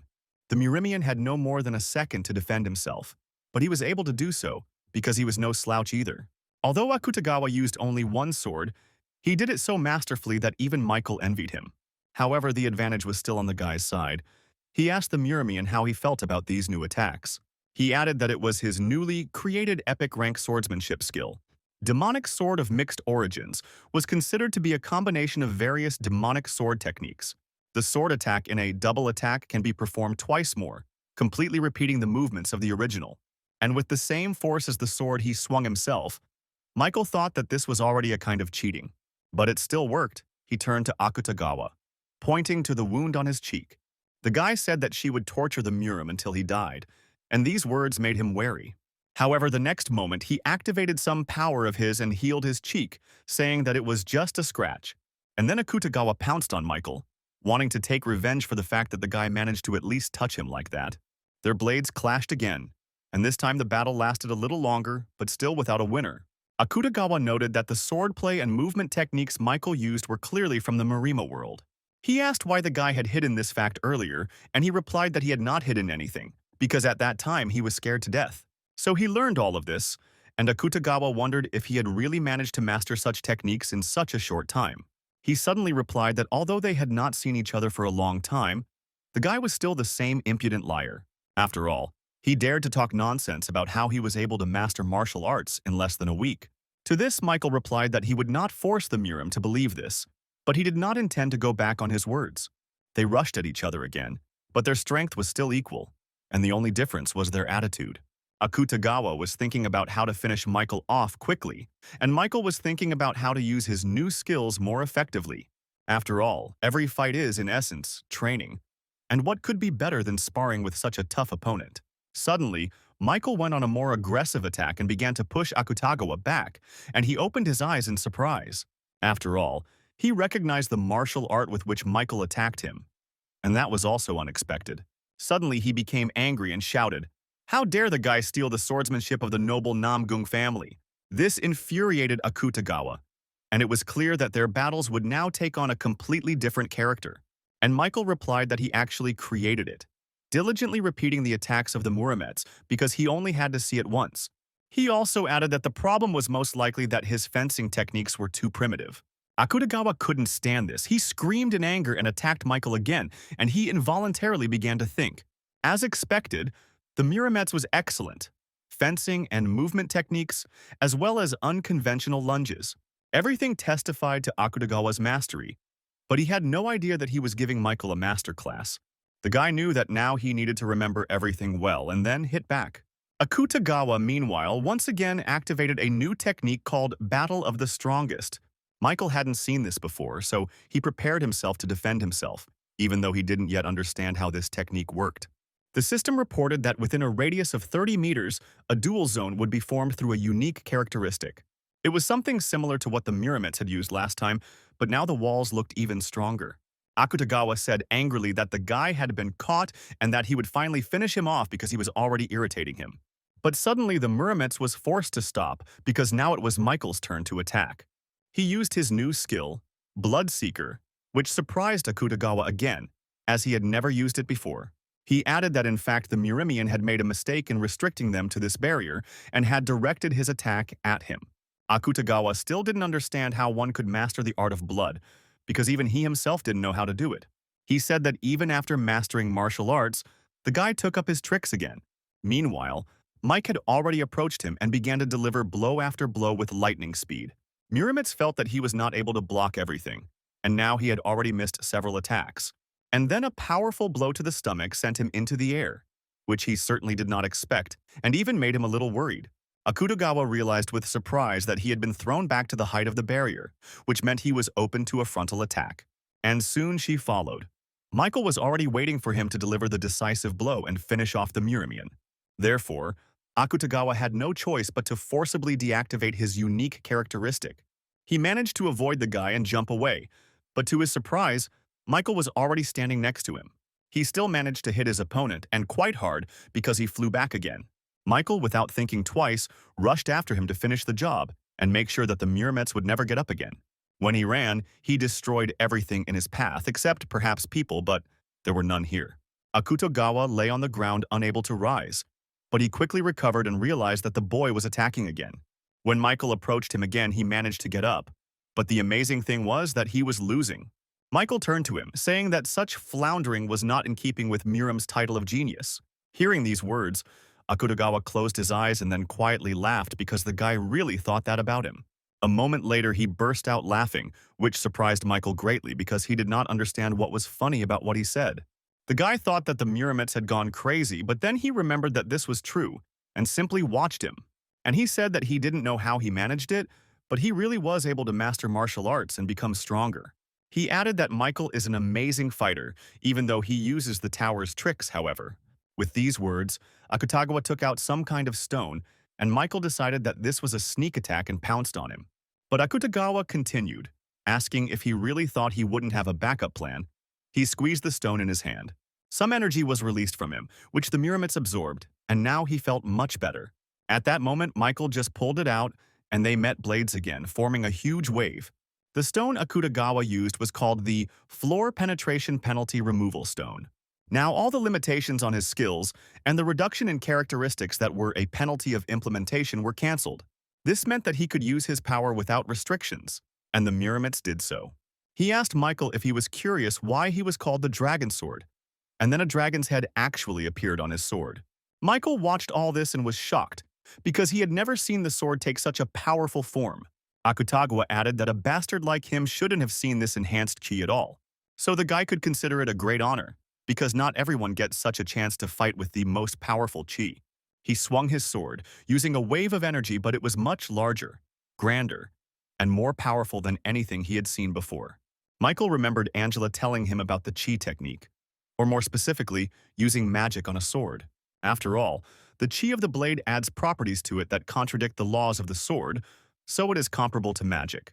The flame sword, for example, adds one more property, and the next stage is enhanced sword chi. It allows one to use all the magic around them without any problems, and Michael saw this clearly in the case of Akutagawa. The guy didn't swing his sword very often yet, because the attacks were so powerful that one or two were enough. They were aimed at Michael in the form of a purple dragon, under the light of Akutagawa's magic. And Michael had a hard time. He didn't think he would meet the enhanced chi so soon, but he continued to dodge. It didn't sound so scary when the girl talked about it, but it was a truly amazing skill. The range of his attacks increased greatly, so it became difficult for the guy to even get close to the enemy. In addition, his movements became stronger and faster. All of them were unusual and dangerous, as if the sword turned into a living dragon and acted according to the will of Akutagawa, who was its master. The onslaught of each attack, when Michael didn't have time to dodge and block them, was crazy. If it weren't for the two swords he was still clutching in his hands, he would have given up on the attack long ago. The boy thought that Akutagawa was a little stronger than the vampire count, but this turned out to be a stupid assumption. Sword enlightenment. Michael felt it when he listened to his mentor, but it seems like the people from Murim. Skipping a few stages thanks to enlightenment was also a kind of cheating. Akutagawa, meanwhile, decided to move on to more serious attacks and turned to Michael with a smile on his face. He asked if the guy wasn't having fun anymore since, a couple of seconds ago, he said that he hadn't run out of new skills yet. Michael thought with annoyance that he should have gone all out right away and finished off his opponent before he used the stone. After all, initially he wanted to learn something, but now everything became more complicated and he had to fight seriously. The boy activated the will of the heavenly blood cultivation technique, which was another skill he had learned. Michael ran towards the enemy with only one thought. He remembered that this man was a destroyer of many people on Earth. Akutagawa, meanwhile, attacked him again with his chi-enhanced attack. But now Michael knew what to do. He activated his next trump card, which was the White Sword of Voidfold technique. Thanks to him, he was able to compare their strengths and respond with an equal amount of energy to the Murimian's attack. Seeing this, Akutagawa shouted, "Who else did he steal techniques from? Because all of it was useless in front of the enhanced chi." With these words, he gave his attack more power and increased it to such a size that the boy could not reflect it. Michael, in turn, activated the skill Combat Concentration, increasing it 20 times, thanks to which he was able to dodge in time. All this time, his speed was also developed to maximum, and in an instant he found himself behind the Murimets. When he realized that he had entered his blind spot, he decided to use this moment for his counterattack. He struck Akutagawa with his sword, but he couldn't even turn around to put up a defense, and a big explosion occurred. To his surprise, it turned out to be a Murim defensive technique, and Michael sank to the ground from the pain inside his stomach. Blood started to come out of his mouth, and he realized that he had been hit in the inside, which was not at all a good thing in this situation. And then it was his turn to feel in surprise how the enemy approached him from behind, preparing to attack. With the last of his strength, and also thanks to his skills, he was able to dodge and avoid fatal damage. But Akutagawa did not retreat, attacking him more and more, and the guy already felt that his strength was running out. He broke through the enemy's attacks at the last moment before they could touch him, but this could not continue forever. Michael thought that the Murimets used two techniques at once to keep an eye on him, and he didn't like it. Out of the corner of his eye, he saw Akutagawa swing his foot to kick him in the stomach. However, the guy did not expect that the blow would be so strong that it would knock him off his feet. Akutagawa, meanwhile, punched him in the stomach with such force that Michael sank under the water, going deeper and deeper to the bottom. But he still managed to free himself and emerge, where another knockout from the Murimets awaited him. The guy was thrown back onto the rocks and was now quite seriously injured, spitting blood from his mouth. Akutagawa, however, felt great and pounced on him with another attack that Michael probably wouldn't have blocked. Murimet screamed that this was his end and put all his remaining power into the attack, and Michael was no longer even able to block it in any way. He simply put his hands out, covering his head with them. It was primitive, but he thought that at least the enemy would be weakened by this. All that was left was to hold back the blow. When it was all over, he found himself without his tailcoat, which was buried under rocks at Akutagawa's feet. Murim looked in surprise at the guy who, although he was breathing heavily and was all wounded, but he still withstood such a powerful attack and was still able to continue fighting, albeit to his own defeat. Akutagawa admitted that he was surprised because he didn't think that the guy would fight against him for so long. However, he said that his torment was over and raised his sword again, activating the enhanced chi. With a crazy smile and look on his face, Akutagawa said that it was fun and he would remember their fight. Meanwhile, Michael stood up on his feet, saying that after everything he had been through, he simply couldn't die that easily. He activated the counterattack shield skill at the last second, absorbing the damage from the enemy's powerful chi energy. His shield limit filled up so quickly that he almost immediately released all of the accumulated power as his counterattack. Akutagawa smiled, amazed at Michael's strength of spirit. But it seemed to him that victory was on his side. Suddenly, he made a sharp lunge to the side, and instead of parrying the attack, he moved closer and pierced the guy's throat. Finally, he saw fear in Michael's eyes, and it gave the Murimus indescribable pleasure. He was clearly crazy. He cut off the guy's head, and Michael only had time to think about the last skill, which he had not used before. This was the last battle, a reward from the 12th floor, thanks to which all critical damage was reset to 0. All of his senses were also heightened for a time, and his skills were enhanced. With a recharge time of 1 week, Michael's head miraculously returned to his body, and it happened as if in slow motion. After all, the enemy could not somehow interfere with this process, and Michael again felt the beating of his heart in his chest. He thought that the time had finally come for him to make use of this extra reward for the 12th floor. There was another reward on the 12th floor. He activated the exclusive skill of the Ancient Emperor's Ash Crown.